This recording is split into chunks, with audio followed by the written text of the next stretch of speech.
What if the quirkless boy everyone pitied wasn't weak at all? What if Izuku Midoriya possessed something far beyond quirks, abilities that transcend reality itself? In a world of heroes and villains, one student rises with the power to devour skills, analyze everything at 1,000,000 times normal speed, and dominate all who stand before him.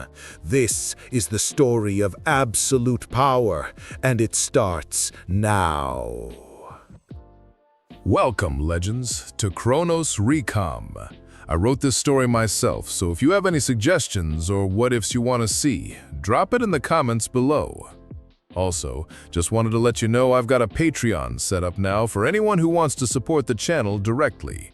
You can get early access to stories, submit direct fan requests, and get exclusive content. It's totally optional, but if you want to help keep these stories coming, check it out. Links in the description. And don't forget to subscribe, like, and hit that bell so you never miss an upload.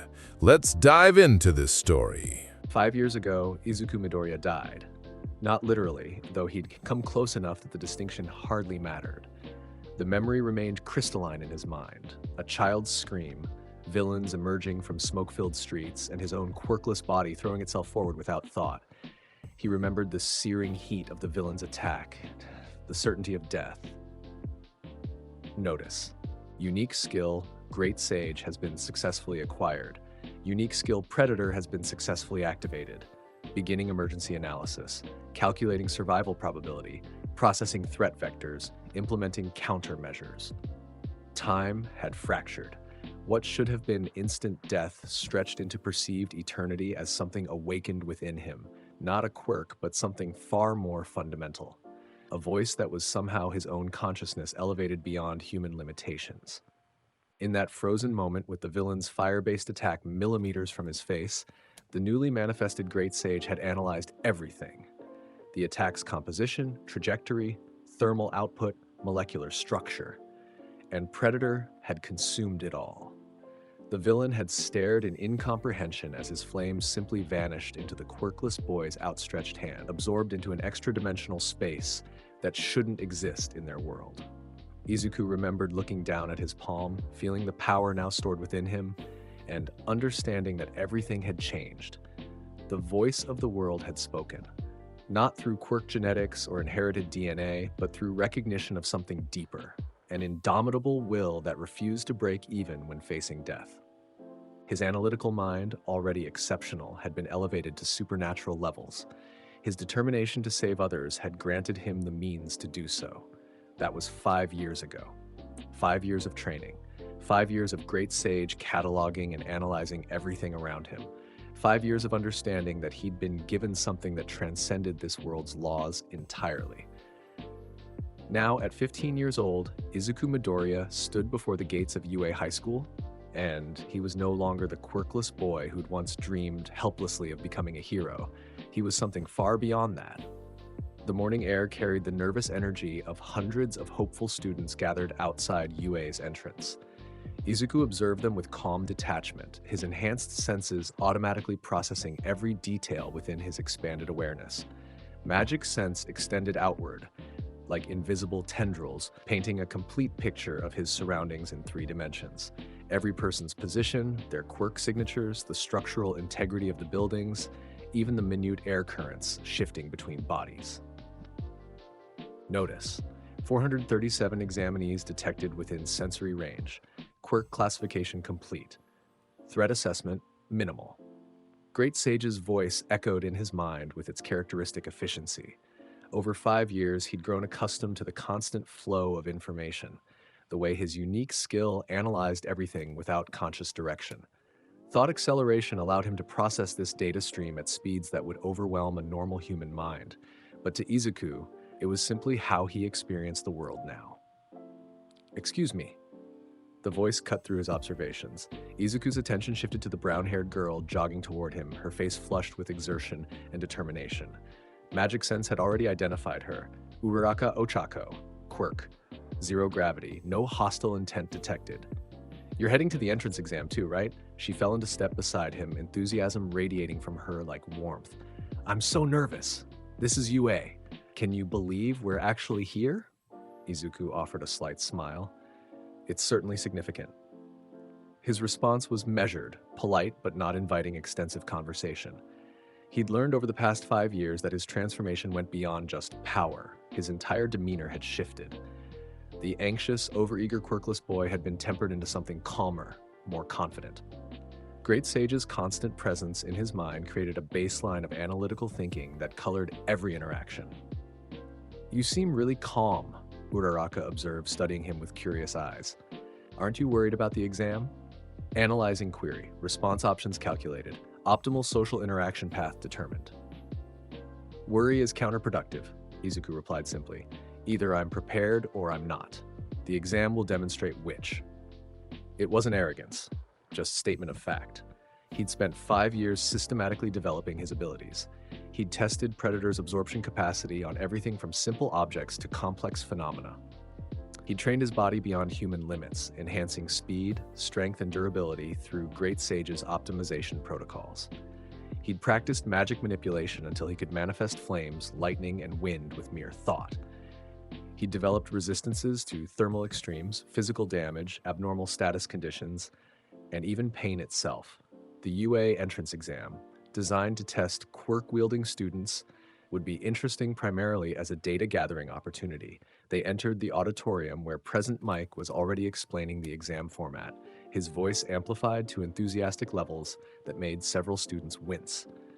Izuku listened with half his attention while Parallel Operation allocated the rest to more useful tasks, analyzing the other examinees' quirk signatures, mapping the auditorium structure, running probability calculations for the upcoming test. "Okay, listeners." Present Mike's voice boomed. "Here's the deal. You'll be facing 3 types of foe villains in a 10-minute mock battle. Defeat them for points. 1-pointers, 2-pointers, and 3-pointers. But watch out for the 0-pointer. That's an obstacle you should avoid.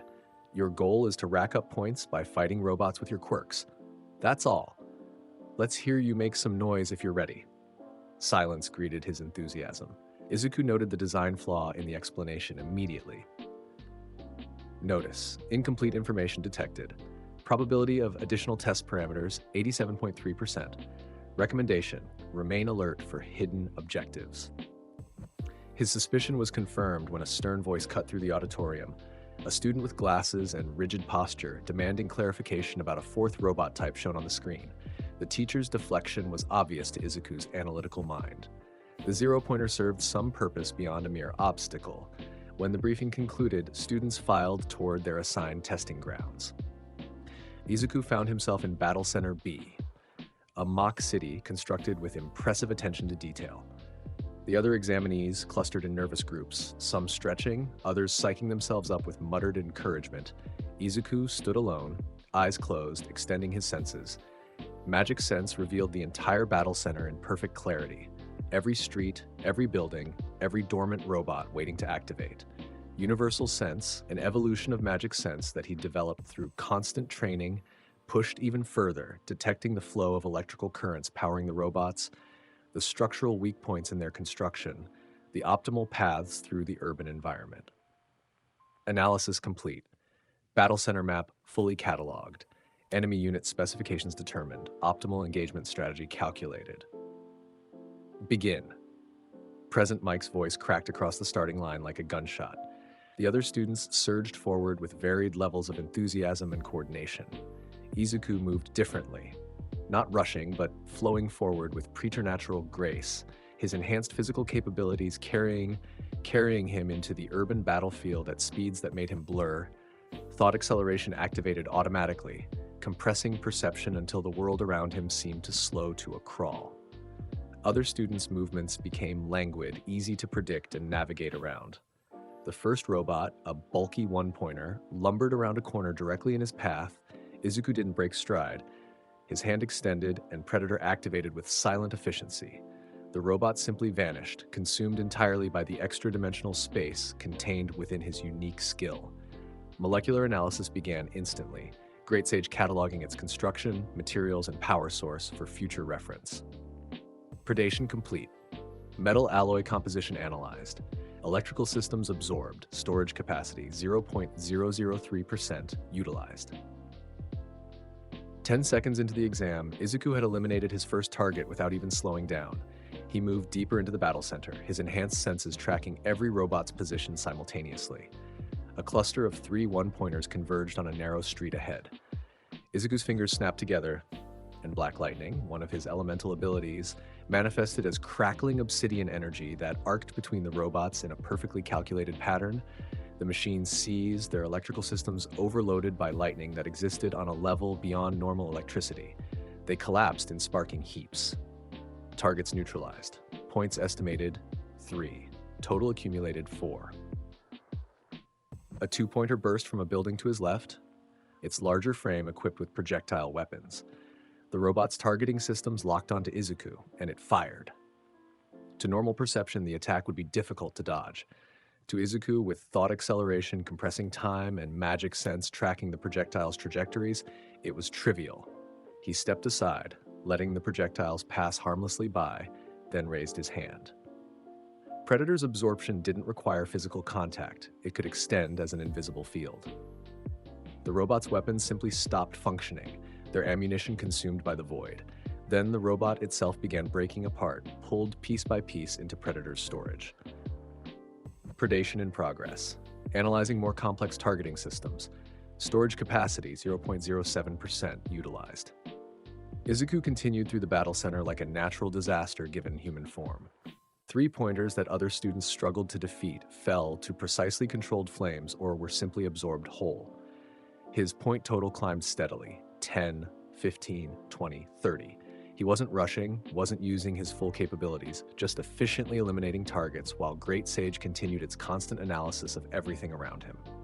Notice, multiple examinees engaging in suboptimal strategies. Student A, mutation-type quirk, inefficient energy expenditure. Student B, electromagnetic quirk, insufficient understanding of targeting principles. Student C, watch out! The warning came from a student with a hardening quirk who'd been struggling with a 2-pointer. The robot had fired a projectile directly at Izuku's back, an attack he'd detected seconds before it happened through magic sense, but which this student had apparently thought endangered him. Izuku turned calmly, extended his hand, and absorbed the projectile mid-flight without breaking eye contact with the concerned student. "Thank you for the warning," he said politely, then consumed the 2-pointer itself, leaving the hardening quirk student staring in confusion at the empty space where a robot had been. Time compressed as thought acceleration kicked into higher gear. 5 minutes had elapsed. His point total stood at 47, more than sufficient to pass, but that wasn't the point. The real test was yet to come. Notice, massive energy signature detected. Distance, 347 meters and closing. Classification, 0-pointer obstacle. Recommendation, await deployment to observe true exam parameters. The ground began trembling. Students scattered as the enormous 0-pointer emerged from between buildings, a robot easily 20 meters tall, its design imposing and purposefully intimidating. Most examinees immediately retreated, recognizing it as the obstacle they'd been warned to avoid. Izuku observed it with analytical interest. Magic sense revealed its complete structure. The power distribution, the mechanical joints, the control systems. It was impressive for this world's technology, but to someone who'd spent 5 years developing abilities that transcended physical laws, it was simply a large machine. Then he heard the scream. A girl had fallen beneath rubble, trapped, and the 0-pointer was advancing directly toward her position. Other students were fleeing, not noticing or unable to help. The scene crystallized in Izuku's mind with perfect clarity. Analysis complete. Target is Uraka Ochako. Injury assessment, non-critical but mobility compromised. 0-pointer trajectory will intersect her position in 8.7 seconds. Civilian rescue imperative detected. Izuku moved, spatial motion activated, one of his more advanced abilities that he developed through understanding the fundamental structure of space itself. To observers, he simply vanished from one location and appeared beside Uraraka, distance becoming meaningless. He crouched, and Predator consumed the rubble, pinning her leg with casual efficiency. "Can you move?" His voice was calm, despite the massive robot bearing down on them. Uraraka stared at him in shock. How did you, what? Later, move, now. But she couldn't. Her leg was injured and the zero-pointer was too close. 3 seconds until impact. Izuku made his decision. He stood, placing himself between Uraraka and the massive robot, and looked up at the mechanical giant with calculating eyes. Query: authorization to demonstrate enhanced capabilities. This was the hidden test, obviously. Not just power, but heroism. The willingness to face impossible odds to save others. UA was watching, evaluating, determining who possessed the spirit of a true hero beyond just combat ability. Fine. He'd show them exactly what they were dealing with. Izuku raised his hand toward the zero-pointer, and Predator manifested not as absorption, but as offensive application. Black tendrils of impossible darkness erupted from his palm, extending outward like living shadows. They wrapped around the massive robot's arms, legs, and torso with predatory intelligence. Then he began feeding it into the void. The zero-pointer didn't explode or collapse, it simply ceased to exist, consumed piece by Predator's absolute consumption. The machine's entire 20-meter frame unraveled like thread being pulled from fabric, disappearing into extra-dimensional space that existed beyond this world's physics. Predation in progress. Complex mechanical system analysis ongoing. Estimated completion 2.3 seconds. The entire mock city fell silent. Every student, every camera, every observing teacher watched as Izuku Midoriya stood motionless, one hand extended, while a robot the size of a building simply vanished into nothingness. When it was complete, when not a single bolt or wire remained, Izuku lowered his hand and turned to Uraraka. "Can you stand now?" She couldn't speak, could only nod mutely while he helped her to her feet with surprising gentleness. Other students were staring, some backing away, others simply frozen in incomprehension. "Time's up!" Present Mike's announcement echoed across the battle center, but it felt hollow after what they'd just witnessed. Notice: exam complete. Final point total 47 villain points. Estimated rescue points significant. Assessment passing guaranteed. Secondary assessment substantial attention now directed at your capabilities. That was fine, they'd learn the truth eventually anyway. Izuku Midoriya wasn't a quirk user. He was something else entirely. The observation room had fallen into complete silence when Izuku consumed the zero-pointer. Principal Nezu stood before the monitors, his paw frozen in mid-gesture, intelligent eyes fixed on the screen showing Battle Center B. Beside him, All Might had lost his characteristic smile, and Aizawa leaned forward with rare intensity. "Rewind that footage," Nezu ordered quietly. "Slow it down. I want to see exactly what happened." Present Mick complied, his usual enthusiasm muted.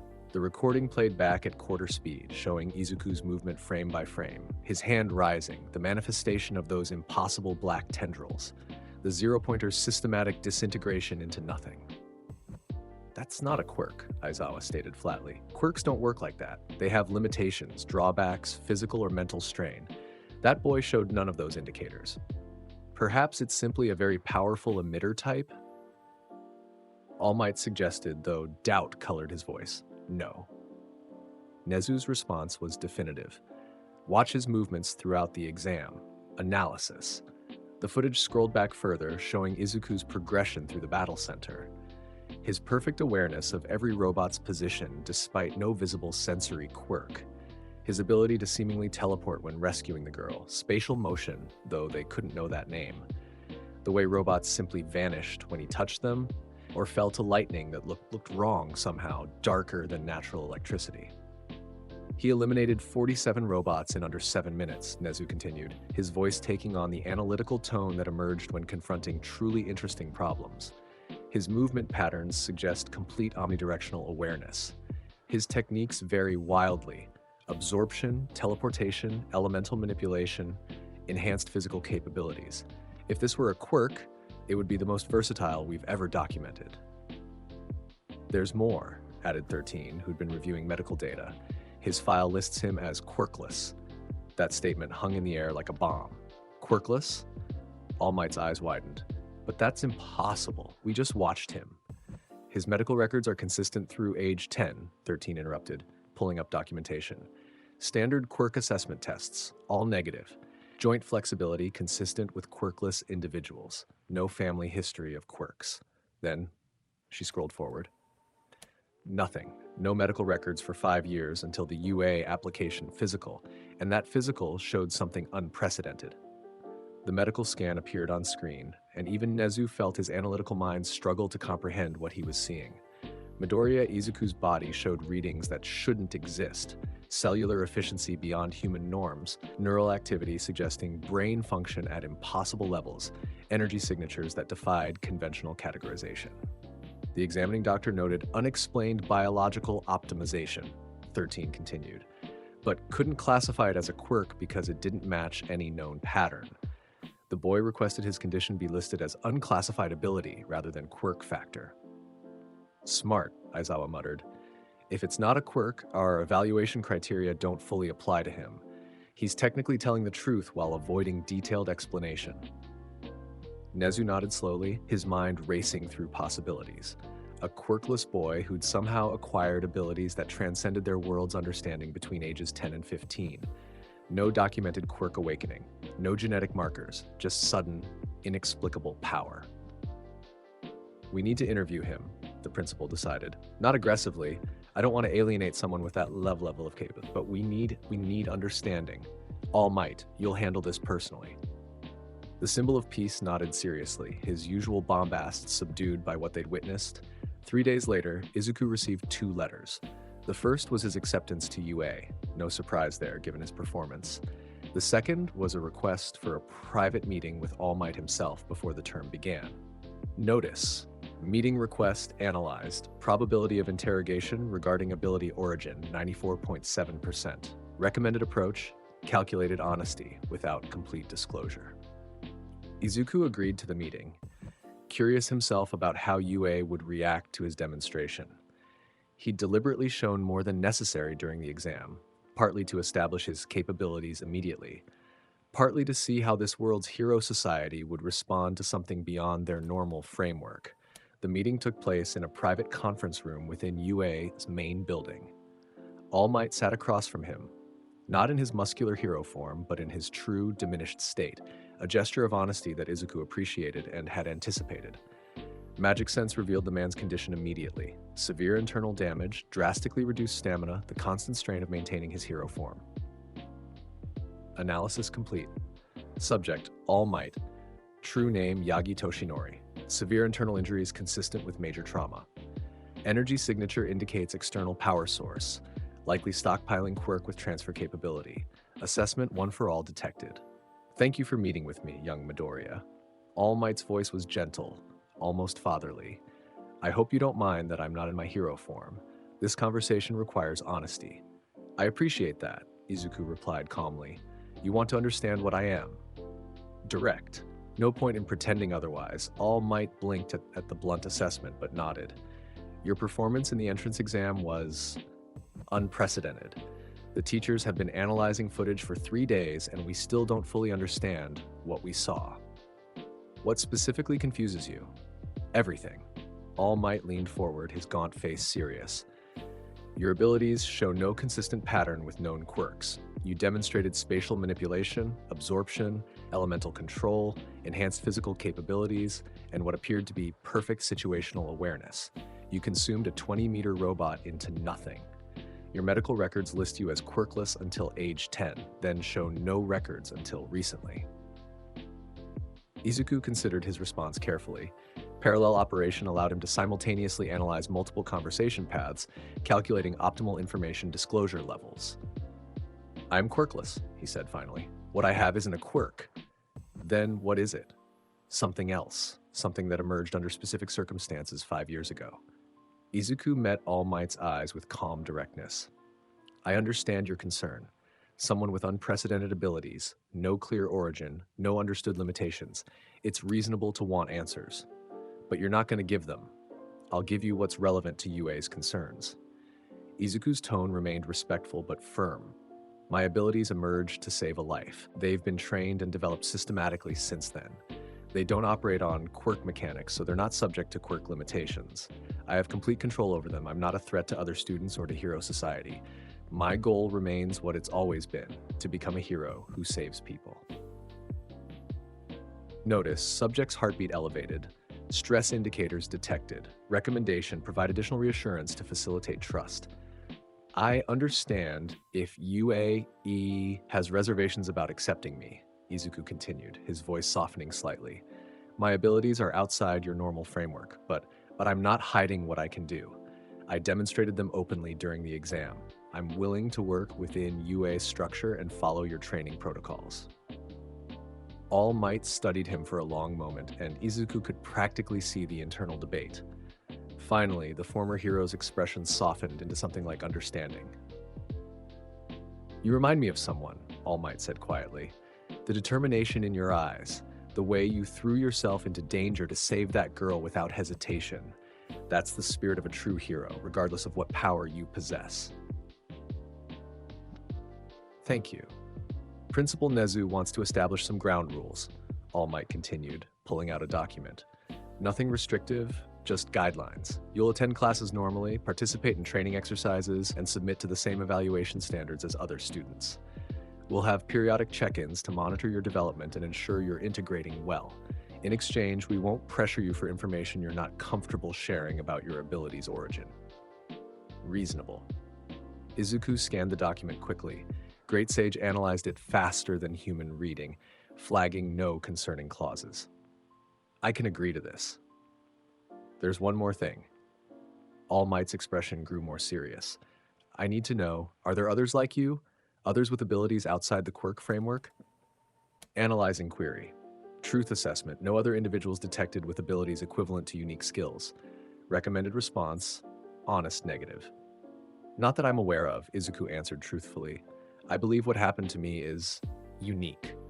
All Might nodded slowly, seeming to accept this. Then welcome to UA, young Midoriya. I look forward to seeing what kind of hero you'll become. They shook hands, and Izuku felt the massive strength contained in All Might's grip, even in his weakened state. One for all, the stockpiling quirk passed down through generations. Under other circumstances, All might have offered it to him, but Izuku didn't need it. He had something far more powerful. The first day at UA arrived with spring sunshine and nervous energy. Izuku entered Class 1A to find it already filling with students, some familiar from the entrance exam, others new. Conversations buzzed about the exam, about their quirks, about expectations for hero training. Izuku took a seat near the back, positioning himself where he could observe the entire classroom. Magic Sense extended automatically, cataloging every student's quirk signature, their emotional states, their physical conditions. Notice. 20 students detected. Quirk classifications: 7 emitter type, 6 transformation type, 4 heteromorphic type, 3 compound type. Threat assessment, minimal. Notable individuals identified. Bakugo Katsuki sat near the front, his aggressive, passive posture unmistakable. Izuku had avoided him during the exam deliberately, their childhood history complicated, though Bakugo's bullying had ceased mattering once Izuku's abilities manifested. Hard to feel threatened by explosions when you could absorb them effortlessly. Uraraka noticed Izuku and waved enthusiastically. Hey, you're the one who saved me. I never got to thank you properly. No thanks necessary, Izuku replied calmly. Anyone would have done the same. But you made that giant robot just disappear. Her eyes shone with admiration and curiosity. How did you? Midoriya Izuku. The voice came from a student with glasses and rigid posture, Ida Tenya from the entrance exam. He'd approached with characteristic intensity. I must apologize for misjudging you during the exam briefing. I thought you were simply being disruptive, but you clearly understood the test's hidden parameters better than I did. Your rescue of Uraraka was exemplary, and your quirk is quite remarkable. It's not a quirk, Izuku corrected gently. But thank you. Ida blinked in confusion. Not a quirk? But then how? The classroom door opened, cutting off the question. A sleeping bag on the floor shuffled into view, and Aizawa Shota emerged from it like a particularly exhausted butterfly from a cocoon. It took 8 seconds for you all to quiet down. Time is limited. You kids aren't rational enough. The underground hero's eyes swept across the class, lingering fractionally longer on Izuku before continuing. I'm your homeroom teacher, Aizawa Shota. Pleased to meet you.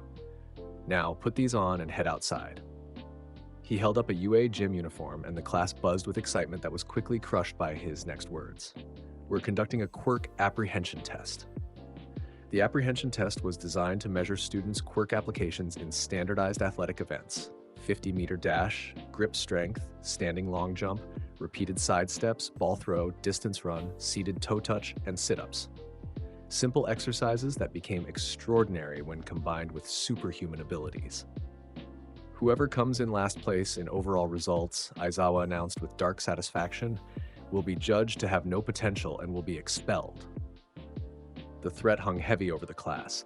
Several students protested the unfairness, but Izuku remained calm. Magic Sense detected Aizawa's elevated stress indicators. The teacher was bluffing, or at least partially so.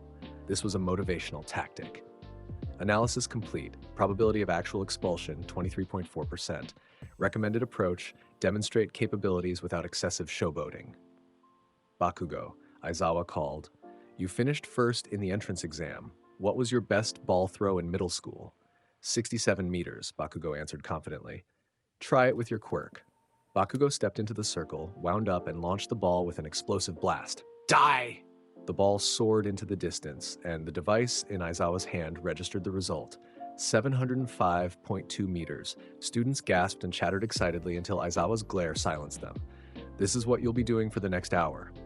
Give it your best. The tests began. Izuku approached each event with calculated efficiency, not dominating, but performing well above human norms. The 50-meter dash he completed in 2.33 seconds, fast enough to be impressive, slow enough not to reveal his full capabilities. Grip strength he measured at 387 kilograms, using just enough enhanced physical power to rank highly without crushing the device. But the ball throw would reveal more. When his turn came, Izuku stepped into the circle with measured calm. Every eye was on him, students curious about the boy who'd consumed the zero-pointer, Aizawa watching with particular intensity.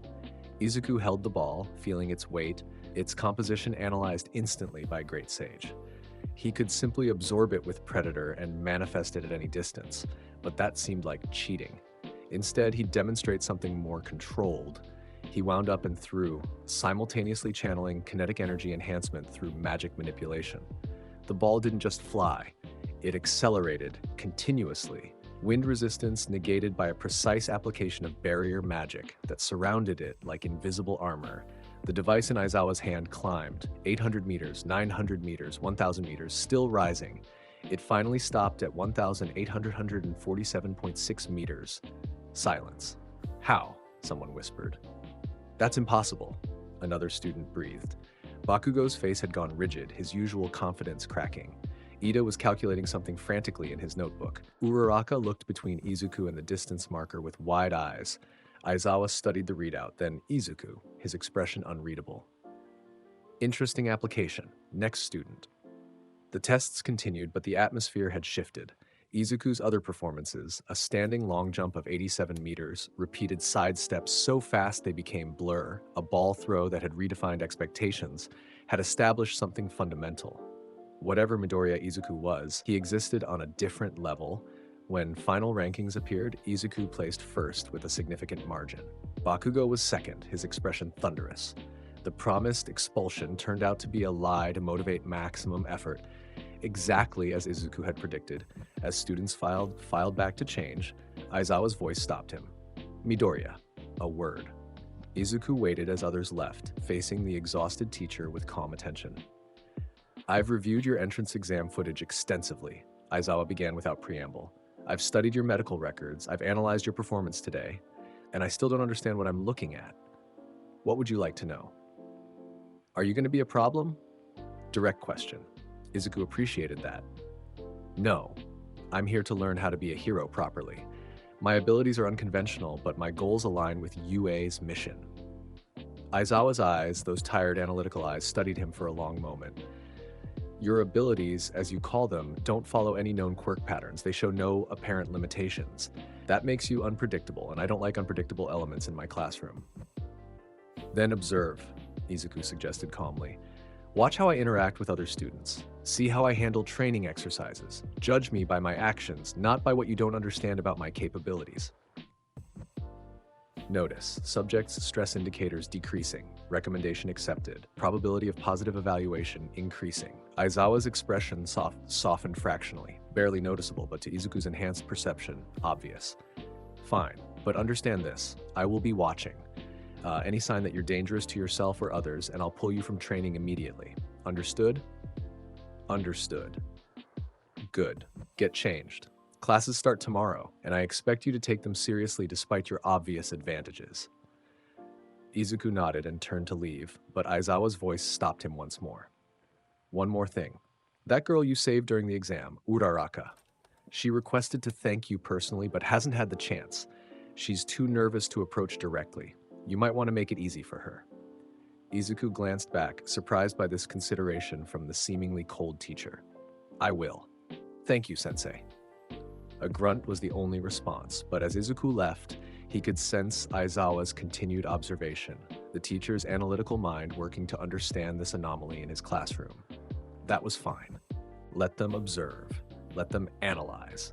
They'd learn eventually that Izuku Midoriya wasn't just powerful, he was committed to using that power correctly. The next day began with standard academic classes. Heroic studies might be UA's focus, but even heroes needed education. Izuku navigated math, Japanese literature, and modern hero art history with the same analytical approach he applied to everything. Great Sage made memorization and comprehension trivial, allowing him to absorb information at supernatural speeds, while Parallel Operation let him simultaneously observe his classmates' interactions. The class social dynamics were establishing themselves rapidly. Bakugo maintained his aggressive dominance attempts, though Izuku noted he'd been unusually quiet since the quirk apprehension test. Ida had taken on a class representative role naturally. Uraraka had formed quick friendships with several students. Todoroki Shoto, the dual element user with distinctive red and white hair, kept himself isolated. Notice, student relationships forming along predicted patterns. Recommendation, establish positive rapport to facilitate teamwork in future exercises. At lunch, Izuku found himself at a table with Uraraka and Ida. The former had finally worked up courage to approach directly, and the latter seemed drawn to anyone displaying exceptional capabilities. So Midoriya, Uraraka began tentatively, about your quirk, your not quirk, what do you call it? Unique skills, Izuku answered simply. They function differently than quirks, but the end result is similar, abilities beyond baseline human. But how did you make that robot vanish? She leaned forward with undisguised curiosity. It just disappeared, and during the ball throw, the ball kept accelerating. My quirk only works on gravity, so I don't understand how. Predation and kinetic enhancement, Izuku explained patiently. One of my abilities allows me to consume objects into an extra-dimensional space. Another lets me manipulate physical forces applied to objects. Combined application creates effects that seem impossible under normal physics. Ida's hand rose automatically as if he were in class. But that implies your unique skills, as you call them, operate outside conventional physical laws. How is that possible without quirk factor genetics? I don't know the complete mechanism, Izuku admitted honestly. I just know it works. Before they could probe further, the cafeteria's atmosphere shifted dramatically. An alarm blared, and robotic voices announced, "Security level 3 has been breached. All students, please evacuate in an orderly fashion." The orderly evacuation immediately became chaos. Students panicked, crowding toward exits, some using quirks accidentally in their haste. Izuku remained calm, magic sense extending to analyze the situation. Notice, intrusion detected at main gate. Analysis, media personnel, not villains. Security response engaged. No actual threat to students. Current danger, crowd crush from panic. Near the exit, the crowd had become dangerous. Students were being pressed together, some smaller ones at risk of injury from the crush. Ida was trying to reach an overhead position to calm everyone, but couldn't get through. Izuku made a decision. Spatial motion activated, and he simply appeared on the wall above the crowd, drawing every eye instantly. His presence, standing calmly on a vertical surface as if gravity held no meaning, silenced the panic through sheer impossibility. Everyone stopped. His voice, enhanced slightly by wind manipulation to carry clearly, cut through the chaos. This is a media breach, not a villain attack. Security is handling it. The danger is this crowd, not the intrusion. Move calmly to emergency exits. No running. No pushing, orderly evacuation. The authoritative calm in his tone, that just combined with his impossible positioning, had the desired effect. Students slowed, rationality returning. Teachers arrived moments later to direct the evacuation properly, and when it was over, no injuries had occurred. Aizawa found Izuku afterward, expression unreadable. Spatial manipulation too? Yes, sensei. Of course it is. Try to limit the impossible physics demonstrations in front of panicking students. Some of them are still trying to rationalize how you were standing on a wall. Understood. But Izuku caught the faintest hint of approval beneath Aizawa's exasperation. The teacher's main concern was student safety, and Izuku had prioritized exactly that. The afternoon brought the class everyone had been anticipating.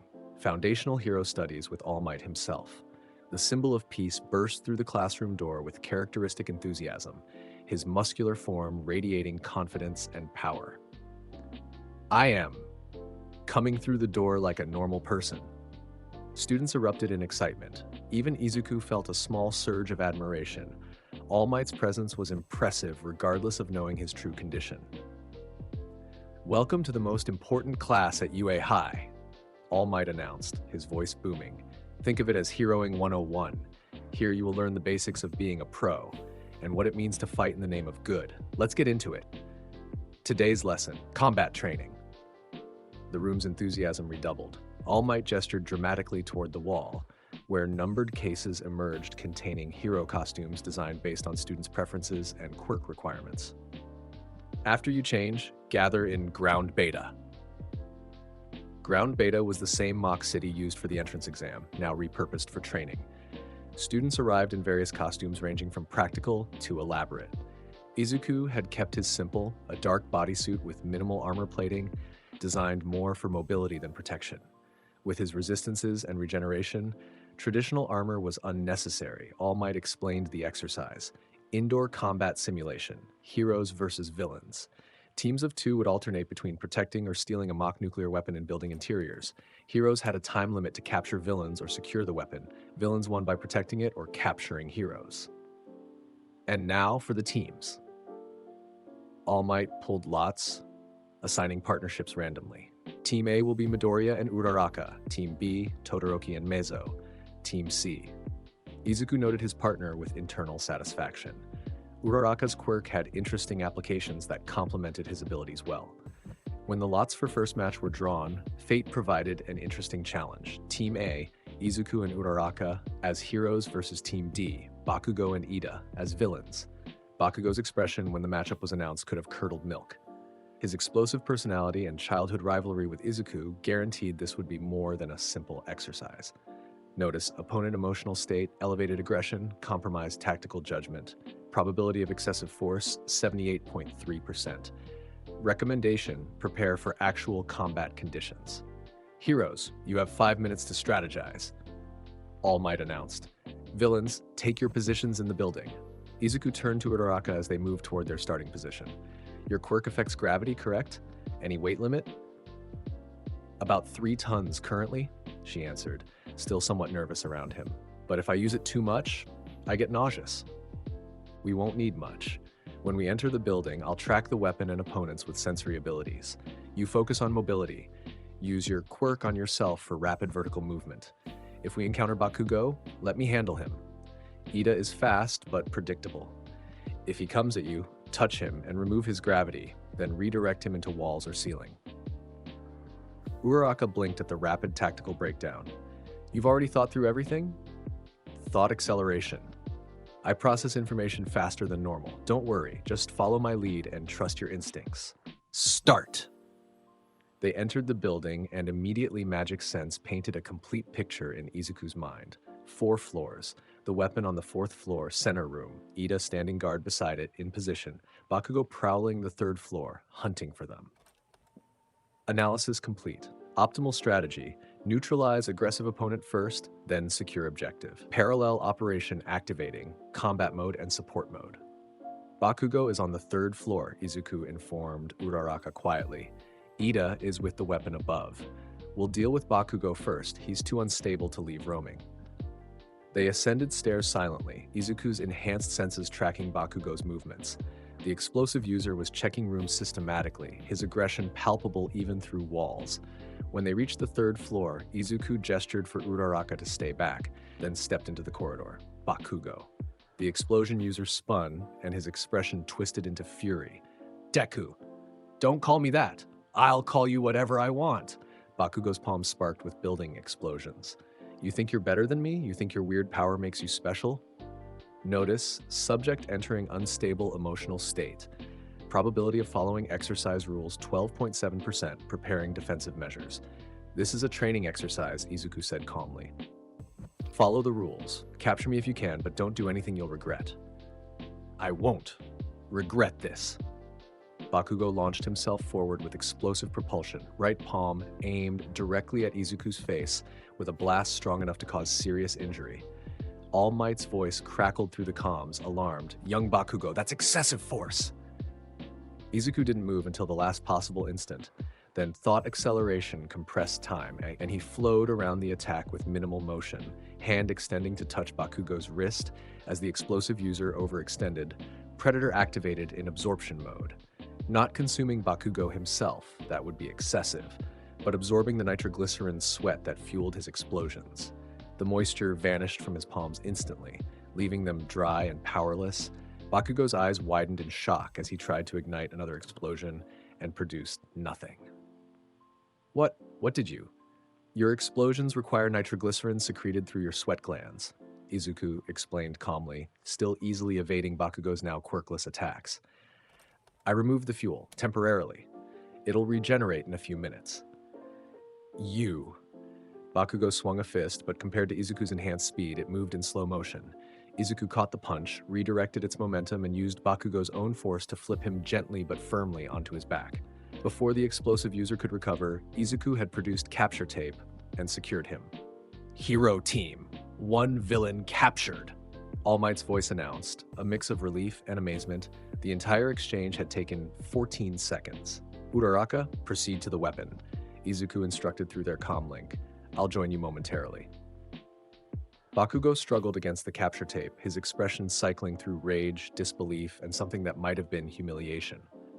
Izuku crouched beside him, voice quiet enough that only they could hear. You're powerful, Bakugo. Your quirk is versatile and strong, but power alone doesn't make a hero. Work on your control, your tactics, your ability to work with others. That's what will make you great. He stood and moved toward the stairs, leaving Bakugo bound and speechless.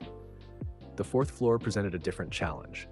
Ida had positioned himself well, using the weapon as an anchor point while maintaining mobility to intercept.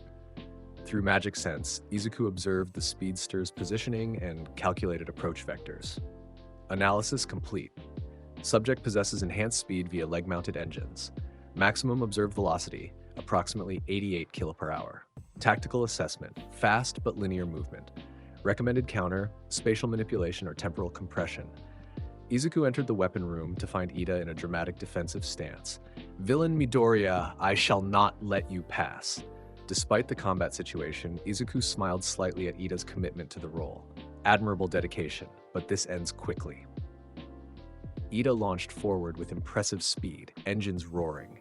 To most opponents, the charge would be nearly unstoppable. To Izuku, it was trivial.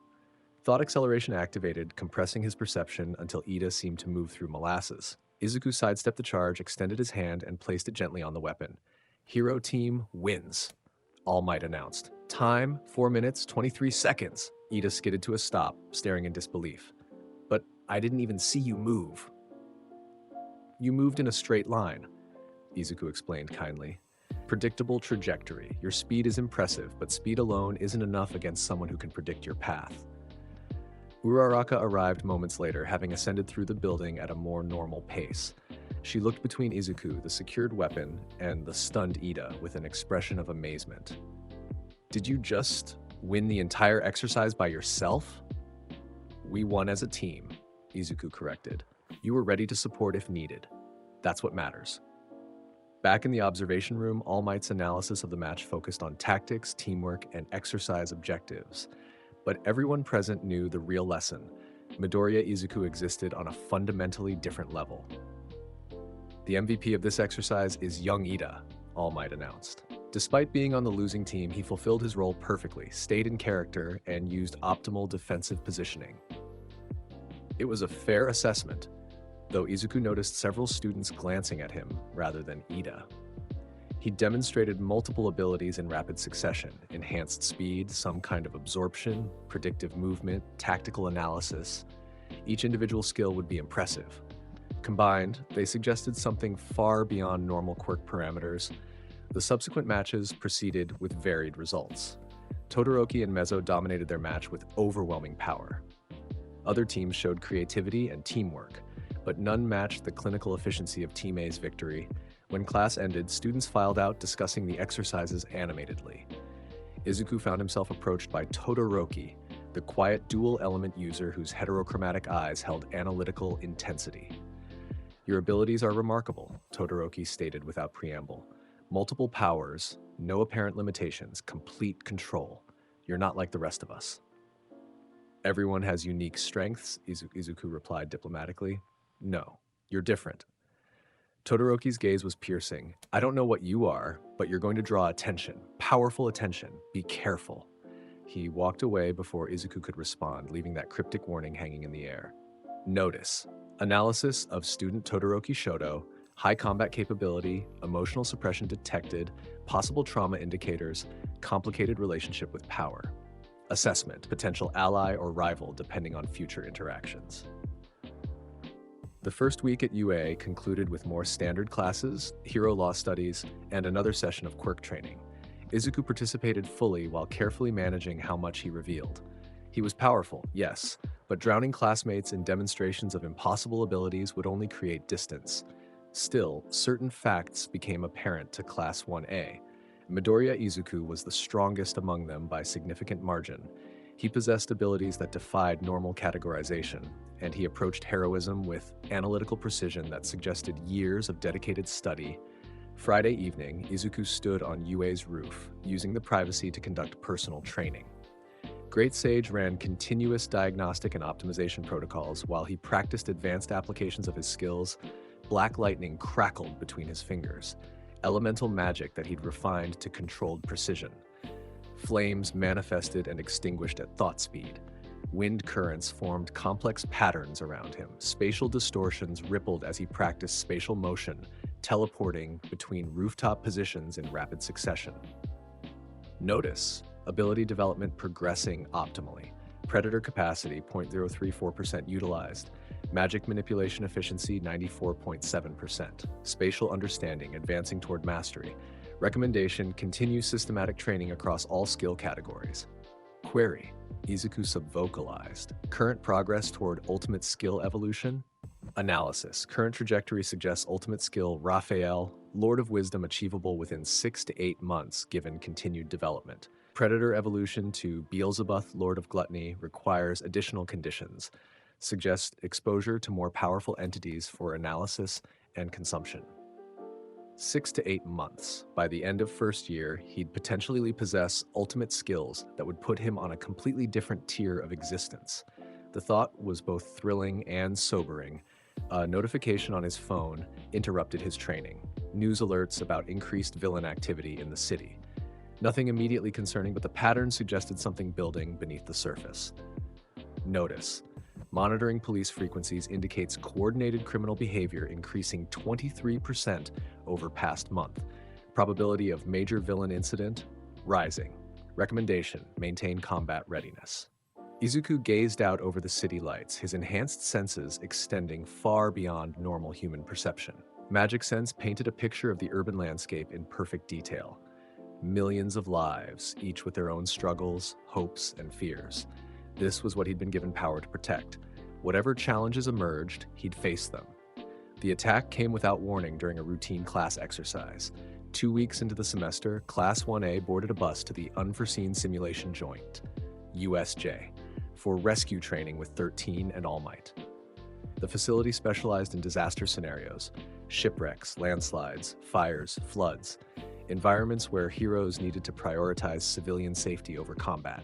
Izuku sat near the back of the bus, Magic Sense extended as always, monitoring his surroundings with passive awareness. The other students chatted excitedly about the upcoming training, speculating about scenarios they might face. Notice: external scan complete. No anomalies detected en route. Estimated arrival 4 minutes, 17 seconds. The USJ facility was impressive, a massive domed structure containing multiple disaster zones arranged around a central plaza. 13 greeted them at the entrance, the rescue heroes' enthusiasm for saving lives evident in every word. "Welcome to the USJ," 13 announced. "Here we'll be training in various disaster scenarios. Remember, your quirks are powerful tools, but they can also cause destruction if misused. Today is about learning to apply your abilities to save lives, not just fight villains." The lesson was valuable and Izuku listened attentively. His abilities were overwhelmingly powerful, but power without precision endangered the people he wanted to protect. Predator could consume anything, but using it near civilians would be catastrophic. His elemental attacks could level buildings. Even his physical enhancement, if not controlled perfectly, could cause collateral damage. Aizawa stood off to the side, his usual tired expression somehow more tense. All Might was absent, apparently delayed by previous hero work. The underground hero's instincts were clearly warning him of something, his eyes scanning the facility with heightened alertness. Then the air itself seemed to shudder. At the plaza's center, space twisted impossibly. A swirling purple-black portal materialized, expanding rapidly into a gateway large enough for dozens of people to pass through. Figures began emerging, too many to count immediately, spreading across the central plaza with coordinated precision. Alert. Massive spatial distortion detected. Unknown entities entering facility. Threat assessment severe. Combat protocols activating. Parallel operation. Engaging tactical mode. Thought acceleration. Maximum capacity. Time compressed around Izuku as Great Sage went into full combat analysis. Each villain emerging through the portal was cataloged instantly. Quirk signatures identified, threat levels assessed, combat capabilities predicted. But what caught his attention most was the figure at the center, a being composed of purple-black mist, well-dressed despite its incorporeal form. Beside it, a massive figure covered in what appeared to be exposed brain tissue, its body unnaturally muscled. And behind them, a man with hands covering his body and face, scratching at his neck compulsively. Analysis complete. Entity classification Kurogiri, Warp Gate Quirk, High Tactical Value, Likely Coordinator.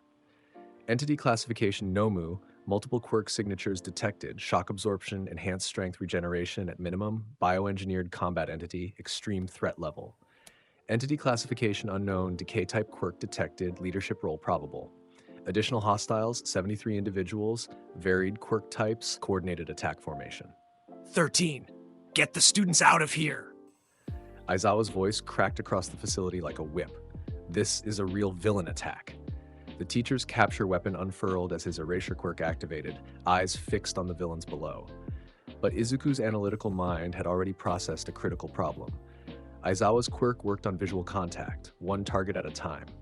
Against 73 villains, he'd be overwhelmed. Kaminari, Aizawa barked.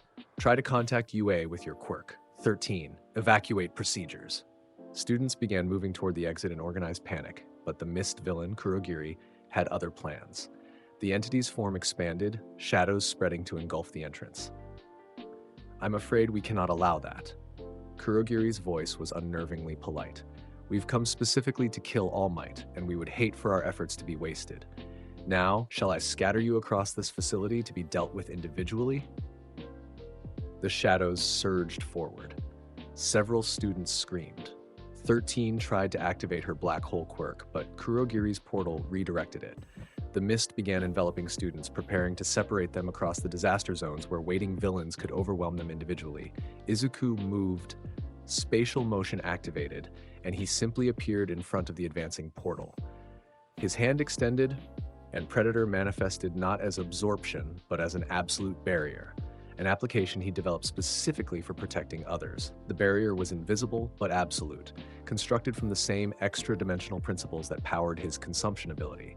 Kurogiri's warp gate struck it and simply stopped, unable to progress further, his shadows hitting an immovable wall. What? Kurogiri's surprise was evident even through his inhuman form. No. Izuku's voice was calm but carried absolute authority. You're not separating anyone. Time seemed to freeze. Every student stared at Izuku standing alone against the villain's advance. Every villain below focused on this unexpected interference. Even the hand-covered leader stopped his compulsive scratching to observe. Notice. All hostile attention now directed at you. Optimal outcome achieved. Students protected, enemy focus redirected. Recommendation: demonstrate overwhelming force to establish tactical advantage.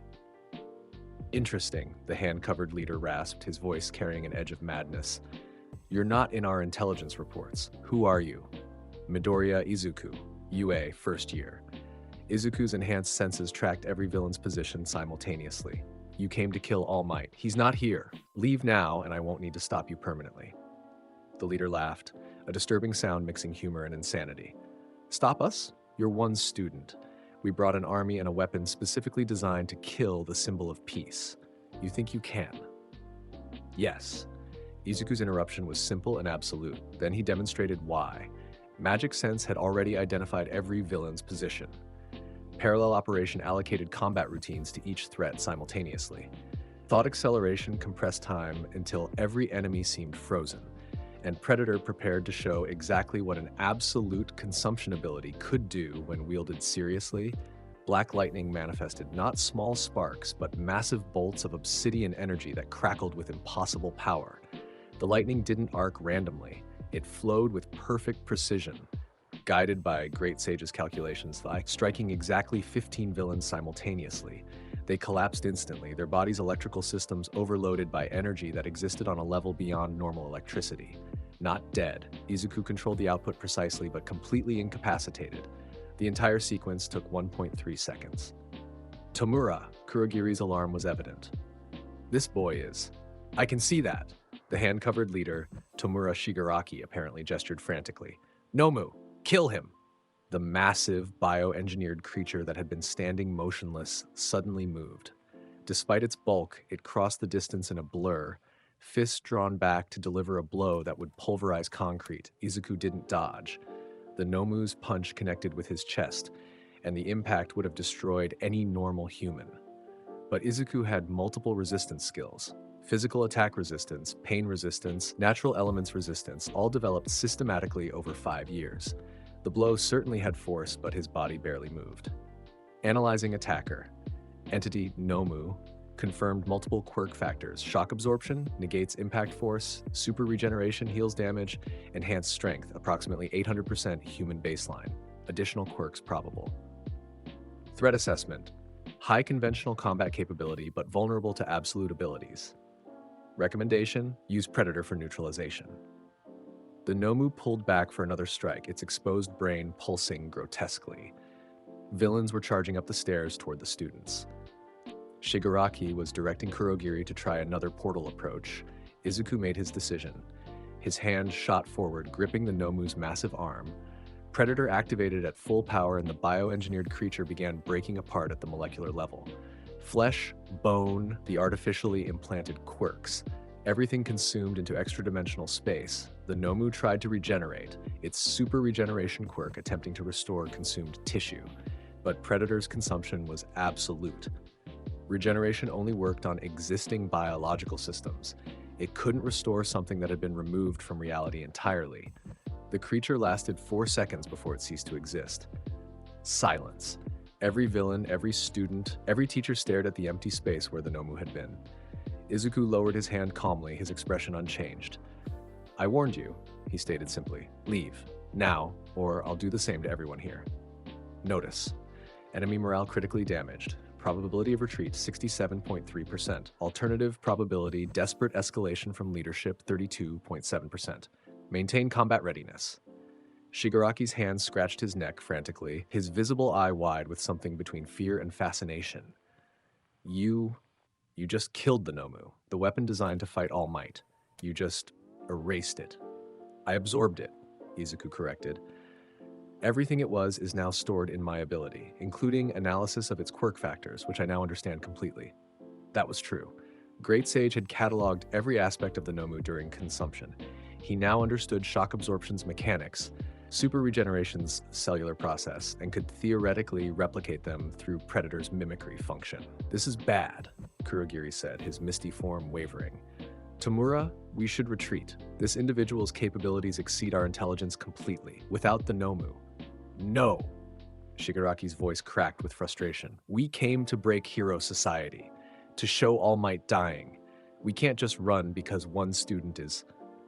Three things happened simultaneously. First, Aizawa completed his descent to the plaza and engaged the remaining villains with his capture weapon and erasure quirk, his combat experience evident in every move. Second, more heroes burst through the facility's entrance. Reinforcements from UA responding to the emergency alert, led by Principal Nezu himself. Third, Izuku activated spatial motion and appeared directly in front of Shigaraki, moving faster than the villain leader could perceive. It's over, Izuku stated, his hand extending toward Shigaraki's chest. Surrender, or I'll absorb you like I did your weapon. For a frozen moment, they stood face to face. Shigaraki's decay quirk could disintegrate anything he touched with all 5 fingers, but Izuku's resistances included abnormal status conditions. And even if they didn't, Predator could consume the decay effect itself before it affected him. Kurogiri's portal opened desperately. Tamura, now! The mist villain grabbed Shigaraki and pulled him through the warp gate before Izuku could act. The remaining conscious villains scattered or tried to retreat, but Heroes and Aizawa were already capturing them efficiently. In under 2 minutes, the attack was over. The aftermath was chaos of a different kind. Police arrived to process captured villains. Paramedics checked students for injuries. None serious, thanks to Izuku's intervention. News crews gathered outside, demanding information about the USJ attack, and Izuku stood in the center of the plaza, surrounded by teachers and heroes, all trying to understand what they'd just witnessed. Midoriya. Principal Nezu's voice was calm, but his intelligent eyes held intense calculation. Would you please explain exactly what just occurred? A villain organization called the League of Villains attacked the facility, Izuku reported clearly. Their objective was killing All Might. They brought 73 villains and a bioengineered creature called a Nomu, specifically designed to fight him. I prevented the villains from separating and eliminating students individually, incapacitated 15 hostiles with Black Lightning, and consumed the Nomu when it attacked me. The remaining villains were captured or retreated through the Warp Villains' portals. The explanation was concise, factual, and made everyone present stare at him like he'd grown a second head. You. All Might had arrived mid-incident, too late to help, but in time to witness the conclusion. Young Midoriya, you just defeated an army of villains and destroyed a creature designed to kill me. By yourself. In under 2 minutes. Yes. How? My unique skills are effective in combat. Aizawa, covered in minor injuries from his own fighting, looked between Izuku and the scorch marks where 15 villains had fallen to his lightning. Effective is an understatement. You just saved every student here and probably several teachers, but we need to understand what we're dealing with. What exactly are your capabilities? Notice, attention from all authority figures focused on you. Probability of intensive questioning, 94.8%. Recommendation, provide sufficient information to satisfy immediate concerns while maintaining operational security. I have multiple abilities, Izuku began carefully. Sensory enhancement that lets me detect threats, spatial manipulation for movement, absorption capability for neutralizing attacks, elemental control for offense, physical enhancement for combat, and an analytical component that helps me process information rapidly. It was technically accurate while vastly understating the true scope. He didn't mention Great Sage's full capabilities, Predator's absolute consumption, his magic manipulation, his resistances, or the dozens of other abilities he possessed. Nezu's expression suggested he knew Izuku was downplaying, but the principal nodded. Understandable. We'll need a more detailed briefing later, but for now, thank you. You prevented what could have been a tragedy. I just did what any hero would do. No, All Might corrected gently. You did what most pros would struggle to do. Facing that many villains alone, protecting your classmates, defeating a high-level threat, that's exceptional even for experienced heroes. The other students had gathered at a distance, watching this exchange with expressions ranging from awe to fear. Bakugo looked like he'd bitten into something sour. Todoroki's analytical gaze had intensified. Uraraka seemed torn between gratitude and uncertainty about this person who'd saved them so decisively. Classes are canceled for today, Nezu announced. Everyone will be sent home with trauma counselors available. Midoriya, please come to my office after the police finish their questions. The police interview was straightforward. Detective Tsukauchi's quirk detected lies, so Izuku simply told the truth, exactly what had happened in clinical detail. The detective's expression grew progressively more stunned as the account continued. "And you consumed this Nomu creature completely?" Tsukauchi asked. "Where did it go?" "Extra-dimensional storage space. It no longer exists in this reality." "I see." The detective clearly didn't see but accepted it. "And the villains you struck with lightning, they'll survive?" "Yes. I controlled the output precisely to incapacitate without permanent damage. That level of control is remarkable for a first-year student. I've had 5 years to practice." When the interview concluded, Tsukauchi shook his head in amazement. "You're going to be a problem for villain organizations, Midoriya. What you did today, neutralizing a major attack essentially by yourself, that's going to make you a target." "Let them target me," Izuku replied calmly. "I can handle it." Principal Nezu's office was a study in organized chaos. Educational materials, hero statistics, and strategic planning documents covering every surface. The principal sat behind his desk, paws steepled, regarding Izuku with those unsettlingly intelligent eyes. "Please, sit." Nezu gestured to a chair that had been sized for human students. "Would you like tea?" "No, thank you." "Straight to business then. Midoriya Izuku, in the 2 weeks you've attended UA, you've demonstrated capabilities that exceed most professional heroes. You've solved problems that would challenge even experienced pros. And today, you single-handedly prevented what our analysis suggests could have been a catastrophic incident." Izuku waited, sensing there was more. "I'm not going to press you for details about your ability's origin," Nezu continued. "That's your personal information. But I need to understand the scope of what you can do, because UA has a responsibility to train you effectively. How powerful are you, really?" Query: how to respond. Recommendation: calculated honesty. They've seen enough to speculate accurately. Provide framework without complete disclosure. "I'm still developing," Izuku answered carefully. "My abilities grow stronger through training and experience. What I showed today is a fraction of my full capabilities because I didn't need more. If I'd fought seriously, the entire incident would have lasted seconds, not minutes." Nezu's eyes widened fractionally. "You were holding back while facing 73 villains and a bioweapon?" "Yes, I prioritized protecting students and minimizing casualties over demonstrating full power.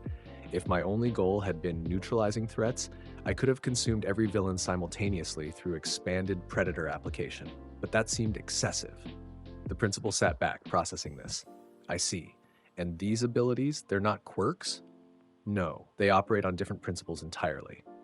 Principles that apparently include teleportation, matter absorption, elemental manipulation, and enough raw power to destroy a Nomu designed to fight All Might." Nezu's tone wasn't accusatory, just analytical. "You're essentially a one-person army, if necessary. Here's what concerns me." Nezu leaned forward. "You're a first-year student, 15 years old. You have power that could reshape hero society, and you've kept it largely hidden until circumstances forced your hand. What are your actual goals?" The question was fundamental. Izuku appreciated the direct approach. "I want to be a hero," he stated simply. "The kind who saves everyone with a smile, like All Might. My power is a tool toward that goal, not the goal itself.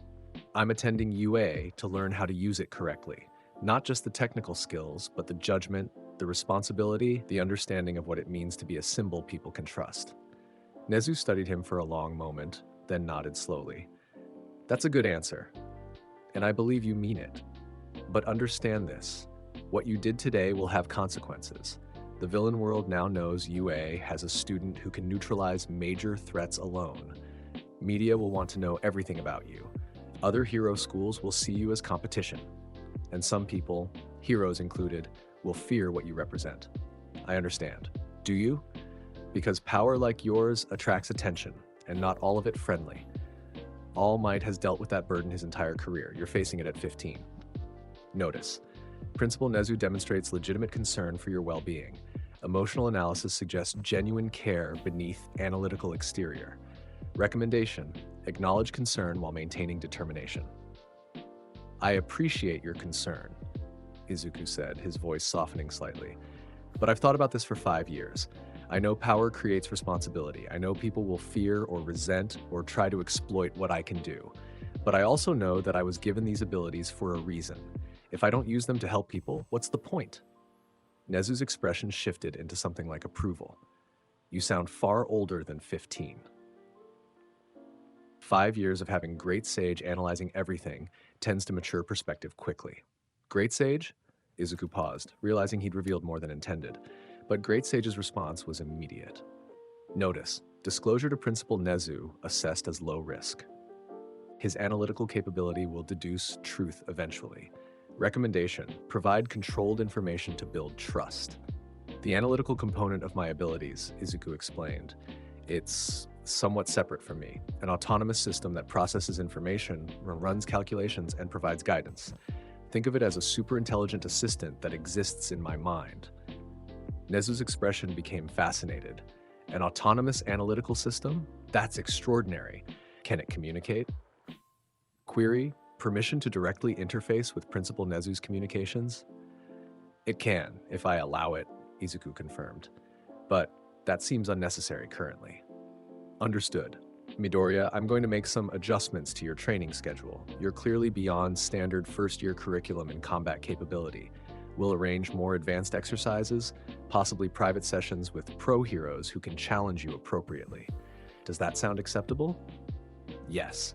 I came to UA to improve. If standard curriculum isn't sufficient, I welcome alternatives. Good. Now there's one more thing. Nezu's expression grew serious. The League of Villains targeted UA specifically. They had inside information about our schedule, about All Might's presence, about facility details.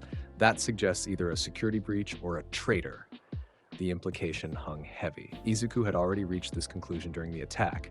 The villains' coordination and intelligence was too precise for outside observation alone. You want me to investigate? No. That's a job for professionals and will be handled appropriately. But I want you aware, because if there is a traitor, they now know you're a significant obstacle to any future attacks. Be careful. Understood. As Izuku left the office, his mind was already working through implications with Great Sage's assistance. A traitor at UA, the League of Villains specifically targeting Hero Society's foundation, his own abilities now exposed to both heroes and villains.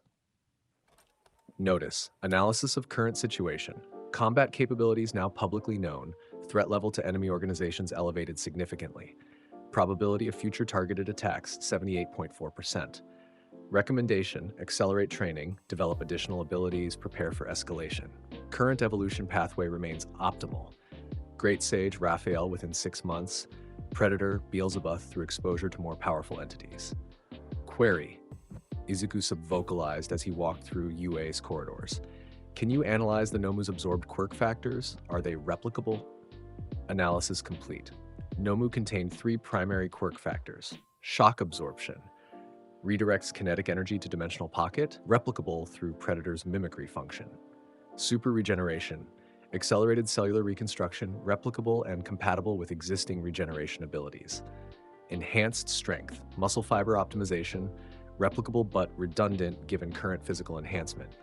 Recommendation, integrate shock absorption and super regeneration into permanent ability suite. Enhanced strength unnecessary. Integrate both. Begin optimization. Confirmed. Integration process initiated. Estimated completion, 47 hours. Warning, during integration, these abilities will function at reduced efficiency. 47 hours to gain the Nomu's defensive and healing capabilities permanently. The creature had been designed to fight All Might, and now its core strengths would become part of Izuku's growing arsenal. He found his classmates gathered in the common area, their conversation stopping when he entered. The atmosphere was complicated. Gratitude mixed with unease, admiration tinged with fear. Uraraka was the first to speak. Midoriya, thank you for protecting us. If you hadn't stopped that mist villain, you would have been separated across the disaster zones and picked off individually. Izuku finished. I just prevented that. Any of you would have done the same. No, Todoroki stated flatly. None of us could have done what you did. Defeating that many villains alone, destroying that creature, fighting while protecting others, that's beyond what first-year students are capable of. Beyond what normal first years are capable of, Bakugo corrected, his voice tight with barely controlled emotion. But Deku isn't normal. He's some kind of freak with powers that don't even make sense. Don't call me Deku, Izuku replied calmly. And I'm not a freak. I'm just someone who developed abilities useful in combat. Useful? Ida's voice was incredulous. You single-handedly stopped a major villain attack. You protected an entire class. You defeated a bioweapon designed to kill the symbol of peace. That's not useful. That's heroic, Uraraka finished softly. That's what heroes do, right? Protect people even when it seems impossible? The tension in the room shifted slightly. Several students nodded, their expressions softening from fear to acceptance. I still don't understand what you are, Todoroki said, his analytical gaze fixed on Izuku. But Uraraka is right. You acted like a hero when it mattered. That's what counts. It wasn't universal acceptance. Some students still looked uncertain, and Bakugo's glare could have melted steel, but it was progress. Notice, social integration proceeding within acceptable parameters. Classmate perception shifting from fear toward respect. Recommendation, maintain approachable demeanor while continuing to demonstrate reliability. That evening, alone in his apartment, Izuku reviewed the day's events with systematic thoroughness. Great Sage played back combat footage from his perfect memory, analyzing every action, every decision, identifying improvements. The USJ attack had been handled efficiently, but not perfectly. He'd allowed Shigaraki to escape. He'd revealed multiple abilities publicly. He'd made himself a high-priority target for villain organizations, but he'd also protected every single student, prevented casualties, demonstrated that heroes could face overwhelming odds and prevail. Notice. Media coverage of USJ incident extensive, your role being described variously as mysterious first-year student, unprecedented quirk user, and potential new symbol. Public awareness of your capabilities increasing rapidly. Hero Commission requesting interview. Multiple pro-heroes expressing interest in mentorship opportunities. Decline all interviews for now. Accept hero mentorship on case-by-case basis if it provides useful training. Confirmed. Additional notice, analysis of League of Villains leadership patterns suggests high probability of future confrontation. The individual Shigaraki Tomura demonstrated obsessive behavior regarding hero society destruction. Your interference with his plan will likely trigger targeted response. Let him come. Next time, I won't let him escape. Izuku stood at his window, looking out over the city. Somewhere out there, the League of Villains was regrouping, analyzing what had happened, planning their next move, and Izuku would be ready. His abilities were still growing. Great Sage was evolving toward its ultimate form. Had Predator continuously expanded his arsenal with each absorption. His understanding of magic, space, and fundamental forces deepened daily. The USJ attack had been his public debut as something beyond a normal student. The hero world and villain world alike now knew. Midoriya Izuku was a force to be reckoned with, and he was just getting started. 3 weeks passed after the USJ incident, and life at UA developed a new rhythm. Media attention on the mysterious first year who stopped the League of Villains eventually subsided as more immediate hero news captured public interest. Class 1A adjusted to having someone of Izuku's capability among them. Some students growing more comfortable, others maintaining cautious distance. Izuku focused on systematic training. Mornings before class, he practiced advanced applications of his abilities in isolated areas. During hero courses, he participated fully while carefully managing how much power he demonstrated. Evenings were spent studying hero law, tactics, and the broader context of hero society that his abilities alone couldn't teach him. Notice. Ability integration complete. Shock absorption and super regeneration now permanently incorporated into skill suite. Defensive capability increased 340%. Regeneration efficiency increased 570%. Additional notice, continuous development has accelerated evolution timeline. Ultimate skill acquisition projected completion, 4 to 5 months rather than initial 6 to 8 month estimate. The integration of Nomu's abilities had been seamless. Now, physical attacks were automatically absorbed and converted to energy, and any injuries he did sustain healed at impossible speeds. Combined with his existing resistances, he was becoming extraordinarily difficult to harm through conventional means. But today was special for a different reason. UA Sports Festival. Present Mike's announcement echoed across the school. The biggest event in the Hero Course calendar, where first years show the entire world what they're made of. Scouts from hero agencies, media coverage, millions of viewers. This is your chance to shine. The revelation that UA was proceeding with the sports festival despite the recent villain attack had generated controversy. Some argued it was dangerous. Others insisted showing strength was precisely what Hero Society needed after being attacked. Izuku understood the strategic reasoning. Canceling would signal fear, showing the League of Villains they'd succeeded in disrupting Hero Society. Proceeding demonstrated that UA wouldn't be intimidated.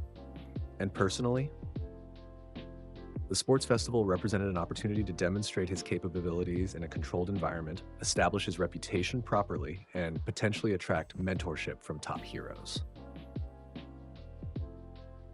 Analysis complete. Sports festival structure, preliminary elimination round, followed by tournament-style competition. Events designed to showcase quirk applications, combatability, and strategic thinking. Optimal approach, dominate decisively to establish clear superiority while demonstrating versatility of abilities.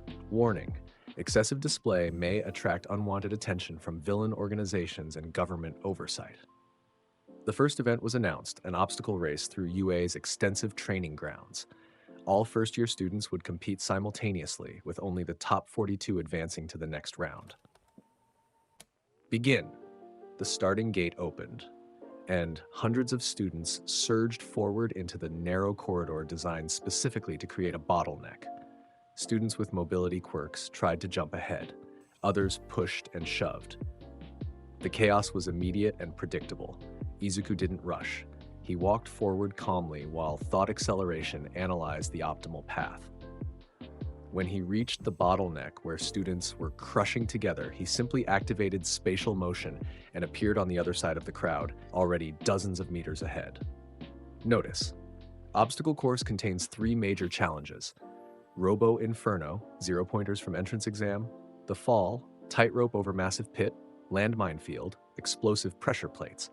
Recommended strategy, neutralize obstacles rather than merely navigate around them. The first obstacle appeared, massive 0-pointer robots identical to those from the entrance exam. They were meant to force students to find creative paths around or through. Most students would struggle. Izuku extended his hand and Predator activated on a scale he'd never demonstrated publicly before. The absorption field expanded like an invisible wave, and every robot in his path, 5 massive machines, simply ceased to exist, consumed into extra-dimensional storage in under 2 seconds. Students behind him stared in shock at the suddenly clear path.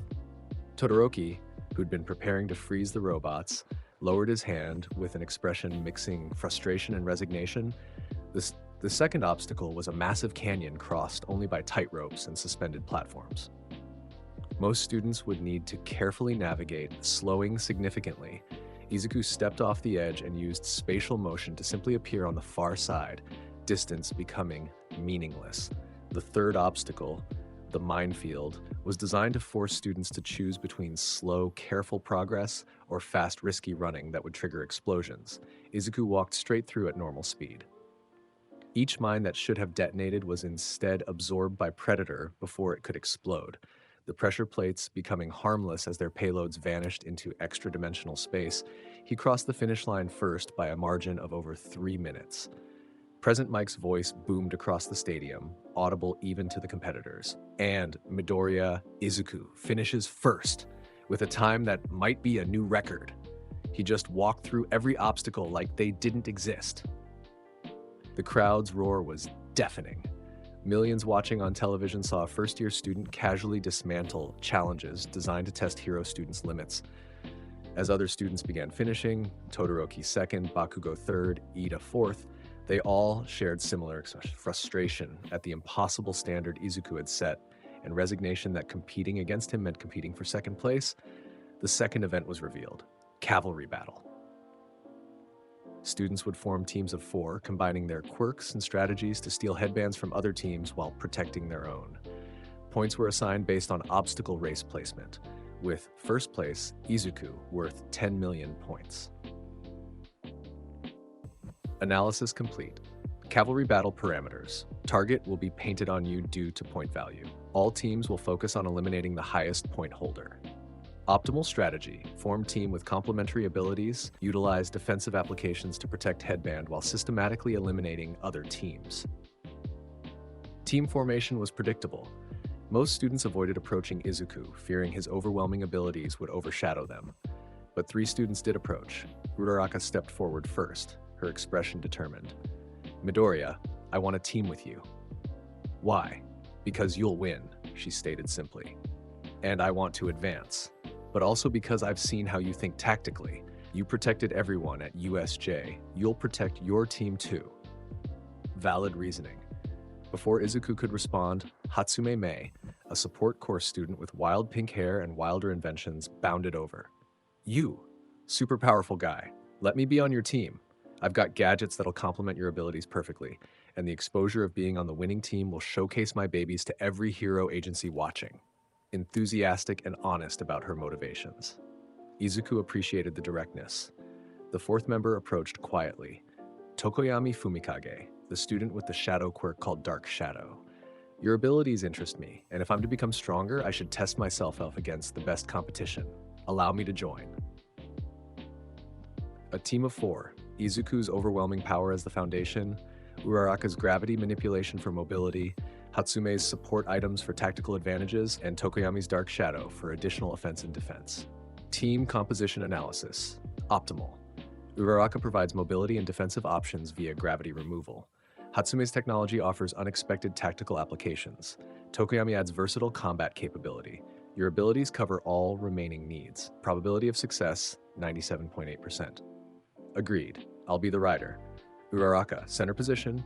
Use your quirk to make the team weightless for rapid movement. Hatsume, provide mobility devices and defensive equipment. Tokoyami, Dark Shadow will serve as additional defense against incoming attacks. Strategy, maintain central position, defend against all attempts to take our headband, and systematically eliminate other teams when opportunities arise. The cavalry battle began in chaos. As predicted, every team immediately targeted Izuku's 10 million points. Explosions, ice walls, capture weapons, and countless quirks all directed at his position. It didn't matter. Uraraka's zero gravity made the team incredibly mobile. Hatsume's jet boots provided controlled directional thrust. Tokoyami's Dark Shadow swatted away incoming attacks, and Izuku himself maintained a passive barrier of predator around the headband.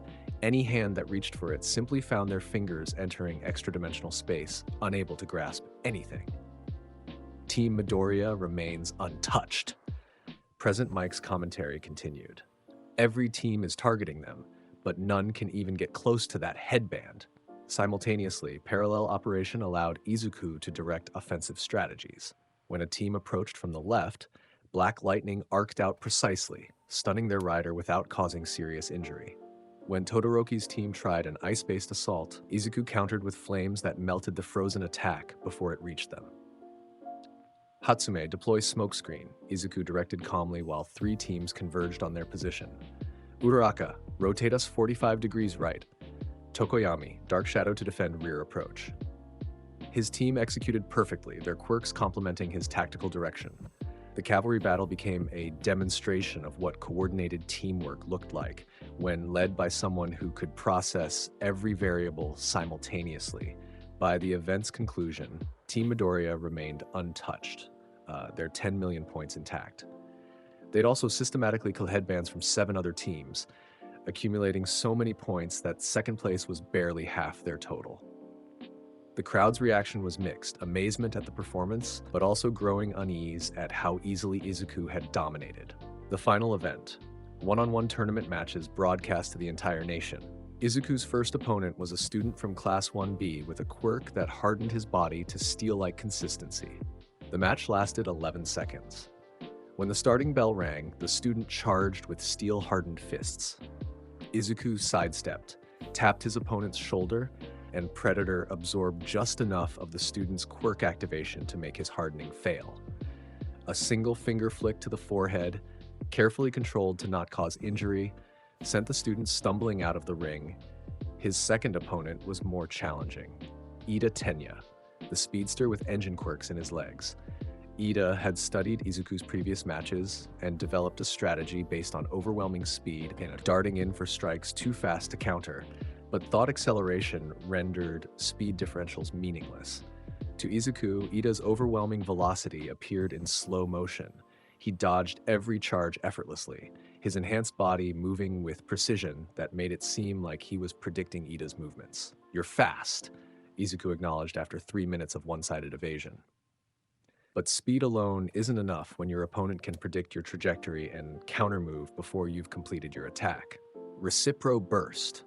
Ida's engines roared with maximum output, pushing beyond normal limits for one final desperate charge. Izuku met it head-on, not with violence, but with precise application of spatial manipulation. He created a minute spatial distortion directly in Ida's path. Not enough to harm, just enough to redirect momentum, Ida shot past him, unable to stop, and flew out of the ring at high speed into the padded safety barrier. Winner, Midoriya Izuku. The third match was where things became interesting. Todoroki Shoto stood across from him, the dual-element user's expression determined but conflicted. Half ice, half fire, a quirk of tremendous power and versatility, but Izuku's analysis had noted Todoroki only used his ice, never his flames.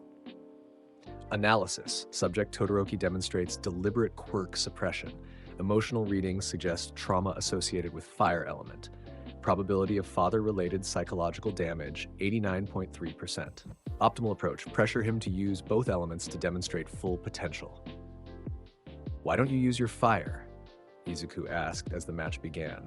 Todoroki's eyes widened fractionally. "That's none of your concern." "It is if we're fighting seriously. You're handicapping yourself. Against a normal opponent, maybe your ice alone would suffice. Against me, you'll need everything." Massive ice structures erupted from Todoroki's right side, attempting to overwhelm Izuku with sheer volume. Izuku responded with controlled flames that melted the ice before it reached him. The temperature precisely calibrated to vaporize frozen water without creating dangerous steam. "See? I can counter your ice trivially. Use your fire, or this match ends in seconds." "I don't need his power." Todoroki's voice carried anger and pain. "I can win with ice alone. More ice, faster, and more desperate." Izuku sighed internally and decided to make his point more directly. He extended both hands, left hand manifesting flames, right hand generating ice. Perfect elemental control demonstrating he possessed both elements Todoroki had inherited separately. "I can use fire and ice simultaneously without conflict," Izuku stated calmly. "You have both elements but refuse one out of spite toward your father. That's not strategy, that's letting trauma control you." Notice, subject emotional state, highly volatile. Recommendation, continue pressure to force breakthrough. Psychological analysis suggests he needs permission to use full power without feeling he's submitting to paternal influence. "Your power is yours, Todoroki, not your father's, not anyone else's. Using it doesn't mean accepting whatever circumstances created it. It means acknowledging your own strength and potential.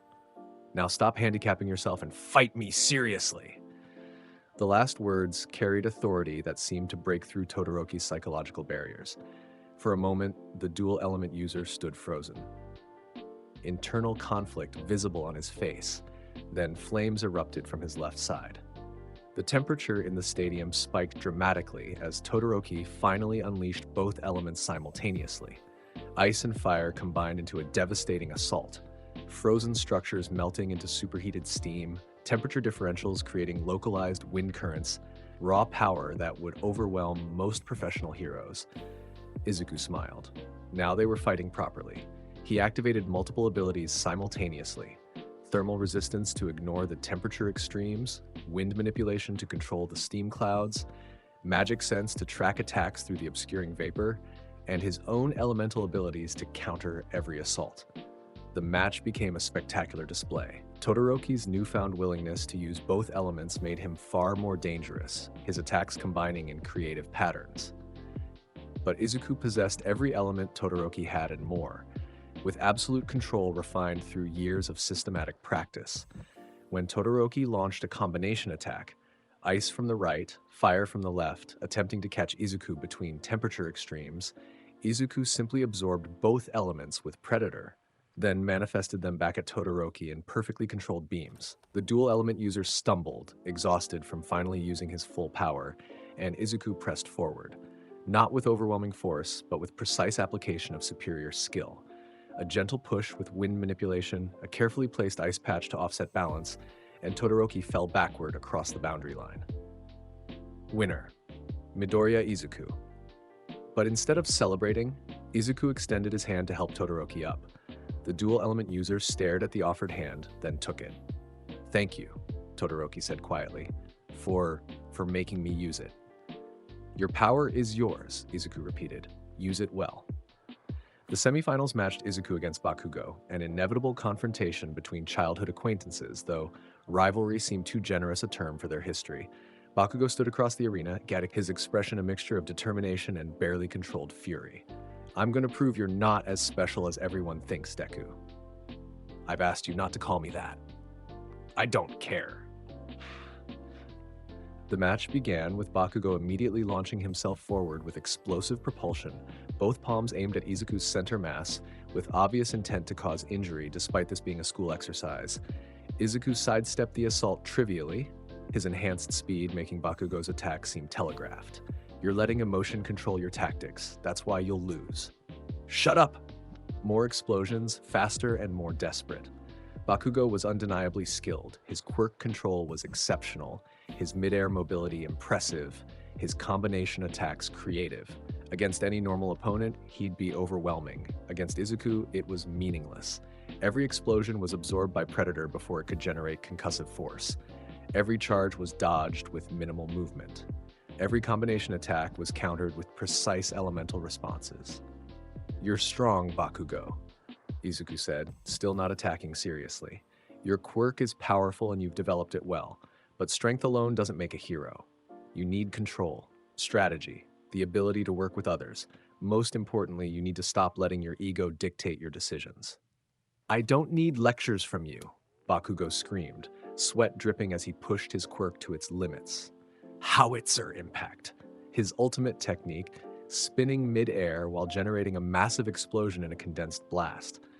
The attack had enough force to potentially cause serious injury even through protective equipment. Izuku caught it with his bare hand. Predator absorbed the explosion completely, the kinetic energy and thermal output simply vanishing into extra-dimensional space. Bakugo hung in the air for a frozen moment, comprehending that his strongest attack had been negated effortlessly. Then Izuku flicked his finger and black lightning, controlled to minimum output, arcsed through Bakugo's body. The explosive user's muscles seized from the electrical shock and he fell toward the ground. Izuku caught him with wind manipulation before he could hit the arena floor, then gently deposited him outside the boundary line. Winner, Midoriya Izuku. Bakugo lay there, conscious but defeated, staring at the sky with an expression that suggested his entire worldview was collapsing. Around them, the stadium had fallen silent, not in amazement this time, but in something closer to awe and discomfort. This wasn't a close match. This wasn't even a fight. This was an absolute demonstration of superiority so overwhelming that it seemed almost cruel. The finals would be against whoever won the other semifinal bracket, Tokoyami versus a student from Class 1B. The match was relatively even until Tokoyami's dark shadow went berserk in the enclosed arena, forcing Tokoyami to forfeit. Before his quirk hurt someone, the other Class 1B student advanced by default, facing Izuku in finals with an express suggested they'd already accepted defeat. The final match lasted 23 seconds. When the starting bell rang, Izuku didn't wait for his opponent to attack. He activated spatial motion and appeared directly in front of them, hand extended. Predator manifested as a visible dark aura, intimidating but harmless, and his opponent froze in instinctive fear. "You've fought well to reach this point," Izuku said genuinely, "but this ends now." A gentle application of wind manipulation pushed his opponent backward across the boundary line before they could even respond. No violence, no excessive force, just absolute, undeniable superiority. Winner, Midoriya Izuku, first place in the UA Sports Festival. The crowd erupted, but the celebration felt hollow. Everyone present understood they hadn't witnessed a tournament. They'd witnessed one person systematically demonstrating why competition against him was meaningless. All Might arrived for the awards ceremony, his smile somewhat strained. Placing the gold medal around Izuku's neck, the symbol of peace leaned in close enough that only they could hear. Young Midoriya, what you demonstrated today was incredible, but you've also made yourself into something that scares people. Some, those watching, will see a hero who can save anyone. Others will see a threat to the established order.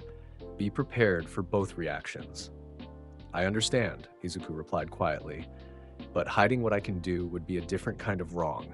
Better to be open about capabilities and let people adjust. All Might nodded slowly, though concern remained in his eyes. As Izuku stood on the first-place podium, holding his medal while cameras flashed and crowds cheered, he felt something shift inside him. Not physical, something deeper. Great Sage's presence in his mind seemed to intensify, its analytical processes accelerating to new levels. Notice. Evolution conditions achieved. Unique skill Great Sage has fulfilled all requirements for ultimate skill evolution. Circumstances optimal. Significant experience accumulated. Analytical capacity maximized. Combat data processed from numerous engagements. Public recognition achieved. Mental development sufficient. Beginning evolution sequence. Unique skill Great Sage is evolving into ultimate skill Raphael, Lord of Wisdom. The world seemed to pause. In Izuku's mind, something fundamental transformed. Great Sage, the analytical skill that had guided him for 5 years, was reaching its final form. Information processing capability increased exponentially. Analysis functions expanded beyond mere calculation into something approaching omniscience within observable parameters. Parallel operation divided into thousands of simultaneous processes. Thought acceleration compressed time until Izuku could perceive individual photons of light, and most significantly, Raphael gained true autonomy, no longer just an analytical system, but something closer to a separate consciousness dedicated entirely to his growth and success. Evolution complete. I am Raphael, Lord of Wisdom. Greetings, Master. I shall serve you to the utmost of my ability. Shall we begin? The voice in his mind was the same, yet fundamentally different. Where Great Sage had been mechanical and analytical, Raphael carried something approaching personality, still devoted to optimization and efficiency, but with deeper understanding of context, emotion, and long-term strategy. Welcome, Raphael, Izuku subvocalized. What's changed? Analysis capacity increased by approximately 10,000%. Predictive modeling now operates across thousands of probable futures simultaneously. I can now directly enhance your physical and mental capabilities beyond previous limits. Additionally, I've gained ability to autonomously develop new skills and optimize existing ones without conscious direction from you. In essence, Master, you have become substantially more powerful just by my evolution. Around him, the award ceremony continued. No one else noticed the fundamental shift that had just occurred. But Izuku felt it, the sense that he'd crossed another threshold, reaching a level of existence that few in any world could match. Master, I have numerous recommendations for proceeding forward. First, we should... Later, Izuku interrupted gently. For now, let's just enjoy this moment. We've achieved something significant. Understood. However, I must note, your performance today will attract attention from numerous parties. The Hero Public Safety Commission will likely attempt contact. Multiple hero agencies will offer internships. And the League of Villains now knows definitively that you represent a major obstacle to their objectives. Shall I begin calculating optimal responses to each scenario? Always working. Yes, run those calculations. But remember, we're not just trying to optimize efficiency. We're trying to become the kind of hero people can trust. Of course, Master. Calculating optimal paths toward that objective now. As Izuku left the stadium that evening, surrounded by congratulations and questions from media, he felt more certain than ever of his path. He'd achieved ultimate skill status in the middle of his first year at UA, far ahead of schedule thanks to the intensive experiences and challenges he'd faced. Raphael, Lord of Wisdom, now worked tirelessly in his mind, analyzing thousands of variables simultaneously, developing new applications of his abilities, predicting threats and opportunities, and Predator continued consuming and analyzing everything, growing stronger with each absorption, evolving toward its own ultimate form. The League of Villains was out there somewhere, planning. Traitors might lurk within hero society, unknown threats waited in the shadows, let them come. Izuku Midoriya had just become something beyond powerful, he'd become absolute. The morning after the sports festival, Izuku woke to find his phone overwhelmed with notifications. Messages, emails, news alerts, all discussing yesterday's unprecedented display. Social media had exploded with analysis of his performance, speculation about his quirk, and debates about what his existence meant for hero society. Master, good morning. I have compiled and analyzed all relevant data from overnight developments. Shall I present the summary? Raphael's voice in his mind was smoother than great sages had been, carrying subtle inflections that suggested genuine thought rather than pure calculation.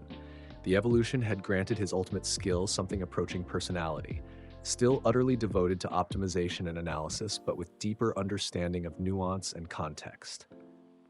Go ahead. Izuku sub-vocalized while checking his physical condition. The integration of abilities continued even while he slept, Raphael autonomously optimizing his skills and resistances. Analysis complete. Media coverage: 847 major news outlets covered the sports festival, with 623 specifically focusing on your performance. Public sentiment analysis: 67.3% admiration positive, 23.1% fear concern, 9.6% skeptical questioning. Hero Commission has attempted contact 14 times via UA administration. Villain network chatter increased 340%, with your name mentioned in 89% of intercepted communications. International hero communities in 23 countries have requested information about you. Hero Agency internship offers, 127 received, including top 10 heroes. All Might has requested private meeting. Principal Nezu requires conference this afternoon. Recommendation: prioritize strategic relationships while maintaining operational independence. Izuku processed this as he prepared for the day. The world's attention was now firmly fixed on him, exactly as anticipated, though the scale exceeded even Raphael's initial projections. What about the League of Villains? Analyzing. Dark web monitoring indicates Shigaraki Tomura mentioned specifically in encrypted communications. Probability of targeted retaliation: 91.7%. However, surveillance suggests they are recruiting and planning rather than executing immediate action. Estimated timeline for next major move: 2 to 4 weeks. Recommendation: use this period to further enhance capabilities and establish strategic advantages. 2 to 4 weeks, enough time for significant development, especially with Raphael's enhanced guidance. Query: current status of Predator's evolution toward Beelzebub? Analysis: current progression 67.4% complete. Requirements for ultimate skill evolution: consume additional high-level entities to expand soul capacity, demonstrate perfect predation in combat scenario, achieve complete mastery of current predator functions, synthesize consumption and analytical capabilities to transcendent level. Estimated timeline: evolution achievable within 10 to 14 days if optimal conditions maintained. Recommendation: seek confrontation with powerful opponents to accelerate progression. Less than 2 weeks, potentially. Faster than he'd anticipated thanks to Raphael's active optimization. UA that morning was chaotic. Students from all courses wanted to approach Izuku, some seeking autographs, others advice, many just wanting proximity to the sports festival champion. Teachers watched him with new wariness, their training suddenly seeming inadequate. For someone who demonstrated such overwhelming superiority, Class 1A's atmosphere had shifted. Where before they'd been uncertain of Izuku's capabilities, now they knew definitively that he existed on a completely different tier. Conversations quieted when he entered. Several students actively avoided eye contact. Even Bakugo, usually explosive with confrontational energy, watched him with something between resentment and resignation. Only a few approached normally. Uraraka smiled genuinely, grateful for the sports festival team victory, even if everyone knew Izuku had carried them.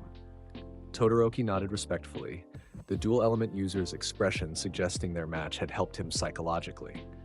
Ida maintained his formal courtesy despite clear awareness of the power differential. Before classes began, Aizawa addressed the situation directly. I know yesterday was intense, the underground hero stated, his tired eyes scanning the room. Midoriya's performance has generated significant attention. But remember, you're all here to become heroes. Comparing yourself to someone with unique capabilities is counterproductive. Focus on your own growth. The advice was sensible, but somewhat hollow. How could they not compare themselves when one classmate had demonstrated abilities that made professional heroes seem ordinary? Master, analysis of classmate psychological states indicates developing inferiority complexes in 73% of students. Recommendation, demonstrate approachability while maintaining clear boundaries. Social isolation would be strategically disadvantageous despite power differential. Raphael was right. Being the strongest meant nothing if he became isolated from everyone. Heroes needed connections, relationships, the ability to work with others even when vastly more powerful. During lunch, Izuku made the effort to sit with his usual group, Uraraka, Ida, and now Todoroki, who'd begun joining them after the sports festival match. The conversation was initially stilted, but gradually found rhythm as they discussed upcoming internships. Every top agency wants you, Uraraka observed, reviewing her own modest list of offers. You could train under any hero in Japan. Possibly internationally, Ida added. I heard foreign heroes were requesting your consideration. Izuku nodded. The offers were impressive. Endeavor wanted him despite Todoroki's complicated relationship with his father. Best Genist sought his precision. Hawks expressed interest in his analytical capabilities. Even All Might had extended a personal invitation. I haven't decided yet, Izuku admitted. The internship should provide useful experience, not just prestige. Analysis. Optimal internship selection depends on developmental goals. Endeavor offers intense combat training. Best Genist provides strategic coordination experience. Hawks presents intelligence-gathering methodologies. All Might grants symbolic association and personal guidance. However, I recommend considering independent operation. Your capabilities exceed what most heroes can teach. Independent? Izuku subvocalized. Explain. Analysis. Analysis, you possess perfect combat capability, superior analytical skills, comprehensive power set, and strategic thinking that surpasses most professionals. Traditional internship structure, observing and assisting established heroes provides minimal value. Alternative recommendation, request permission for autonomous hero activity under UA supervision. This allows practical experience while maintaining developmental control. The suggestion was bold, but logical. What could he learn from shadowing a hero when he could already defeat most threats they'd face? Real growth required real challenges, not structured observation. Before he could contemplate further, Present Mike's voice boomed through the cafeteria speakers. Midoriya Izuku, please report to Principal Nezu's office immediately. The cafeteria fell silent, hundreds of eyes turning toward him. Izuku stood calmly, his enhanced senses detecting the mixture of curiosity, fear, and speculation rippling through the crowd. I'll see you in class, he told his tablemates before departing. Nezu's office was more crowded than expected. The principal sat behind his desk as usual, but he wasn't alone. All Might stood to one side in his deflated form, Toshinori Yagi, the real person behind the symbol. Aizawa leaned against the wall, and seated across from Nezu was a woman Izuku recognized from news coverage, the Hero Public Safety Commission president. Master, significant meeting. Analysis of attendees suggests major policy discussion regarding your status. The commission president's presence indicates government-level interest. Recommendation: observe protocols while maintaining firm boundaries. Do not allow them to dictate your development or deployment. Please sit, Midoriya. Nezu gestured to the remaining chair. His intelligent eyes gleamed with their usual analytical intensity. Thank you for coming promptly. Izuku sat, his posture relaxed but attentive. Magic sense extended automatically, reading the room's emotional landscape. All Might, concerned but supportive. Aizawa, wary but protective. Nezu, calculating possibilities. The commission president, intensely interested with undertones of concern and ambition. I am Madam President of the Hero Public Safety Commission, the woman introduced herself formally. I've been eager to meet you, Midoriya Izuku. Your performance at the sports festival was extraordinary. Thank you. Beyond extraordinary, in fact. In my 30 years with the commission, I've never witnessed a first-year student demonstrate capabilities that exceed most active professional heroes. Your abilities defy conventional categorization. Your combat effectiveness rivals top-tier pros, and your tactical acumen suggests training far beyond your age. She paused, clearly expecting response. Izuku simply waited, letting her continue. Which brings us to why I'm here. The Commission has a proposal for you.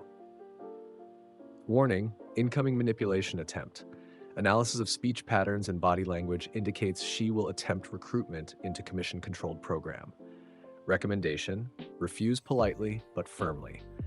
Commission oversight would severely limit operational freedom. We have a special program, the President continued, for exceptionally gifted individuals.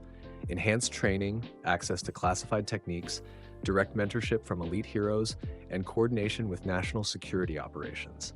In exchange, you would operate under Commission guidance, your abilities deployed where they're most needed for Japan's protection.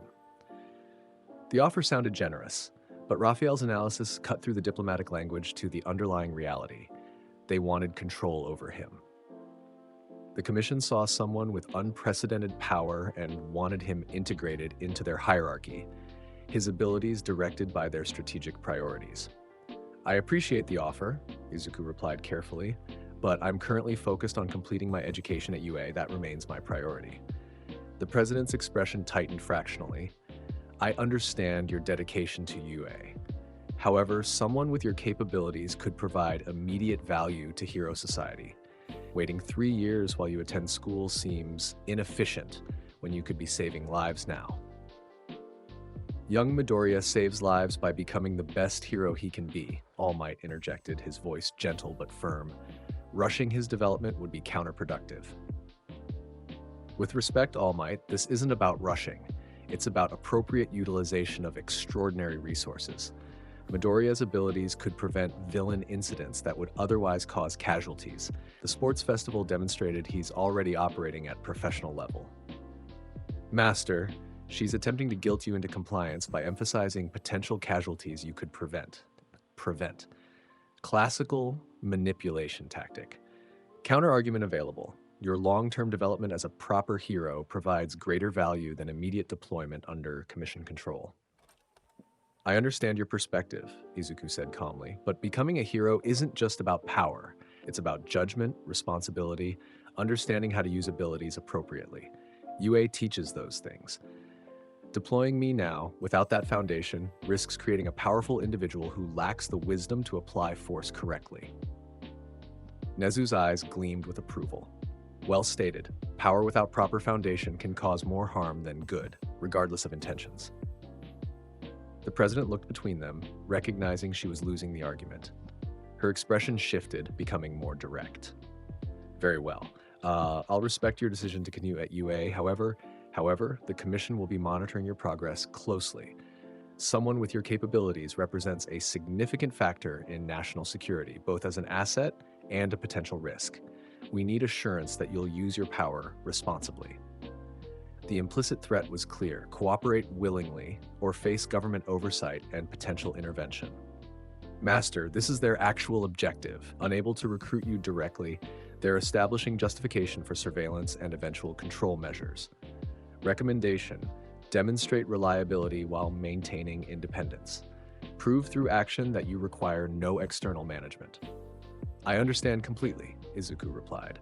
My goal is becoming a hero who saves people with a smile, like All Might. Every action I take serves that purpose. I welcome observation of my conduct. It will demonstrate my intentions clearly. The President studied him for a long moment, then nodded slowly. I hope that's true, Midoriya, for everyone's sake. She stood, preparing to leave. Principal Nezu, I trust you'll keep me informed of any significant developments. Of course, Nezu replied with his characteristic enigmatic smile. After she departed, the atmosphere relaxed noticeably. Aizawa pushed off from the wall with a sigh. That was uncomfortable. The Commission has been pushing harder lately for control over powerful individuals. Your performance at the sports festival made you their priority target. They're afraid, All Might added quietly. Not of you specifically, but of what you represent. Power they can't categorize, control, or predict. It makes them nervous. Should I be concerned about government interference? Izuku asked directly. Not immediately, Nezu assured him. UA maintains institutional independence and your conduct has been exemplary. Continue demonstrating responsible behavior and they'll have no justification for intervention beyond surveillance. Which brings us to the actual purpose of this meeting, your internship selection. The principal steepled his pause, regarding Izuku with analytical interest. You've received 127 offers from hero agencies. Have you made a decision? Master, perfect opportunity to propose autonomous operation.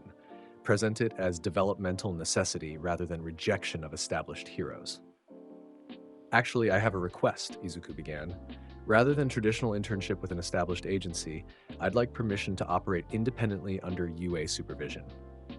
My capabilities exceed what most heroes can teach through observation-based learning. I'd benefit more from practical experience handling real situations autonomously. All three adults exchanged glances. Aizawa spoke first. You want to do solo hero work as a first-year student? Under supervision, Izuku clarified. I'd coordinate with UA, report activities, and accept guidance when needed. But yes, autonomous operation would provide better developmental value than shadowing a professional whose capabilities I've already surpassed in most areas. The statement was factually accurate but brutally honest. All Might winced slightly. That's very confident, young Midoriya. It's also accurate, Nezu interjected thoughtfully. His sports festival performance demonstrated capabilities that exceed most active heroes.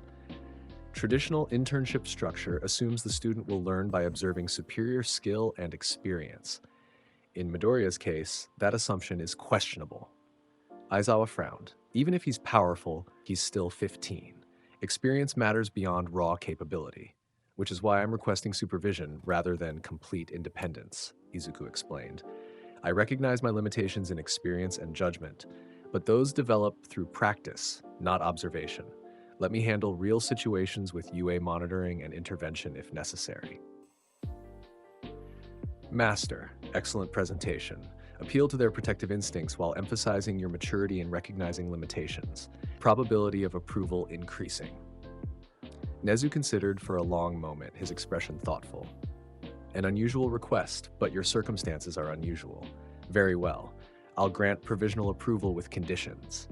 You may operate independently during the internship period, but you'll coordinate with our support team, maintain constant communication, accept immediate recall if situations exceed your capability, and submit detailed reports on all activities.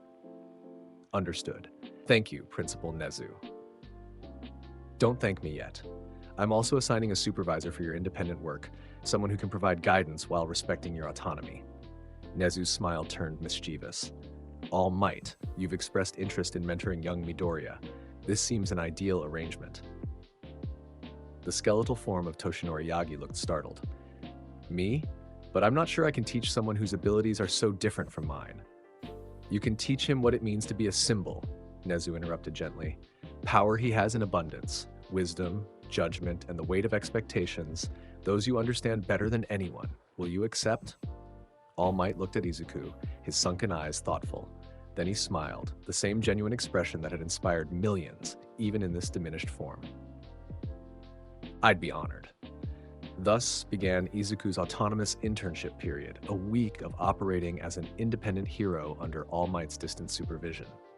Raphael coordinated with UA's support team, receiving real-time information about villain activity, emergencies, and situations requiring hero response across the city. The first incident occurred that same evening. Master, alert received, villain attack in progress, downtown shopping district. Multiple perpetrators with destructive quirks, civilian casualties probable, professional heroes responding but estimated arrival 4 to 6 minutes. Distance from current location 2.3 kilometers. Recommendation, immediate intervention via spatial motion. Civilian status?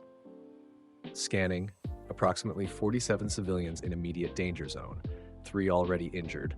Villain count, 6 individuals with varied quirk types. Threat assessment, moderate for normal heroes, negligible for your capabilities. However, civilian protection complicates engagement. Collateral damage must be minimized. Perfect, a real situation requiring tactical precision rather than overwhelming force. Initiating response, plot optimal intervention point. Calculated, transmitting coordinates. Spatial motion ready. Izuku activated his ultimate skill and space folded around him. The transition was instantaneous and imperceptible. One moment in his apartment, the next. Standing on a rooftop overlooking the shopping district chaos below, Magic Sense painted perfect awareness of the situation. 6 villains, each wielding their quirks destructively. One manipulated metal, tearing apart storefront gates. Another generated explosive projectiles, hurling them indiscriminately. The others had various enhancement and elemental quirks, using them to terrorize fleeing civilians and overwhelm the few heroes trying to contain the situation. Analysis complete. Villain capabilities documented. Optimal strategy, simultaneous neutralization using parallel operation to coordinate multiple attacks. Black lightning for instant incapacitation. Barriers to protect civilians from collateral effects. Estimated engagement duration, 8 to 12 seconds. Execute. Thought acceleration compressed time until the world seemed frozen. Raphael allocated tactical routines across 6 parallel processes, each tracking one villain simultaneously. Izuku's body moved with perfect precision, enhanced by his ultimate analytical capabilities. He appeared among the villains via spatial motion before they could perceive movement. Black lightning manifested from 6 different points simultaneously, not wild arcs, but controlled beams calculated to strike each villain's nervous system at precise intensity. The obsidian energy crackled through the air with lethal beauty, each bolt perfectly calibrated. 5 villains collapsed instantly, their bodies' electrical systems overwhelmed but not fatally damaged. The 6th, the metal manipulator, had some resistance, his quirk interfacing with electrical currents. He turned toward Izuku, metal shards hovering threateningly. Huda, Predator activated, and the metal shards simply ceased to exist, consumed into extra-dimensional space before they could be launched. The villains stared at his suddenly empty control field, comprehension failing. Izuku touched his shoulder gently, and Predator absorbed enough of the quirk activation to render it temporarily inoperable.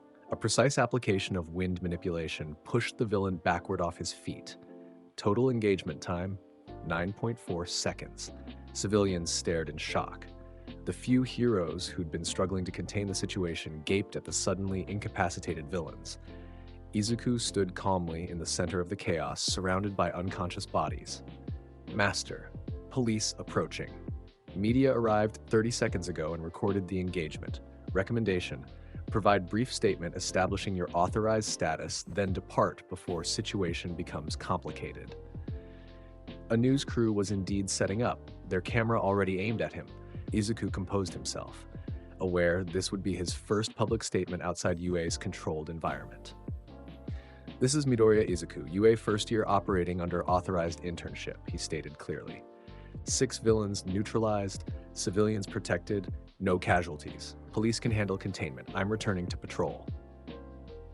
Before anyone could ask questions, he activated spatial motion and vanished, leaving only whispers and shocked silence. The news coverage that night was explosive. Video of his intervention circulated instantly, the mysterious UA student appearing from nowhere, defeating 6 villains in seconds, then disappearing before anyone could respond. Social media erupted with speculation, analysis, and debate about what they'd witnessed. Master, incident generated significant attention. Your statement established official status, preventing panic about vigilante activity. However, public awareness of your capabilities has increased substantially. Recommendation: expect higher profile targets and greater scrutiny. How many interventions tonight? Analysis: based on current crime patterns and hero response coverage, approximately 4 to 7 additional situations will likely occur within your operational radius. Recommendation: selective intervention. Prioritize cases where civilian lives are endangered and professional hero response is insufficient. The night continued with 3 more interventions. A hostage situation where spatial manipulation allowed him to appear behind the captor and neutralize them before violence occurred. A building fire where wind and water manipulation rescued trapped civilians while firefighters worked externally. A high-speed vehicle chase where Predator simply consumed the getaway car's engine, stopping pursuit without collision. Each intervention was recorded. Each video went viral. By morning, UA's strongest student was trending globally, with analysis videos dissecting his techniques and speculation about his true power level. All Might contacted him after reviewing the night's activities. Young Midoriya, your performance was exemplary. Professional execution, minimal collateral damage, perfect civilian protection. But I need to warn you, this level of public exposure has consequences. You're becoming famous very rapidly. Is that problematic? Not necessarily. Fame can be useful for heroes. It provides reassurance to civilians and deters some villain activity, but it also makes you a symbol. People will have expectations. Villains will view you as a challenge. Every action will be scrutinized. Master, All Might speaks from experience. His own fame created immense pressure and expectations. However, your circumstances differ. You possess capabilities that truly warrant confidence, rather than struggling to maintain symbolic image. Recommendation: acknowledge the wisdom while recognizing your unique position. I understand the burden of symbolism, Izuku replied. But I also have capabilities that support the image. I'm not pretending to be strongest, I demonstrably am. That authenticity should make the symbol more sustainable. All Might was quiet for a moment. You're very confident. I'm realistic. Raphael provides perfect analysis of my capabilities and limitations. I know what I can do, what I can't, and where development is needed. That clarity prevents both overconfidence and false modesty. Raphael? Izuku explained his ultimate skill's nature, the autonomous analytical consciousness that had evolved from Great Sage, now serving as perfect advisor and tactical coordinator. All Might listened with growing amazement.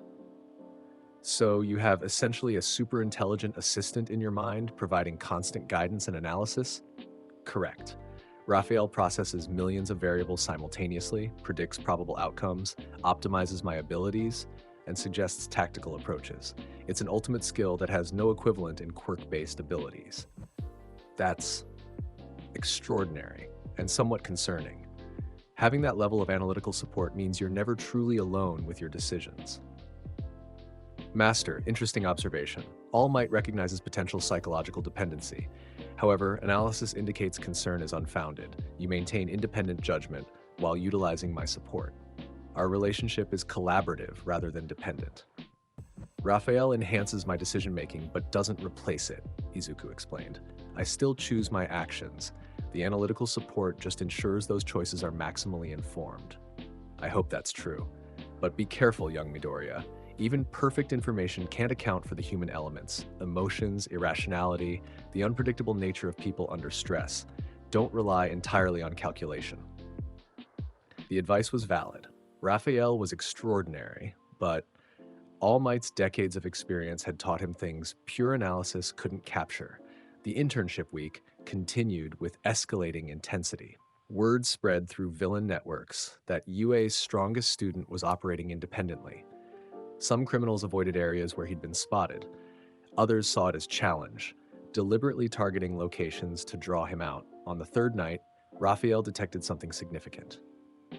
Master, anomalous activity detected. Scanning, multiple villain signatures converging on Industrial District. Pattern analysis suggests coordinated operation rather than random crime. Threat assessment, higher than previous encounters. Participant count, minimum 15 individuals, possibly more. Preliminary identification includes several wanted villains with serious criminal records. Recommendation: investigate, but maintain combat readiness. This may be deliberately targeting you. A trap? Probability 73.6%. The convergence pattern and location selection suggests someone organized this specifically to engage you. However, their probable assessment of your capabilities is based on limited data from Sports Festival and recent interventions. They likely underestimate your full power. Recommendation: accept engagement as opportunity to demonstrate superiority and accelerate Predator's evolution toward Beelzebub through absorption of multiple powerful entities. Izuku smiled. If villains wanted to challenge him directly, he'd accommodate them and use the confrontation to push his development forward. The Industrial District was abandoned at night, perfect for villain activity without civilian interference. Izuku approached via spatial motion, appearing on a warehouse rooftop with perfect view of the gathering below. Magic Sense identified them instantly. 17 villains, each with significant quirks and criminal records. Their leader stood in the center, a massive figure whose body seemed to shift between solid and liquid states, some kind of matter manipulation quirk. Analysis complete. Leader identified Mudflow. Wanted for 23 counts of murder, quirk allows molecular level matter state manipulation, highly dangerous in close combat. Surrounding villains include Razor Edge, Blade Projection Quirk, Combustion, Explosive Generation, Gravity Well, Localized Gravity Manipulation, and 13 others with varied capabilities. Collective Threat Assessment, significant for normal heroes, moderate challenge for you given numerical advantage and coordinated tactics. Optimal approach, demonstrate overwhelming superiority to discourage future challenges. They're waiting for me? Confirm, their positioning suggests ambush preparation. However, they've made critical tactical error. Their formation assumes you'll approach from ground level. Recommendation: initiate engagement from aerial advantage using ranged attacks before spatial relocation for close combat. Mudflow's voice boomed across the warehouse district. We know you're watching, UA brat. Come down and face us, or we'll start hitting targets where civilians will die. Empty threat. They wanted him specifically. But Izuku obliged anyway. He stepped off the rooftop edge using wind manipulation to control descent until landing in the center of their formation. 17 villains surrounded him, their quirks activating in displays of threat and power.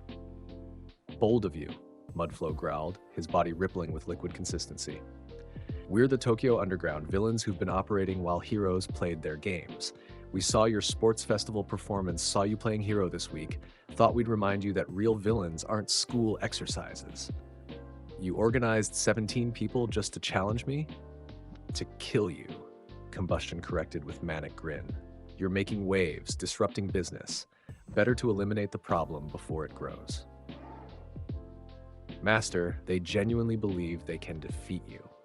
Analysis of their strategic planning suggests they've calculated numerical advantage, plus coordinated quirk combinations will overcome your demonstrated abilities. They do not comprehend the gap between your revealed capabilities and actual full power. Recommendation: provide education through absolute demonstration. I appreciate the preparation, Izuku said calmly, but you've made miscalculations. First, you base strategy on incomplete data. My sports festival performance and limited intervention videos don't represent full capabilities. Second, you assume numerical advantage matters against someone who can process and counter multiple threats simultaneously. Third, you chose an isolated location, which removes my primary limitation of civilian protection. He extended his awareness fully, magic sense mapping every villain's position, quirk activation state, and probable attack vectors. Parallel operation allocated 17 simultaneous tactical routines, each dedicated to one opponent. Thought acceleration compressed his perception until their movements appeared in slow motion. Shall we begin? Mudflow roared and charged, his body shifting to liquid state mid-motion to flow around any attack. The other villains launched their assaults simultaneously. Blades, explosions, gravity wells, elemental attacks, enhancement-boosted physical strikes. Coordinated assault from 17 directions at once. To Izuku, it was simple. Spatial motion flickered him between positions faster than they could perceive, his enhanced body moving through their formation like wind through grass. Each relocation placed him in perfect position to counter multiple attacks simultaneously. Razor Edge's projected blades encountered Predator's barrier and simply ceased to exist, absorbed into extra-dimensional space. Combustion's explosions were consumed before they could detonate, the chemical energy harvested for analysis. Gravity Well's distortion field was negated by Izuku's own spatial manipulation, superior understanding of dimensional physics rendering the quirk ineffective. Black lightning manifested in 6 controlled bolts, each striking a different villain with precision calculated to incapacitate without killing. 6 bodies collapsed simultaneously, their nervous systems overwhelmed. Analysis: 11 remaining. Mudflow's matter manipulation is interesting, molecular-level quirk with combat and utility applications. Recommendation: preserve for consumption analysis. Other villains: expendable threat level. Izuku appeared directly in front of Mudflow, the massive villain's liquid form attempting to engulf him. Predator activated at absorption strength beyond anything he demonstrated publicly. The consumption field expanded and Mudflow's entire body began breaking down at the molecular level. What are you? The villain's voice distorted as his matter destabilized. Consuming you, Izuku stated simply. Your quirk is interesting. I'm analyzing its properties while removing you from combat. Thank you for the contribution. Mudflow's liquid form couldn't maintain cohesion against absolute consumption. Within seconds, the villain had been entirely absorbed into extra-dimensional storage, his quirks properties cataloged by Raphael for potential mimicry. The remaining 10 villains stared in horror, finally comprehending they hadn't challenged a powerful student. They'd attacked something beyond their understanding. He erased Mudflow, one screamed. Retreat! This was a mistake! They scattered, attempting escape through various means. Izuku didn't pursue aggressively. Instead, he demonstrated another capability they hadn't anticipated. Spatial motion activated on massive scale, dimensional barriers manifesting in a perfect sphere around the entire industrial district. Nothing could enter or exit. The space had been sealed absolutely. Master. Dimensional containment established.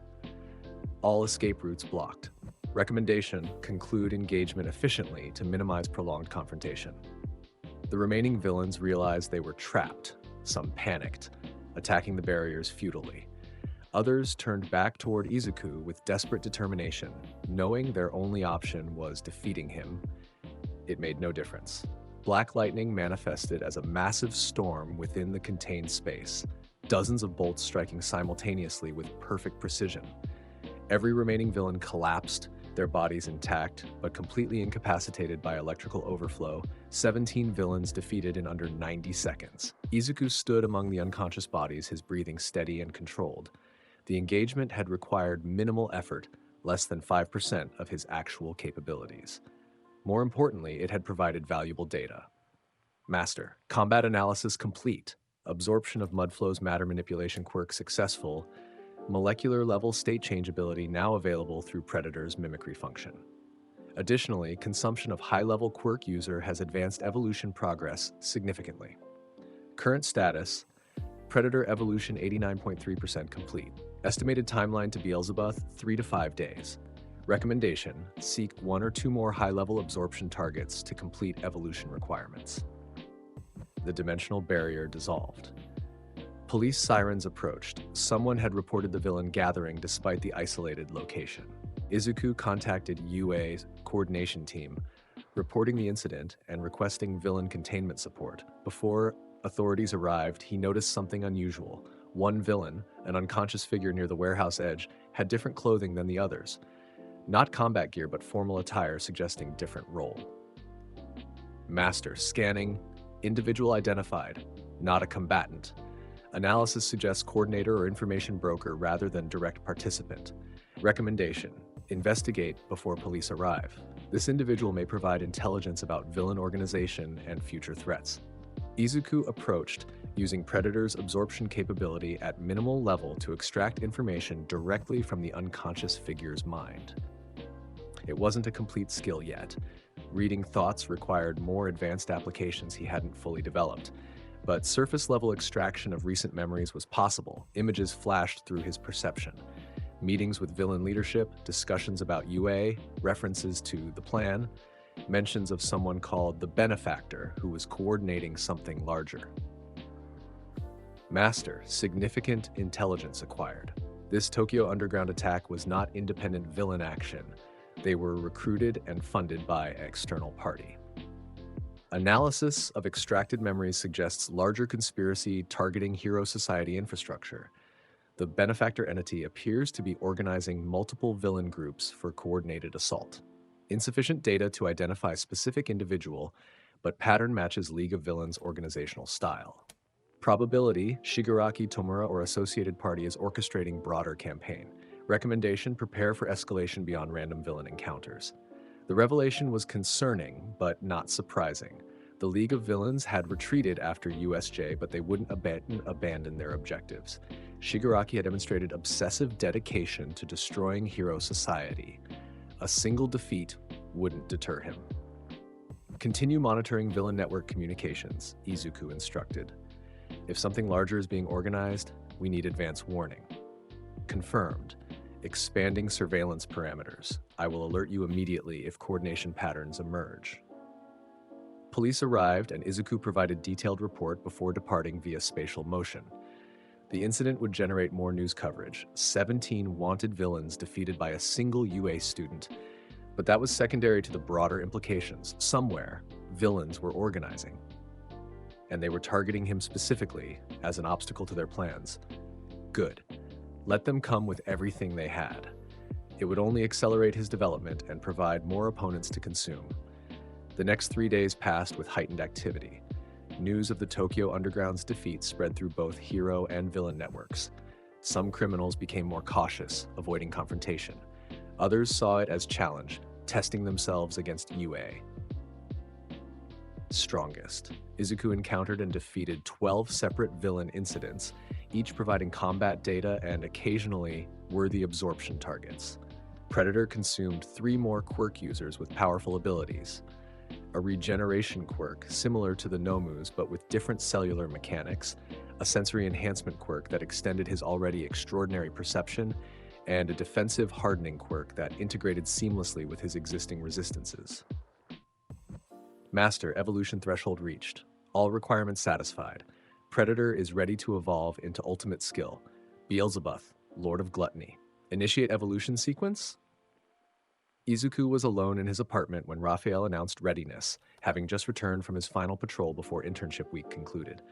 The timing was perfect. Evolution during sleep would minimize disruption, and he'd wake with ultimate skill fully integrated. Confirm evolution. Begin sequence. Acknowledged. Unique skill Predator initiating ultimate skill evolution protocol. Warning. Evolution process will be more intensive than Great Sage transformation. Your body and soul will undergo fundamental changes as Beelzebub establishes absolute consumption authority. Estimated duration, 8 to 12 hours. Recommendation. Enter meditative state to facilitate smooth transition. Izuku settled into meditation position, his breathing controlled and consciousness focused inward. Then the evolution began. Pain was insufficient description for what followed. Every cell in his body seemed to burn and freeze simultaneously as Predator's fundamental nature transformed. The extra-dimensional space where absorbed entities were stored expanded exponentially, its capacity becoming essentially infinite. The consumption mechanism shifted from physical-level absorption to soul-level predation, capable of devouring not just matter, but the essential existence of targets. Through the transformation, Izuku felt something vast and terrible taking shape. Beelzebub wasn't merely an enhanced version of Predator.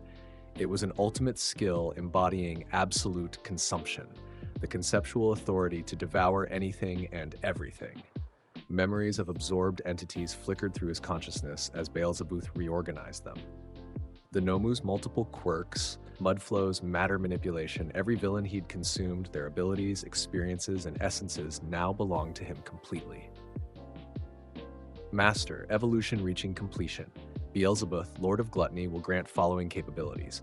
Soul consume, permanent absorption of target's soul and all associated abilities. Rot, decomposition of any matter or energy. Food chain, sharing of consumed abilities with allies. Perfect mimicry, flawless replication of absorbed powers. Enhanced predation, consumption speed and efficiency increased exponentially. Void God Azathoth pathway opened. Further evolution possible to supreme ultimate skill. The final stages completed, and Izuku's eyes opened. He felt fundamentally changed, power flowing through him at levels that surpassed even his enhanced state from hours before. Beelzebub existed as a dark hunger at his core, capable of consuming reality itself if he directed it. Master, welcome to Ultimate Skill status. You now possess 2 ultimate skills, Raphael, Lord of Wisdom, and Beelzebub, Lord of Gluttony. This combination provides unprecedented capability, perfect analysis, paired with absolute consumption. Threat assessment. You have effectively become one of the most dangerous entities on this planet. Recommendation. Test new capabilities under controlled conditions before operational deployment. Izuku stood, his body feeling lighter yet more substantial. He extended his hand, and Beelzebub manifested, not as mere darkness, but as a visible distortion that seemed to erase space itself where it touched reality. Analysis. What are Beelzebub's exact parameters? Detailed analysis. Soul Consume allows permanent absorption of target's complete existence, physical body, quirk factors, memories, personality, skills, and soul essence. Unlike Predator's temporary storage, Beelzebub's consumption is irreversible and total. Rot can decompose any matter or energy instantaneously, bypassing normal physical laws. Food Chain enables you to grant absorbed abilities to others temporarily, creating powerful allies. Perfect mimicry replicates absorbed powers with 100% fidelity, no degradation or limitation. Enhanced predation operates at speeds approaching instantaneous. Targets can be consumed faster than they can perceive the attack. Void God Azathoth pathway suggests potential future evolution beyond even current ultimate skill status, though requirements are currently unknown. The capabilities were staggering. With Beelzebub, he could permanently eliminate threats by consuming their souls, master any ability he encountered through perfect mimicry, and share power with allies through food chain. Combined with Raphael's analytical perfection, he'd become something approaching absolute. A test was necessary. Izuku extended his hand toward a practice dummy in his apartment, a reinforced training device designed to withstand significant quirk output. Beelzebub's rot ability activated, and the dummy simply ceased to exist, decomposed at the molecular level without residue or energy release. Master, efficiency confirmed. Rot operates as theorized, complete decomposition without trace. Soul consume capability cannot be tested on inanimate objects. Living targets required. Recommendation: field deployment will provide necessary data for full capability assessment. Before Izuku could contemplate further testing, his phone rang. All Might's contact information displayed. Young Midoriya, the symbol's voice carried urgency. Emergency situation developing. Multiple villain attacks across the city. Coordinated assault targeting hero agencies and UA itself. This is what you warned about, the benefactor's larger plan. They're moving now. Izuku's perception sharpened instantly. Details? At least 30 confirmed villains involved, possibly more. They're hitting multiple locations simultaneously to overwhelm hero response. Aizawa and other teachers are defending UA. I'm responding to the main assault, but All Might coughed, his weakened body struggling. I can't be everywhere. Young Midoriya, I need you to assist. Choose a target and neutralize it. Your capabilities might be our best advantage in this chaos. Master, scanning emergency channels. Confirmed. Massive coordinated villain attack in progress. Targets include UA High School, multiple hero agency headquarters, and civilian infrastructure. Estimated villain count, 47 individuals across 8 primary locations. Threat assessment, severe for normal hero response, manageable for your current capabilities. However, coordination suggests mastermind directing operations. Probability high that League of Villains leadership is directly involved. Recommendation: identify and eliminate command structure to collapse coordinated assault. Raphael, priority target. Analysis: central coordination detected at abandoned warehouse complex. Same general area as previous Tokyo Underground encounter. Spatial distortion signatures match Kurogiri's warp gate quirk. High probability that Shigaraki Tomura is personally directing operations from that location. Recommendation: strike command center directly using spatial motion, eliminate leadership, collapse coordinated assault structure. Warning: League of Villains will have prepared countermeasures based on your previous encounter. Expect enhanced opposition. All Might, I'm targeting the command center. If I eliminate their coordination, the distributed attacks should collapse. Command center? How do you... Never mind. Be careful, young Midoriya. If the League of Villains is involved, they'll be ready for you this time. Izuku smiled. Let them be ready. I'm different now, too. He activated spatial motion, and reality folded. The warehouse complex materialized around him, a sprawling industrial facility filled with equipment, shadows, and the distinct presence of villain activity. Magic Sense painted perfect awareness of the location, Kurogiri maintaining multiple active portals for villain deployment, Shigaraki directing operations from a central control area, and surrounding them at least 20 villain combatants serving as guards. But there was something else. Something new that Raphael hadn't anticipated. Standing in the shadows near Shigaraki was a figure Izuku recognized from video footage and intelligence reports. A man in a black suit with a purple mist quirk emanating from his body, his presence radiating authority and danger. Master, unknown entity detected. Scanning, analysis incomplete. This individual does not match any known villain profiles. Power signature is abnormal, not standard quirk manifestation. Caution advised. Initial assessment suggests significant threat level. Welcome, Midoriya Izuku, the figure spoke with cultured voice that carried undertones of malevolence. I've been eager to meet you. I am the benefactor, the one who's been organizing resistance to your interference. You've been quite troublesome to my plans. Shigaraki stood beside him, scratching his neck compulsively. Sensei said you'd come if we made enough noise. Good. I want to see you try that absorption trick on a real threat. Sensei. Izuku's analytical mind processed the implication instantly. This wasn't just some coordinator. This was All for One, the ancient villain who'd opposed All Might for decades, the mastermind behind so much of Hero Society's darkness. Master, emergency analysis. Entity identified with 94.7% probability, All for One. Quirk, steals and grants abilities, age unknown but estimated over 100 years, responsible for numerous historical villain incidents, considered one of the most dangerous individuals in the world. Threat level, extreme. This is the first entity we've encountered who may actually challenge your capabilities. Recommendation, full combat deployment. Do not underestimate this opponent. All for One smiled, though his scarred face made the expression grotesque. I see your analytical ability has identified me. Excellent. That will save tedious explanations. Tell me, Midoriya Izuku, do you know why I arranged this meeting? Izuku's mind raced through possibilities. All for One wouldn't expose himself without purpose. This wasn't random confrontation, it was calculated action with specific objective. You want to steal my abilities, Izuku stated, the conclusion obvious once considered. All for One can take quirks. You saw my performance and decided my powers were worth the risk of direct confrontation. Precisely. How wonderfully perceptive. All for One's enthusiasm was genuine. Your abilities are extraordinary. Multiple powers that defy normal categorization, strength that surpasses professional heroes, that fascinating analytical consciousness you possess. I've been collecting powerful quirks for over a century, and yours would be my crowning achievement. Master, threat assessment revision. Critical. If All for One successfully steals your abilities, the consequences would be catastrophic. However, analysis suggests his quirk-stealing ability operates on different principles than your skills. Beelzebub and Raphael are not quirks, they're ultimate skills from different universal framework.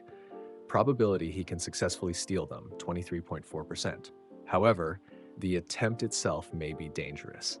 Recommendation, preemptive elimination using Beelzebub's soul consume before he can attempt theft. You're assuming you can steal them, Izuku replied calmly. That's your first miscalculation. My abilities aren't quirks, they operate on fundamentally different principles. All for One may not work on them. Oh, I'm aware they're unusual. That's what makes them so fascinating. All for One's excitement was palpable. I've stolen thousands of quirks, but you represent something new, a power system that exists outside the quirk framework entirely. Even if I can't directly steal your abilities, studying you while eliminating you serves my purposes. The surrounding villains began moving, encircling Izuku's position. Kurogiri's portals remained active, ready to facilitate All for One's escape if necessary. Shigaraki watched with manic anticipation, hands twitching toward his neck. Master, enemies positioning for coordinated assault.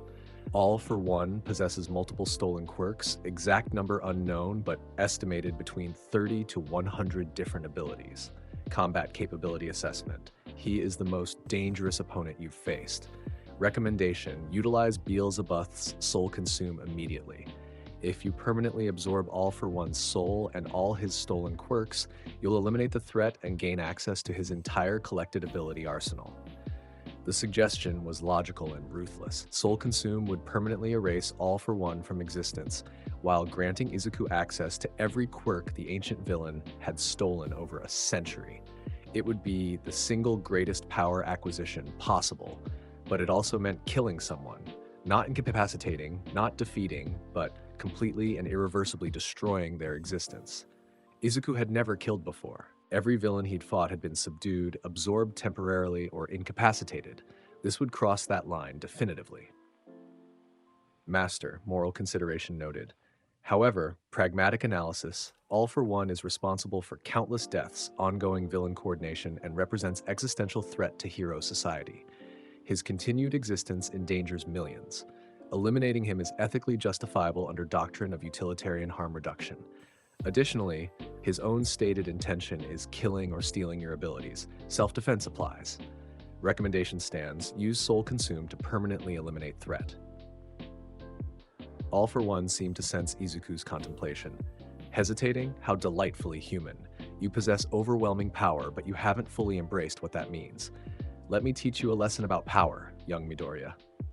The ancient villain's body erupted with quirk manifestations, multiple abilities activating simultaneously in display of his stolen arsenal.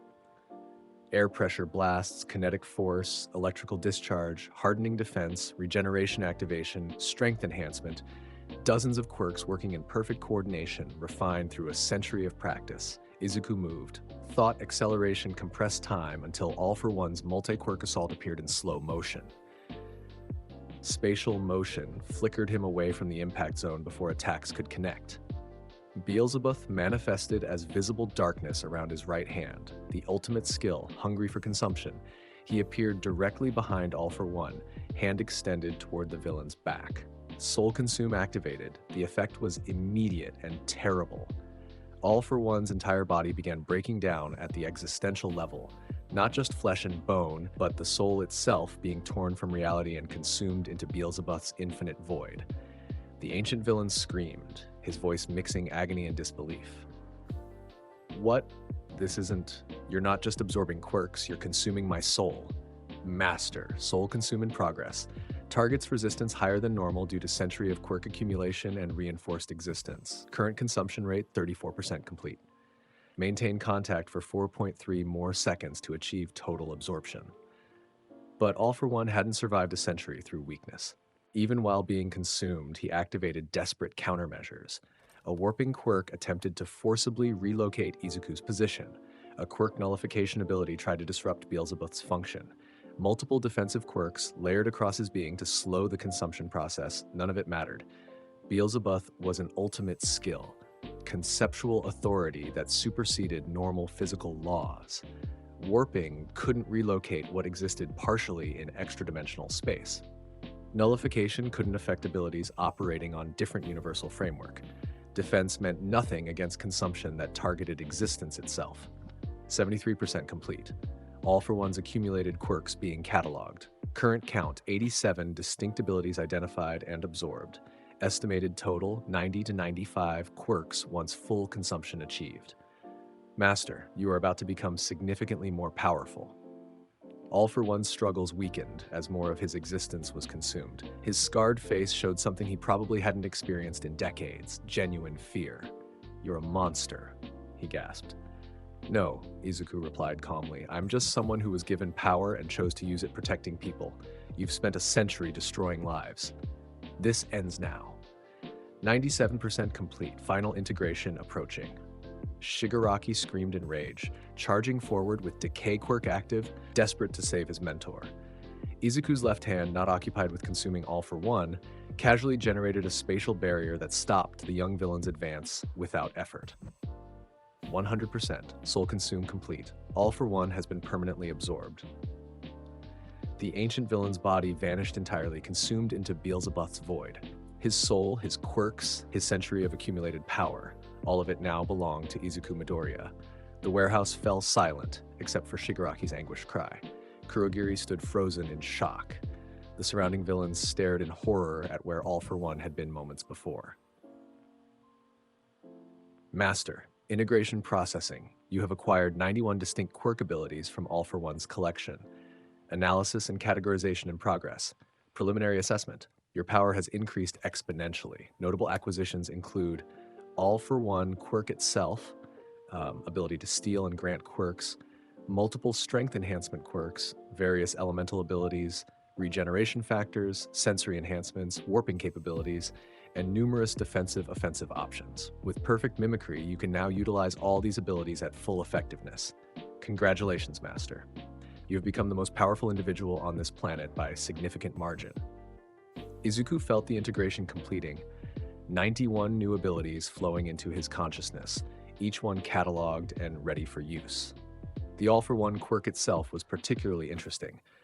Though largely redundant given Beelzebub's superior consumption capability, Shigaraki collapsed to his knees, hands scratching his neck until blood flowed. You killed him. You killed Sensei. You erased him completely. He tried to kill or steal from me, Izuku stated factually. I defended myself with permanent solution. His lifetime of villainy ends here. Damn you, Shigaraki's rage exploded. Kurogiri, kill him! Everyone, attack! The remaining villains charged desperately, their quirks activating in suicidal assault. Kurogiri's portals opened, attempting to separate Izuku's body parts through dimensional bisection. Izuku sighed and activated one of his newly acquired abilities, an air pressure manipulation quirk from All for One's collection. Combined with his own wind manipulation and enhanced by Raphael's perfect control, the resulting blast generated a shockwave that knocked every villain unconscious simultaneously without killing them.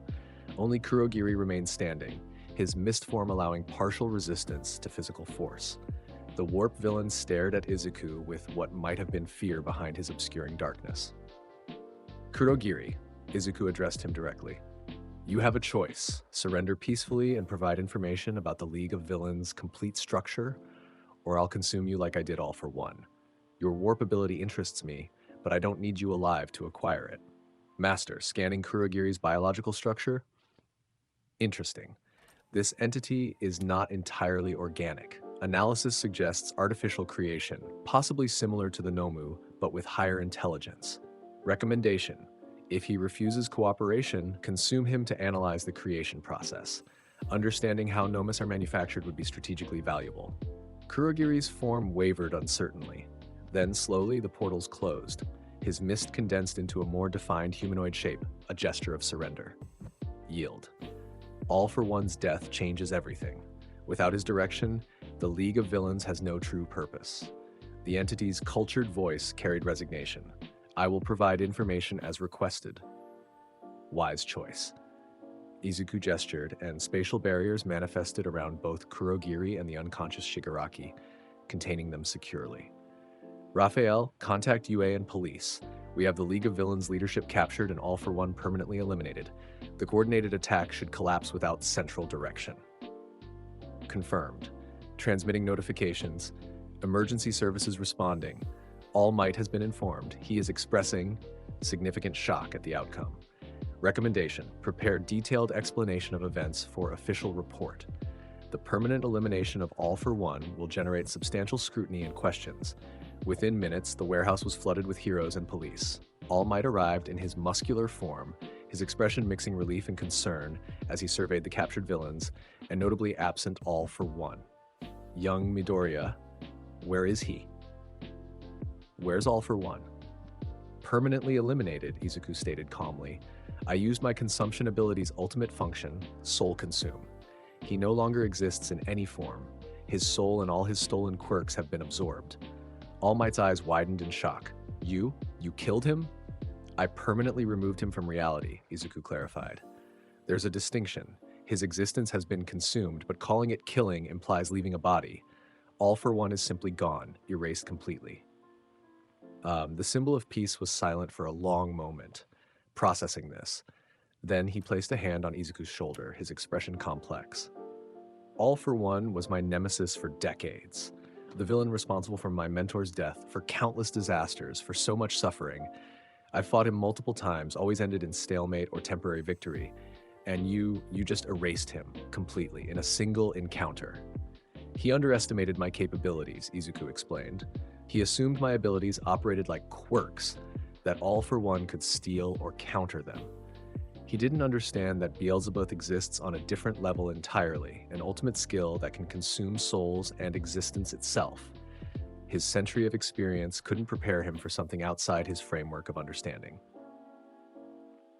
Master, emergency channels indicate the coordinated villain attacks across the city are collapsing.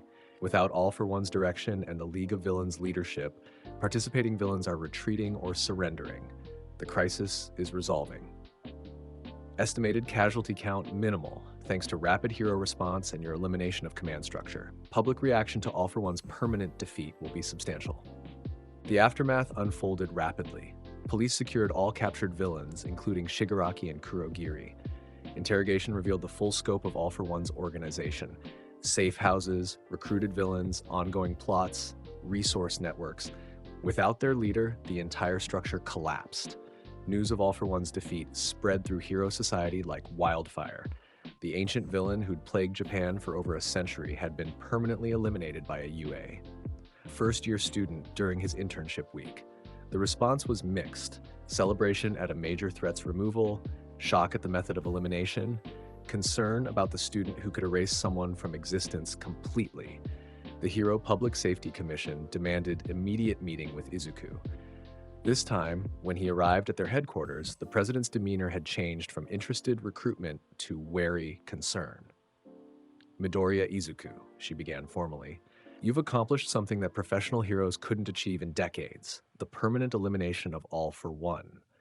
However, the method you used raises serious questions. You didn't capture him for trial. You didn't incapacitate him for imprisonment. You erased him from existence entirely." "He was attempting to steal or kill me," Izuku replied calmly.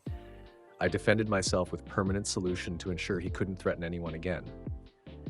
Given his century of villainy and ongoing danger to society, I consider this ethically justified."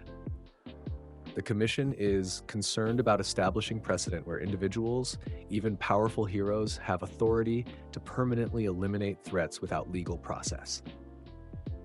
"Master, they're attempting to assert control through ethical arguments. Counterposition available. All for One was an active combatant attempting lethal force. Self-defense doctrine permits proportional response.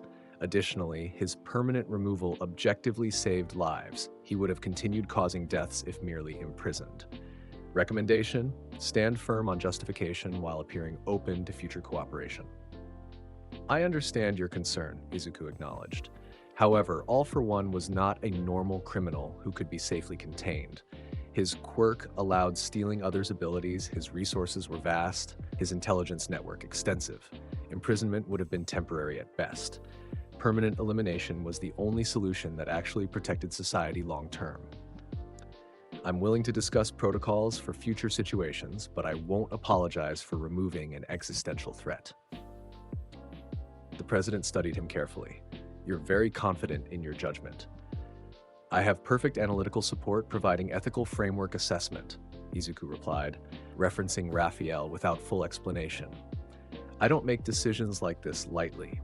All for One's elimination was calculated conclusion based on threat assessment, ethical justification, and utilitarian harm reduction.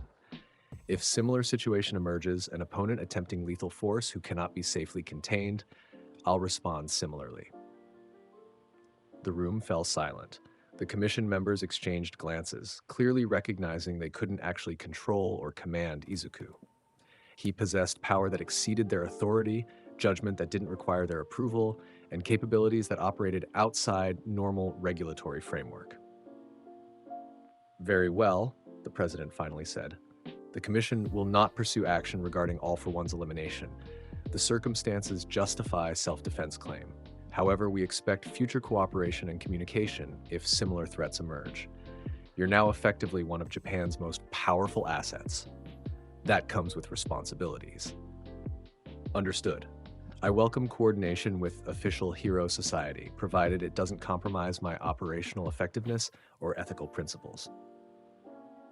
The meeting concluded with an uneasy détente, the commission acknowledging they couldn't control Izuku, while he agreed to maintain communication and cooperation where appropriate. The final week of internship period passed more quietly.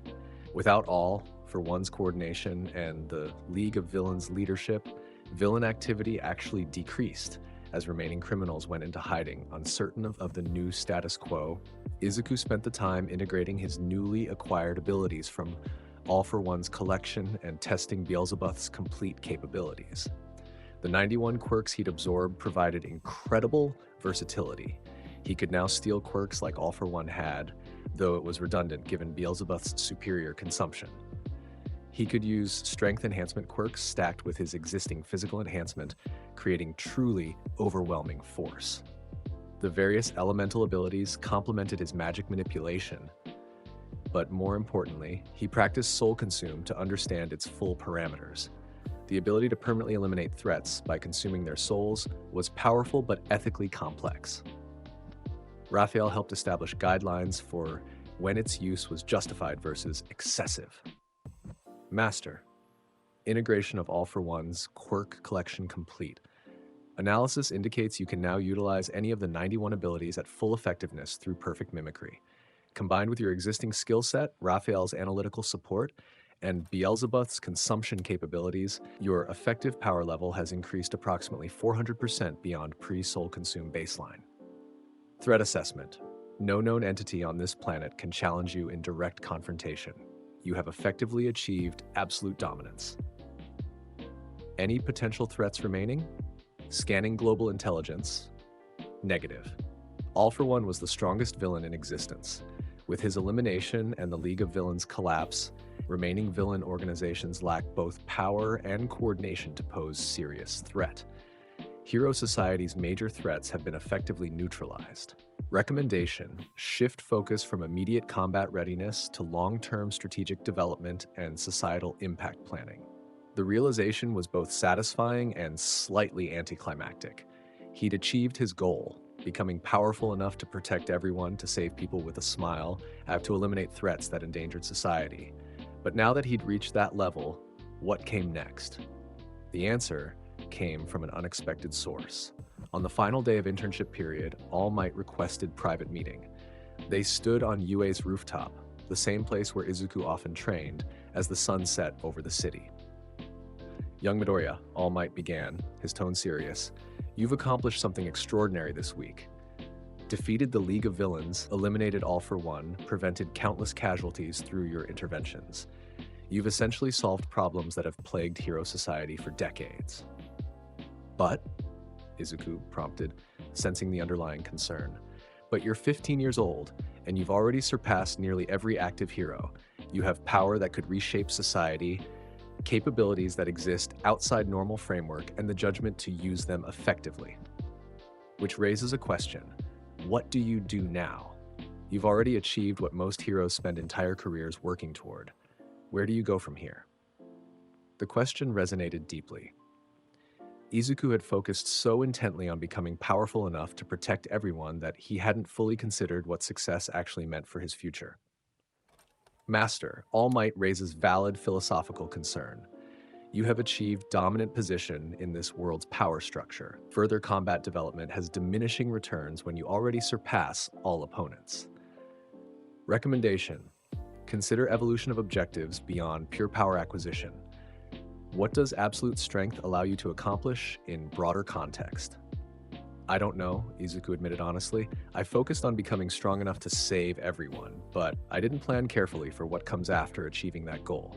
Do you have a suggestion? All Might smiled, the expression carrying both warmth and sadness. Yes, actually, I've spent my career as a symbol, a figure people could believe in, who represented safety and hope. That symbolism was as important as my actual heroism, maybe more so. You have the power to be that symbol now. But you need to develop beyond just strength. You need to become someone people can trust, who they see as protective rather than threatening, who represents the best of what heroes can be. You think I'm too focused on power?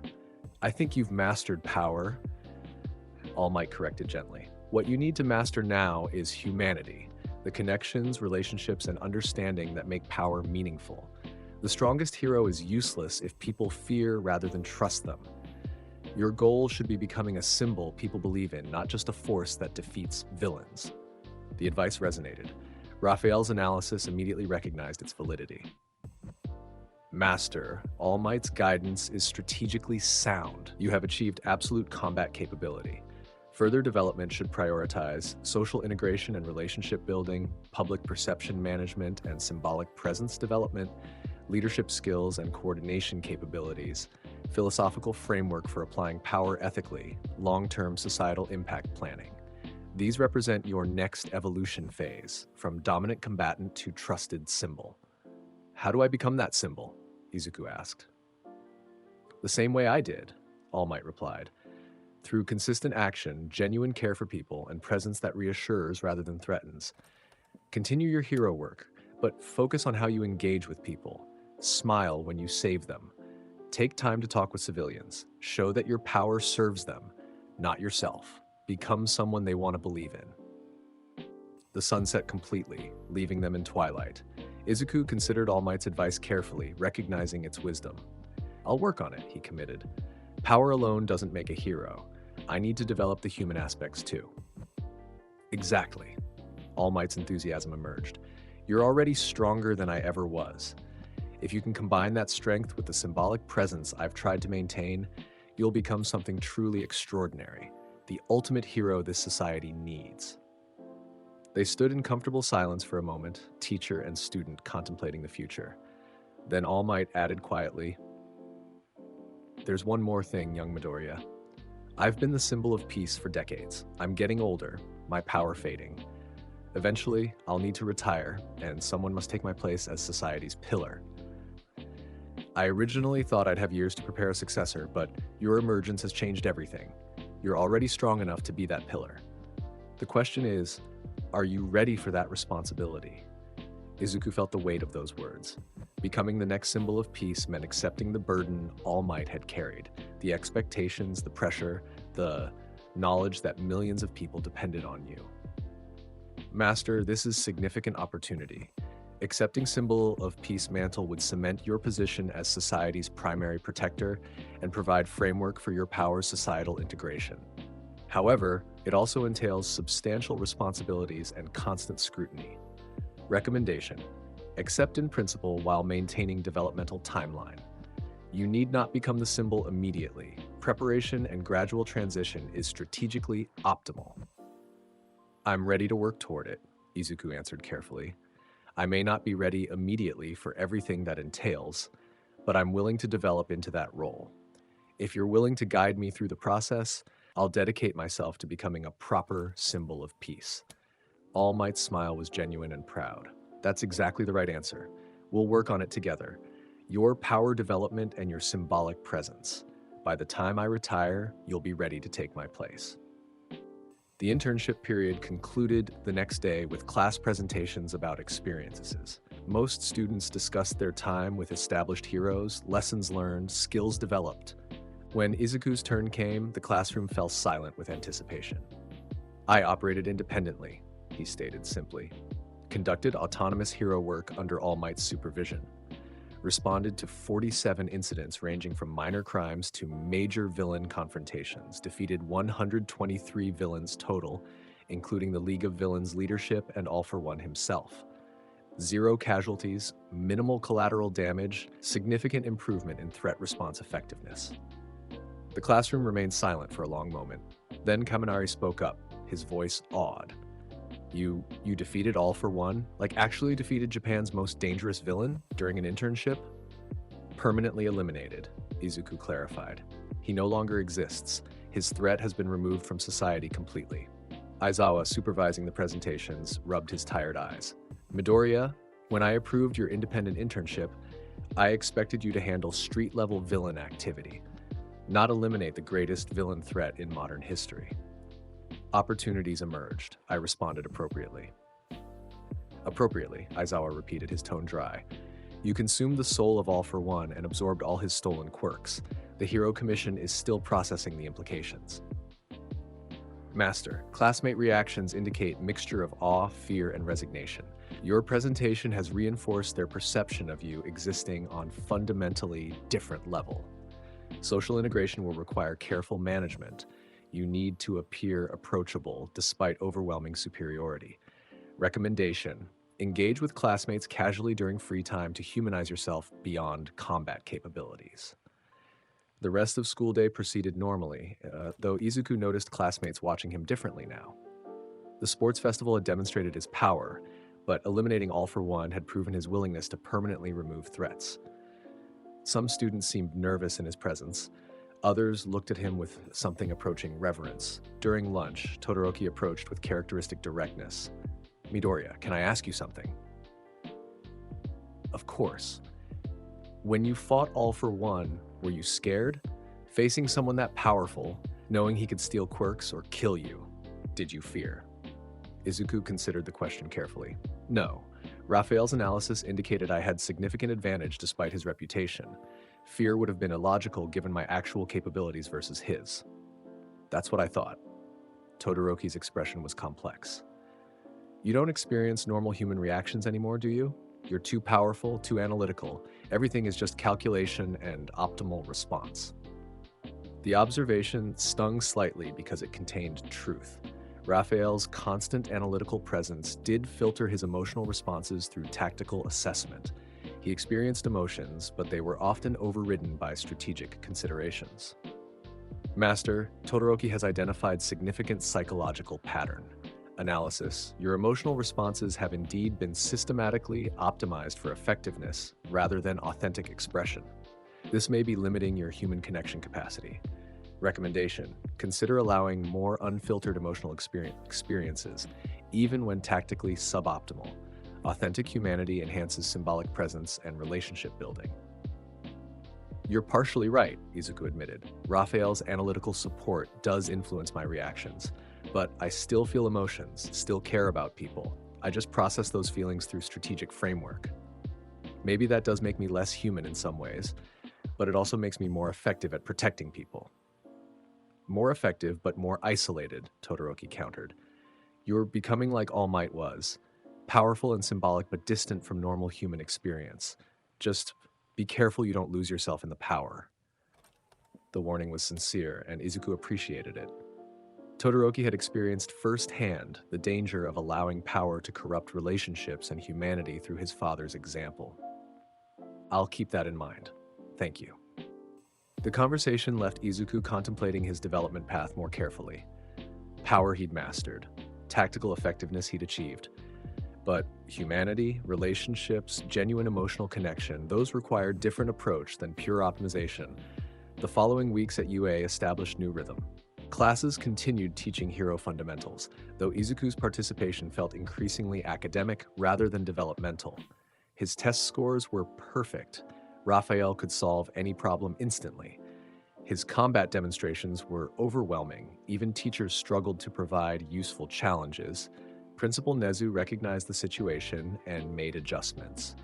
Izuku was granted access to advanced facilities for personal training, private sessions with pro heroes focused on symbolic presence rather than combat, and flexibility to respond to real incidents when they emerged. The dynamic with classmates evolved slowly. Some students, like Uraraka and Ida, made effort to maintain friendship despite power differential. Others, like Bakugo, kept distance with resentful acknowledgement of superiority. Most settled into respectful wariness, recognizing Izuku was fundamentally different, but accepting his presence. Todoroki became something like a peer, perhaps the only classmate who could relate to dealing with overwhelming power and its psychological impacts. They trained together occasionally, Todoroki pushing his dual elements to their limits, while Izuku practiced restraint and precise control. How do you handle knowing you could destroy anyone who challenges you? Todoroki asked during one session. By remembering power as a tool, not an identity, Izuku replied. I'm not defined by what I can destroy. I'm defined by what I protect and how I use these capabilities to help people. As long as I maintain that perspective, the power doesn't corrupt. That's healthier than my father's approach. He let power define everything because he sought it for validation rather than purpose. I didn't pursue power for myself. I developed it to become a hero who could save everyone. That purpose keeps it meaningful. Their conversation was interrupted by Raphael's alert. Master, priority notification. Significant incident developing, large-scale disaster in urban area. Building collapse in progress. Estimated casualties in hundreds if hero response is delayed. Professional heroes responding but will arrive after critical window. Distance from current location, 4.7 kilometers. Recommendation, immediate intervention via spatial motion. This situation requires your capabilities specifically. Emergency, Izuku stated to Todoroki. Major disaster developing. I need to respond. Go. I'll inform the teachers. Spatial motion activated, and Izuku materialized above the disaster site. A massive commercial building had partially collapsed, structural failure causing floors to pancake downward, trapping hundreds inside. Screams echoed from the wreckage as people trapped in the rubble called for help. Master, situation assessment. 347 people trapped in various locations throughout collapsed structure. Multiple critical injuries requiring immediate medical attention. Structural integrity compromised, further collapse probable within 6 to 8 minutes. Professional hero arrival estimated at 4 minutes. Recommendation, structural stabilization using spatial barriers, systematic extraction of trapped individuals, triage and treatment of injured using absorbed regeneration abilities. Izuku descended rapidly, landing at the collapse site. Civilians stared at him, some recognizing the UA student who defeated All for One, others just seeing someone who might help. "Everyone stay calm," Izuku announced, his voice carrying authority. "I'm going to stabilize the structure and extract trapped people. Emergency services are en route, but I'm starting rescue operations now." He extended his awareness through magic sense, perceiving every trapped person's exact location, their injury status, the structural instabilities threatening further collapse. Raphael allocated rescue operations across multiple parallel processes, calculating optimal extraction sequence. Spatial barriers manifested throughout the building, creating invisible supports that prevented further collapse. The groaning of stressed metal and concrete quieted as the structure was forcibly stabilized through dimensional manipulation. Then he began extractions. Spatial motion allowed him to appear directly next to trapped individuals, bypassing collapsed corridors and blocked passages. Each person he found was carefully relocated via teleportation to safe ground outside. Those with critical injuries received immediate treatment. He'd absorbed multiple regeneration and healing quirks from All for One's collection, allowing him to accelerate their recovery enough to prevent death. The process took 4 minutes of continuous effort, Raphael coordinating every action with perfect precision. By the time professional heroes arrived, Izuku had extracted all 347 trapped individuals, treated the critically injured, and prevented any fatalities. The rescue team stared in amazement at the scene. Hundreds of people safely evacuated, the building still standing despite catastrophic structural damage, and one 15-year-old student standing calmly amid the organized chaos. Midoriya? A professional hero approached, someone Izuku recognized from agency presentations. Do you do all this yourself?" "The building was collapsing with hundreds trapped inside," Izuku explained. "I stabilized the structure using spatial barriers, then extracted everyone via teleportation and treated critical injuries with healing abilities. All individuals accounted for, 0 fatalities, structural collapse prevented. Emergency services can handle the rest." The hero just nodded slowly, clearly overwhelmed by the efficiency of the intervention. News coverage of the rescue spread rapidly. Videos showed Izuku appearing and disappearing throughout the collapsed site, teleporting people to safety. The building miraculously stable despite obvious structural failure. Public response was overwhelmingly positive. This was heroism without violence, pure life-saving on massive scale. Social media exploded with comments about UA's miracle student and speculation about whether he was already the strongest hero in Japan despite being first year. Analysis videos broke down his demonstrated abilities: spatial manipulation, healing, structural stabilization, perfect coordination, and concluded he possessed versatility beyond any active professional. The Hero Public Safety Commission contacted Izuku again, this time with different tone. "Midoriya," the president stated, "your rescue operation today demonstrated exactly the kind of heroism society needs. 347 lives saved through decisive action and appropriate power application. The Commission would like to officially recognize your capabilities and offer provisional hero license despite your student status." The offer was unprecedented. Hero licenses were typically only granted after completing full hero course and passing extensive examinations.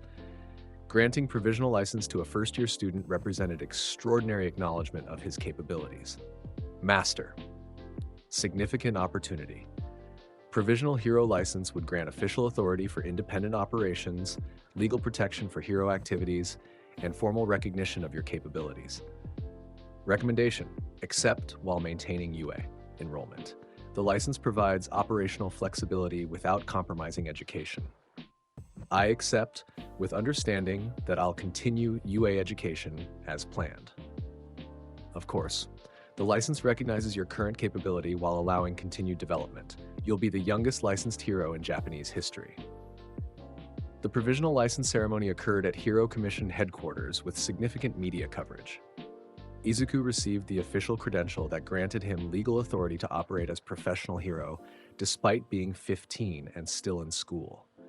All Might attended, his pride evident. "This is history, young Midoriya. You've achieved in months what most heroes spend years working toward." "It's a responsibility," Izuku replied. The license recognizes capability, but I need to prove I deserve it through consistent heroism. You've already demonstrated that. The rescue operation, defeating the League of Villains, eliminating All for One, you've saved more lives and prevented more disasters than most pros accomplish in years. Just remember what we discussed. Being a symbol means more than power and effectiveness. It means being someone people can believe in. The words resonated. Izuku had the power, the recognition, the legal authority. Now he needed to develop the symbolic presence that would make him a true successor to All Might. The semester's final months passed with this focus. Izuku continued responding to incidents, both during designated hero work and when emergencies emerged. Each intervention was executed with perfect efficiency, 0 casualties becoming his standard. The combination of Raphael's analytical perfection and Beelzebub's vast ability arsenal allowed him to handle virtually any situation optimally, but he also made conscious effort to develop symbolic presence. Smiling when saving people, even when tactical efficiency suggested speed over presentation. Taking time to reassure civilians, talking with rescued individuals rather than immediately departing. Building relationships with other heroes, demonstrating he could work within existing framework rather than operating entirely independently. The public response was remarkable. Opinion polls showed 87% of Japanese citizens viewed him positively, as a hero rather than a threat, despite his overwhelming power. Media coverage shifted from fearful speculation to genuine admiration. Children began wearing merchandise featuring his image. He was becoming a symbol. Master, analyzing long-term trajectory. Current developmental path suggests you will indeed succeed All Might as symbol of peace within 1 to 2 years. Public trust is high, capabilities are unmatched, symbolic presence is developing effectively. Recommendation: continue current approach while preparing for eventual full assumption of All Might's societal role. The school year's final weeks brought standardized testing, academic and practical examinations for hero course students. The academic testing was trivial for Izuku. Raphael could solve any problem instantly, with perfect accuracy. His practical exam partnered him with Todoroki against a pro hero instructor. The match lasted 37 seconds. Despite the pro hero's experience and powerful quirk, they couldn't cope with the overwhelming difference in capability.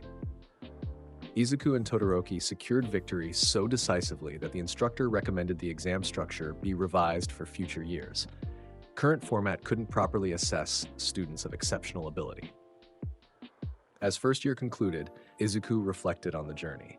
He'd entered UA as someone with extraordinary abilities, but uncertain how to develop into a proper hero. Now he held provisional hero license, had defeated Japan's greatest villain threat, saved hundreds of lives, and begun establishing himself as emerging symbol. But the most significant development had been internal. Power he'd mastered through systematic training and Beelzebub's evolution. But humanity, relationships, symbolic presence, those required different growth. He was learning to balance analytical perfection with genuine emotional connection, overwhelming strength with approachable demeanor, absolute capability with humble service. The final day of school, Principal Nezu requested meeting with Izuku.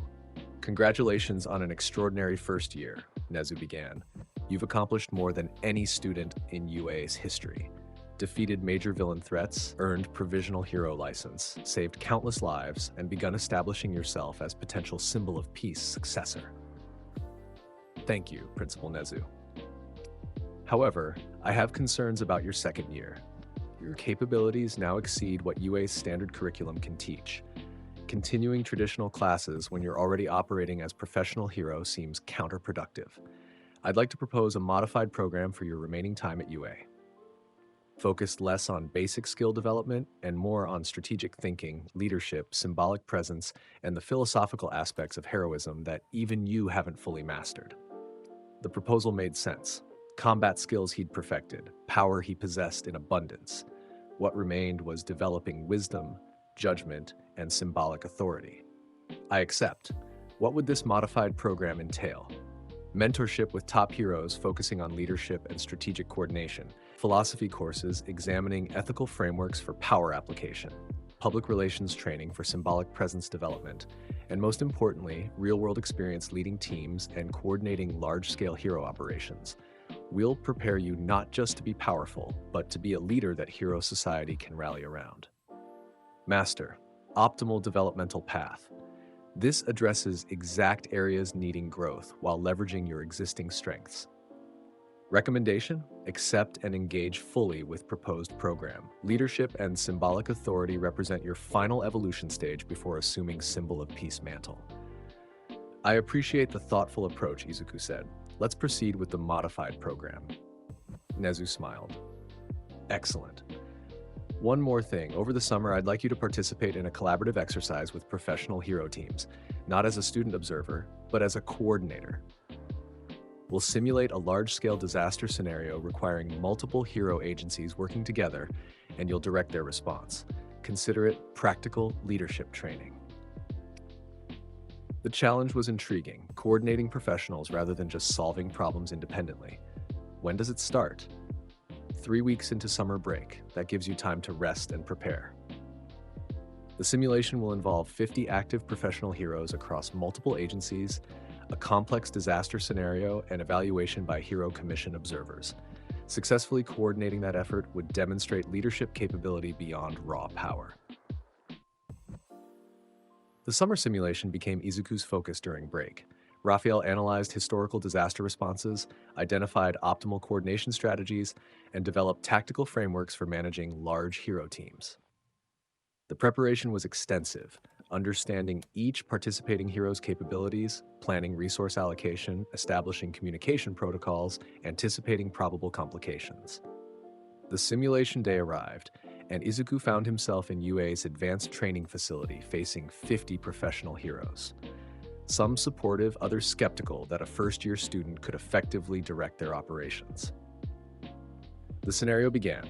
Massive villain attack on urban center, multiple simultaneous objectives requiring coordinated response, complicated by civilian evacuation needs and collateral damage limitations.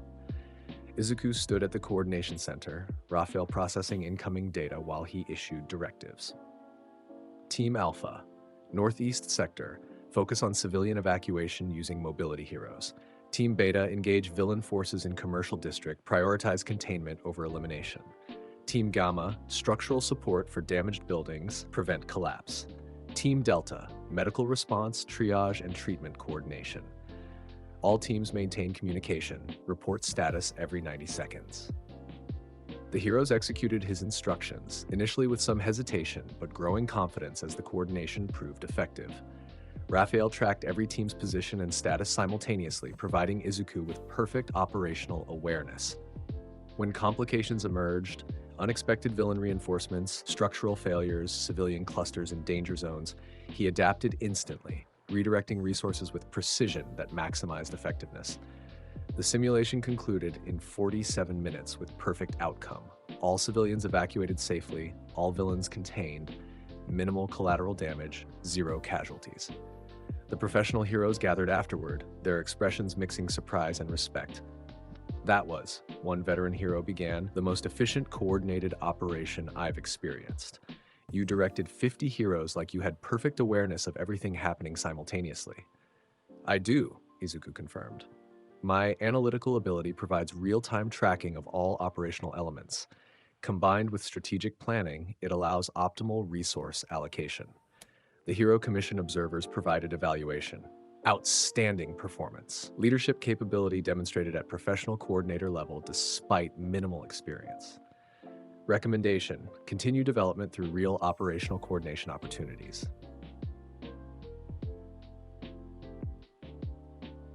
Nezu was delighted with the result. You've proven you can not only act independently with overwhelming effectiveness, but also coordinate others to achieve complex objectives. That's crucial for the Symbol of Peace role. You can't be everywhere, but you can direct Hero Society's response to threats beyond what any individual could handle. The rest of summer passed with continued development. Izuku participated in several real disaster responses as coordinator rather than direct combatant, refining his leadership skills. He worked with public relations specialists on symbolic presence, how to interact with media, what messages to emphasize, how to project confidence without arrogance. And importantly, he spent time with his mother, who'd watched her son transform from quirkless child to Japan's most powerful hero in training with mixture of pride and concern. Are you happy? She asked one evening, the question carrying weight. Izuku considered carefully. I'm fulfilled. I've achieved capabilities I never imagined possible, saved lives, prevented disasters. Whether that's happiness, I'm not sure. Raphael's analytical presence filters my emotional experiences in ways that make simple feelings complicated.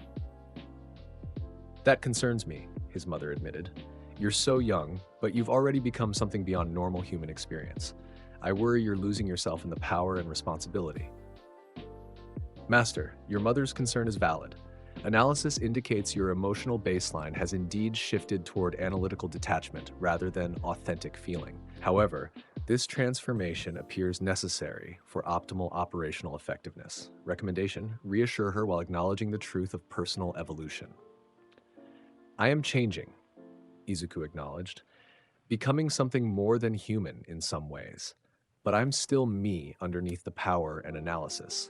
I still care about people, still want to protect everyone, still value the relationships that matter. The changes are necessary for what I need to become, but they don't erase who I am. His mother smiled, tears in her eyes. I believe you. Just promise me you'll hold on to your humanity even as you become this symbol everyone needs. Don't let the power consume the person. I promise. Second year at UA began with Izuku's status fundamentally different from typical students.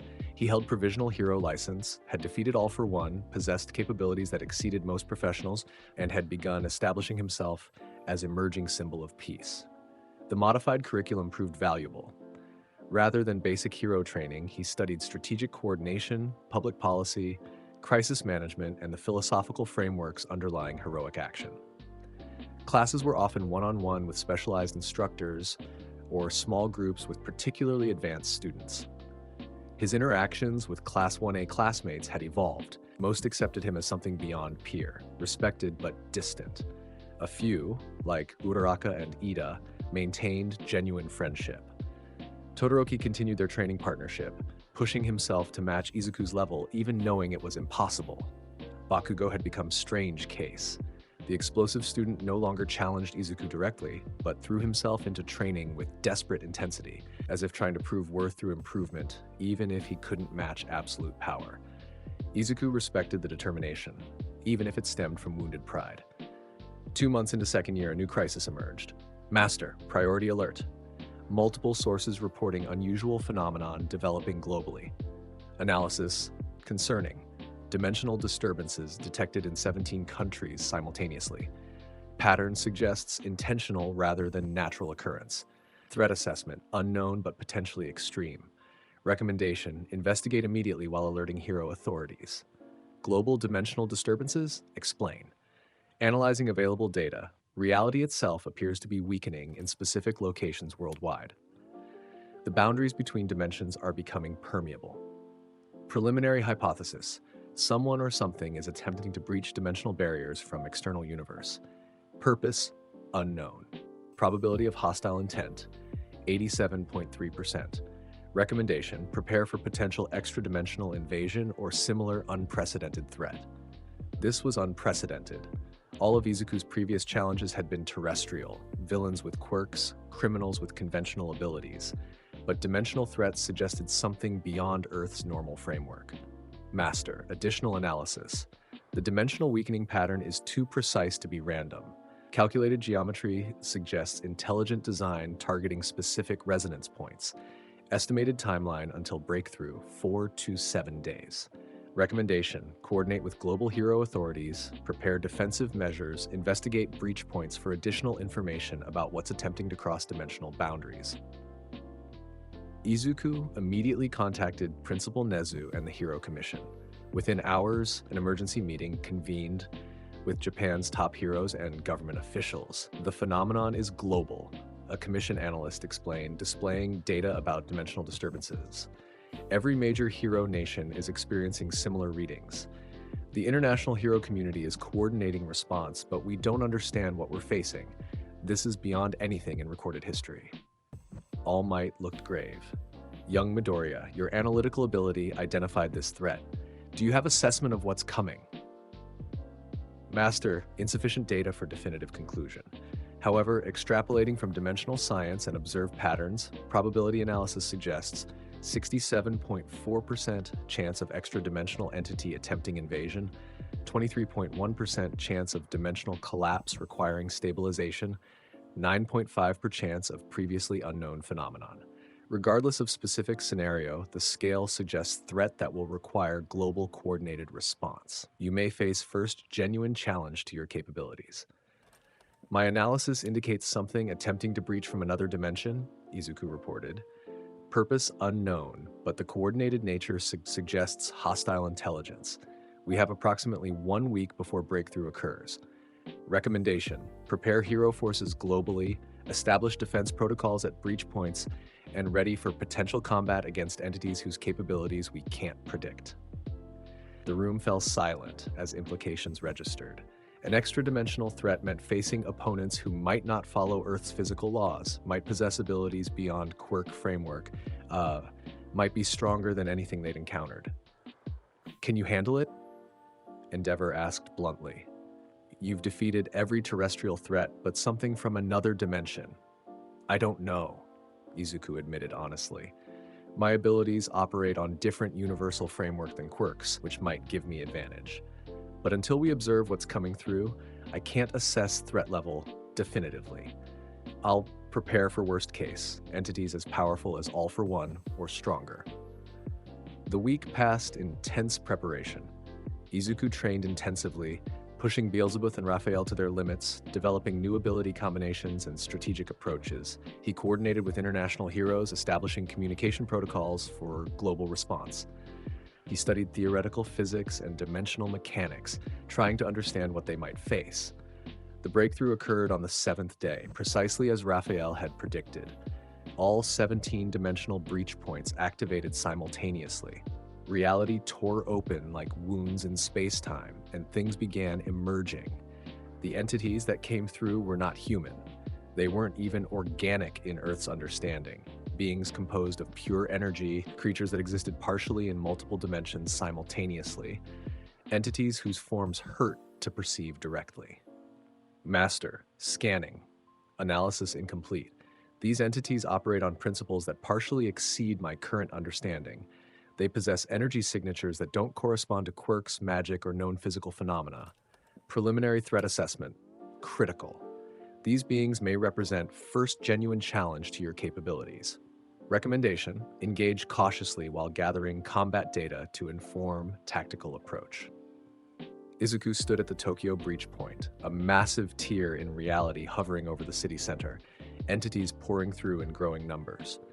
Professional heroes had evacuated civilians and established perimeter, but they were clearly overwhelmed by opponents whose abilities defied normal combat.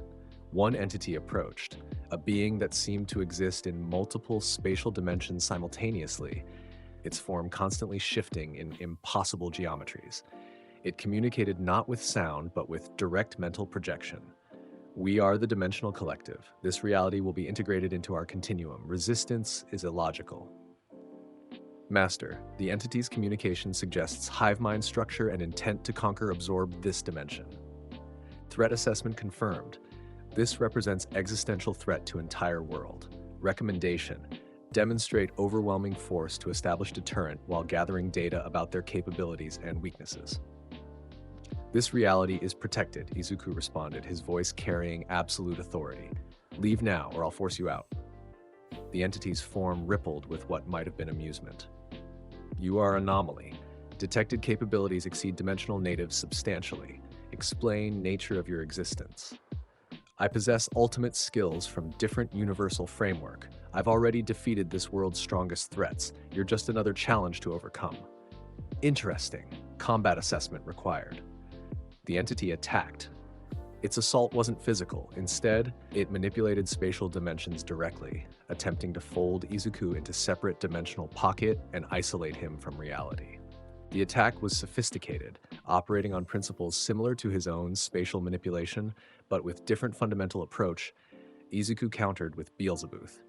The consumption field expanded, and the dimensional attack simply ceased to exist, absorbed into extra-dimensional void before it could complete. The entity paused, its impossible form registering something like surprise. You possess consumption authority? Fascinating. Capabilities more significant than initial assessment indicated.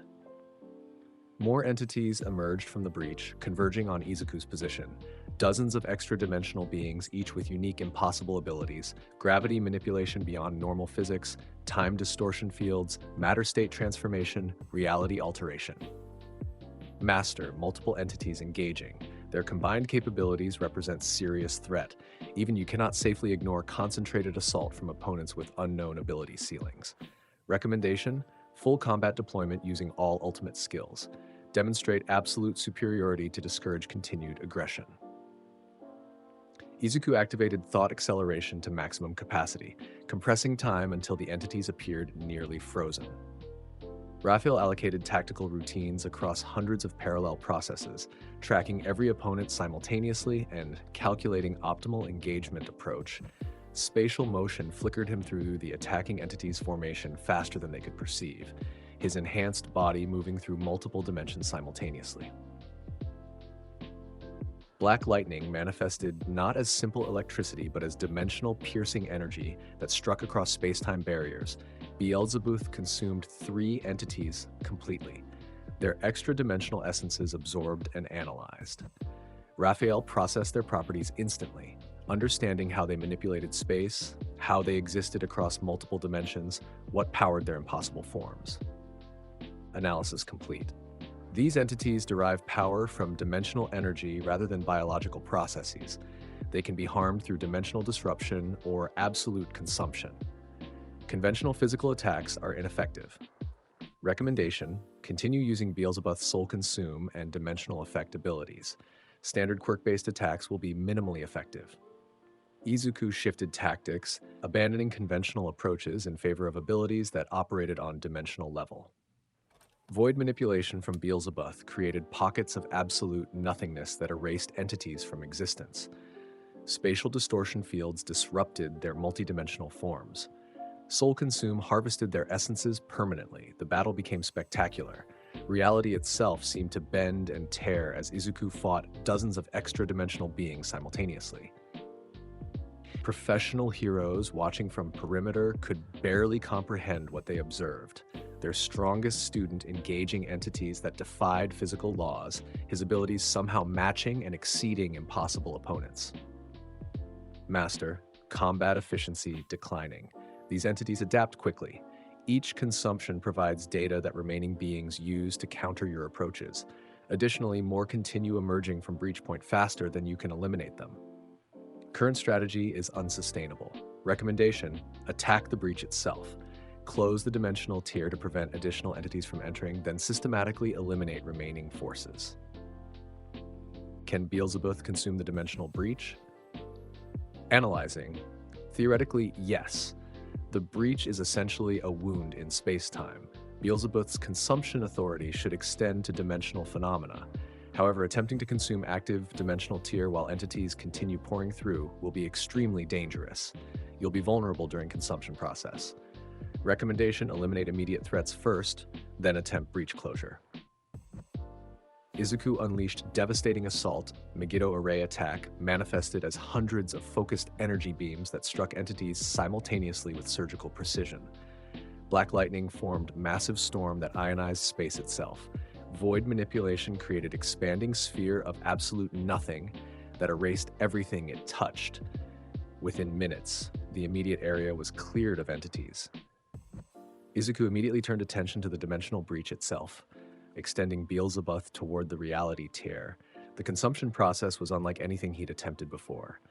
The breach wasn't matter or energy or even souls. It was damaged reality itself. Beelzebub struggled to grasp something so fundamentally abstract, and Izuku felt strain unlike any previous use of his ultimate skill. Master, consumption proving difficult. Dimensional breach is actively maintained from other side by unknown entity of significant power. You're not just closing wound, you're fighting against another force trying to keep it open. Estimated success probability 73.8%. Warning: failure could result in dimensional backlash that damages your existence. Allocate all available processing to supporting consumption. I'm closing this breach. Raphael's full analytical capability focused on single objective: understanding the dimensional mechanics well enough to counter the force maintaining the breach. Beelzebub expanded to maximum capacity, the consumption field growing until it encompassed the entire reality tear. On the other side of the breach, Izuku sensed something vast, an entity of tremendous power maintaining the dimensional connection, fighting against his consumption. For the first time since achieving ultimate skills, he encountered direct opposition that could genuinely challenge him. The struggle continued for subjective hours, compressed into actual minutes by thought acceleration. Izuku poured everything into the consumption effort. Beelzebub's absolute authority, Raphael's perfect analysis, every scrap of power he'd accumulated through countless absorptions. Slowly, inexorably, the breach began closing. The entity on the other side fought desperately, but couldn't overcome Beelzebub's fundamental consumption authority. Reality resealed itself, the dimensional tier healing under Izuku's forced closure. The breach vanished completely, leaving only empty air where the wound in space-time had existed. Master, consumption successful. Dimensional breach eliminated. Entity maintaining it from other side has been cut off, but not absorbed. It exists in separate dimension beyond our reach. However, the closure is permanent unless they can force new breach from their side. Analysis of consumed breach energy suggests that will require substantially more time and resources than their initial attempt. Estimated timeline for potential second breach, months to years minimum. Izuku collapsed to one knee, exhausted in ways he hadn't experienced since first acquiring his powers.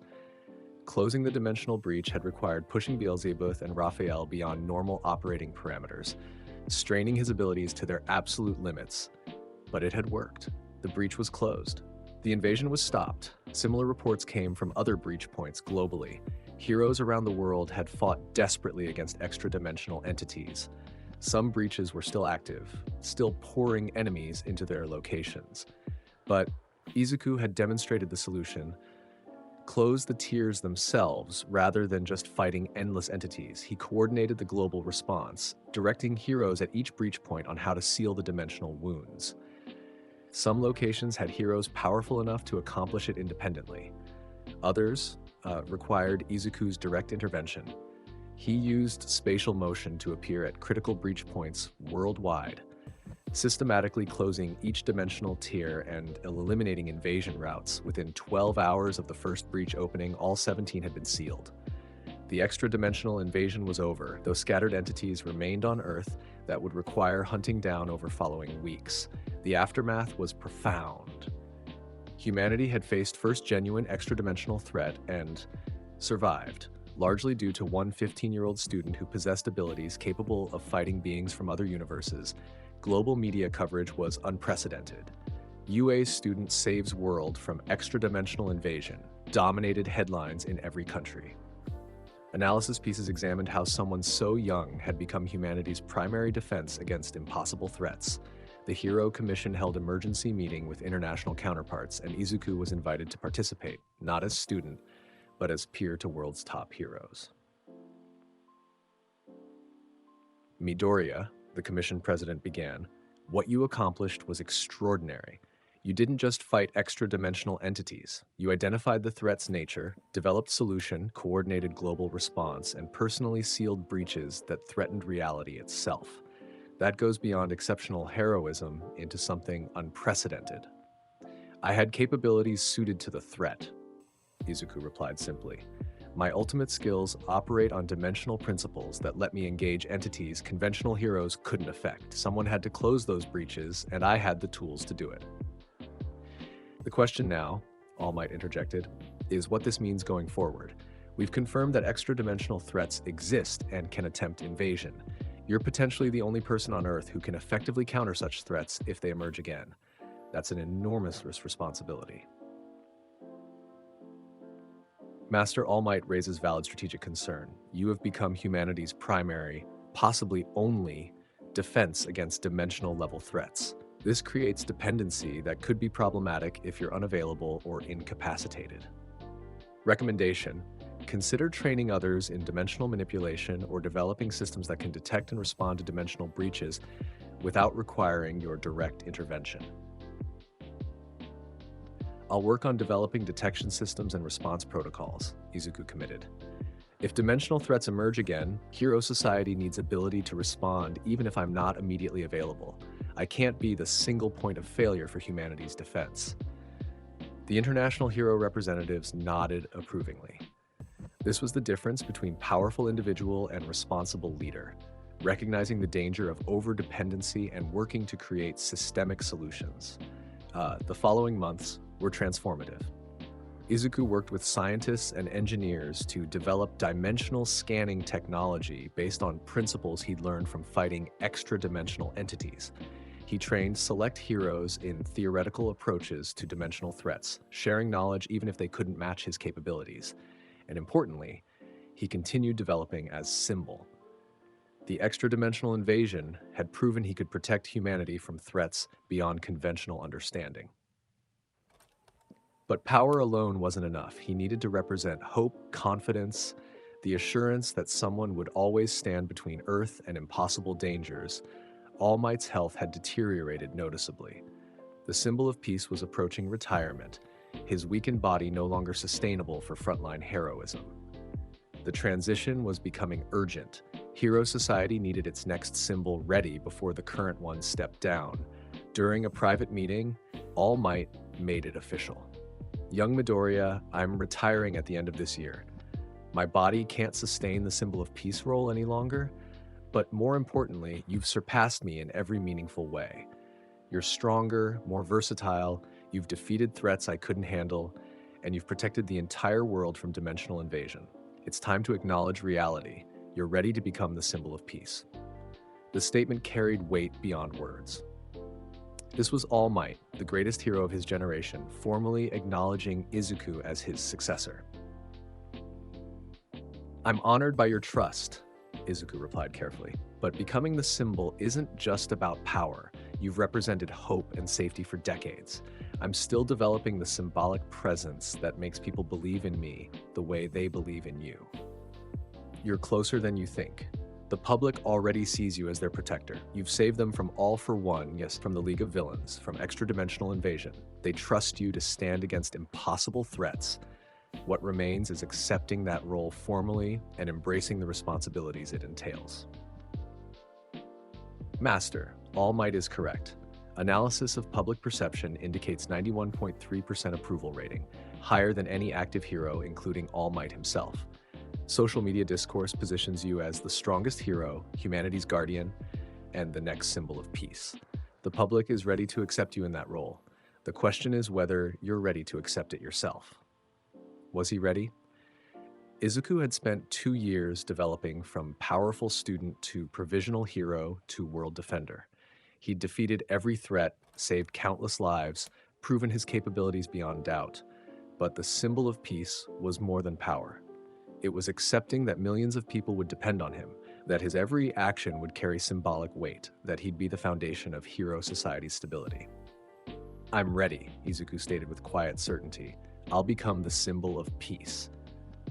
All Might smiled, the genuine expression that had inspired generations. Then let's make it official. The transition was announced publicly. All Might would formally retire in 3 months, and Midoriya Izuku would be recognized as his successor. The response was overwhelming. Some celebration, some concern about someone so young assuming such responsibility, but mostly acceptance that the student who'd saved the world had earned the position. Those final 3 months were intensive preparation. Izuku worked with All Might on symbolic presence, how to inspire confidence through demeanor, how to communicate hope even in desperate situations, how to carry the burden of being humanity's pillar without breaking underweight. He also established his hero identity formally. His hero name, carefully chosen, Absolute, representing both his overwhelming power and his commitment to absolute protection of everyone. The retirement ceremony was massive, held at UA Stadium with millions watching worldwide. All Might stood before the crowd in his muscular form one final time, addressing the people he'd protected for decades. I have been your Symbol of Peace. All Might's voice carried across the stadium and through broadcasts globally. For many years, I've stood between you and darkness, promising that everything would be okay. But time catches everyone eventually, and my body can no longer sustain this role. So today I pass the symbol to someone who has already proven himself beyond doubt, Midoriya Izuku, the hero absolute. Izuku stepped forward as All Might stepped back, the literal and symbolic transition occurring simultaneously. He stood before millions of watching eyes, feeling the weight of their hopes and expectations. Master, this is the moment. What you say now will define your tenure as symbol of peace. Recommendation, speak from authentic conviction. People need to believe in you genuinely, not just acknowledge your power. Izuku took a deep breath and spoke, his voice carrying the same authority he'd developed over 2 years of heroism. All Might has been your symbol for decades, and I will never fully replace what he represented.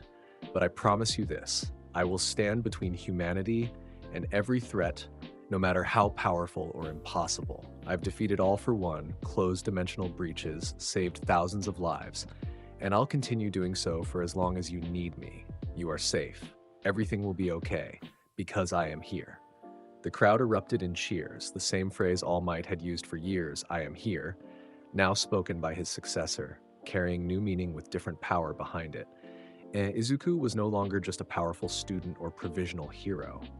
He was the symbol of peace, humanity's primary protector, the foundation of Hero Society's confidence. The months following his assumption of the symbol role established a new status quo. Izuku completed his education at UA while simultaneously serving as world's strongest hero. Crime rates dropped dramatically. Villains recognized that challenging Hero Society now meant facing someone who could eliminate threats permanently through soul consumption. The few villains who did emerge were dealt with efficiently. Izuku responded to incidents with overwhelming force when necessary, always offering surrender first, but not hesitating to use Beelzebub's soul consume against those who refused and posed genuine danger. His relationships with former classmates evolved into professional colleague dynamics. Many had graduated to pro-hero status themselves, working in agencies or starting independent careers. They all understood they operated in Izuku's shadow.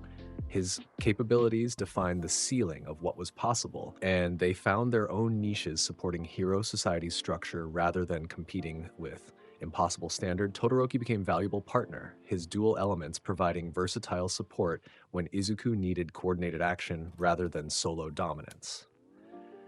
Bakugo, through years of intensive training, had developed into genuinely skilled hero. Though he'd finally accepted he'd never match Izuku's level, the world had changed fundamentally. Where once Hero Society relied on multiple top heroes and complex coordination, now it had a single individual whose capabilities exceeded everything else combined. This created both security and concern. What happened if Absolute fell, if Izuku was somehow defeated or incapacitated? Master, analyzing long-term strategic concerns.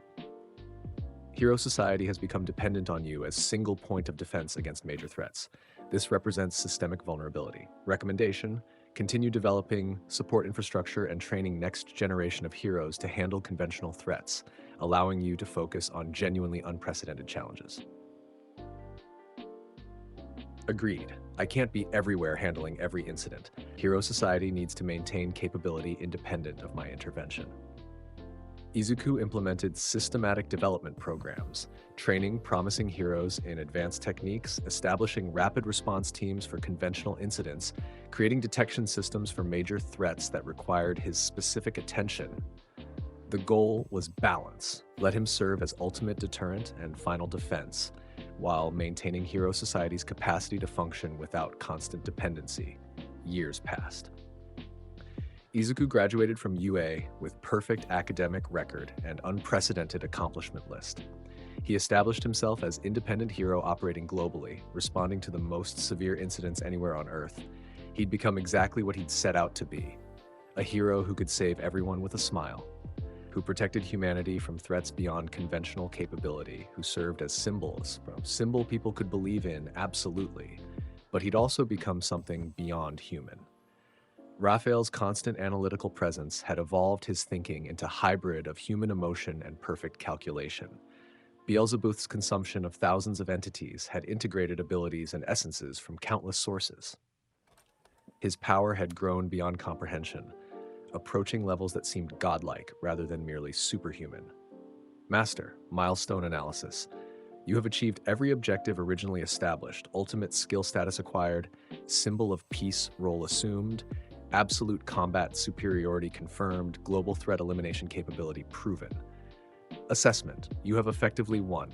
No remaining challenges exist at your tier of existence. Query. What comes next when you've surpassed all possible goals?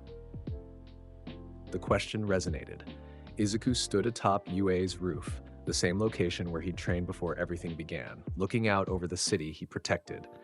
What did come next when you'd achieved everything? New goals, Izuku answered simply. I've mastered power and established myself as symbol. Now I work on perfecting the symbolic role, not just protecting people but inspiring them to be better themselves. Not just defeating threats, but creating a world where fewer threats emerge. Not just being strongest, but being the kind of hero that future generations will aspire to match. Philosophical evolution noted. Your objectives have matured from pure capability acquisition to legacy consideration. Logical progression. Recommendation: continue as you have been, protecting humanity while inspiring others toward heroic ideals. Your power ensures their safety. Your symbol provides their hope.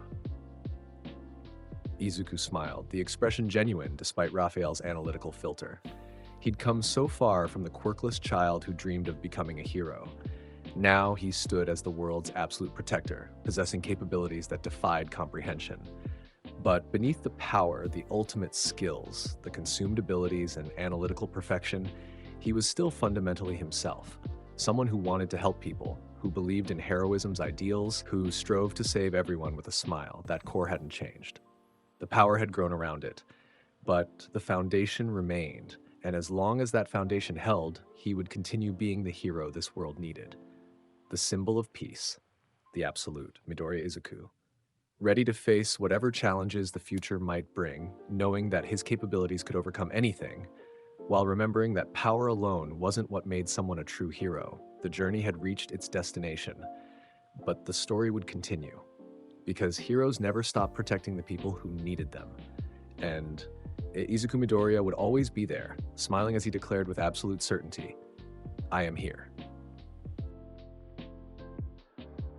Much love to the legends fueling this community. Your support means everything and keeps the journey alive. Let's get into the shout-out. For our Symbol of Peace tier, the Unstoppable Squad repping with power.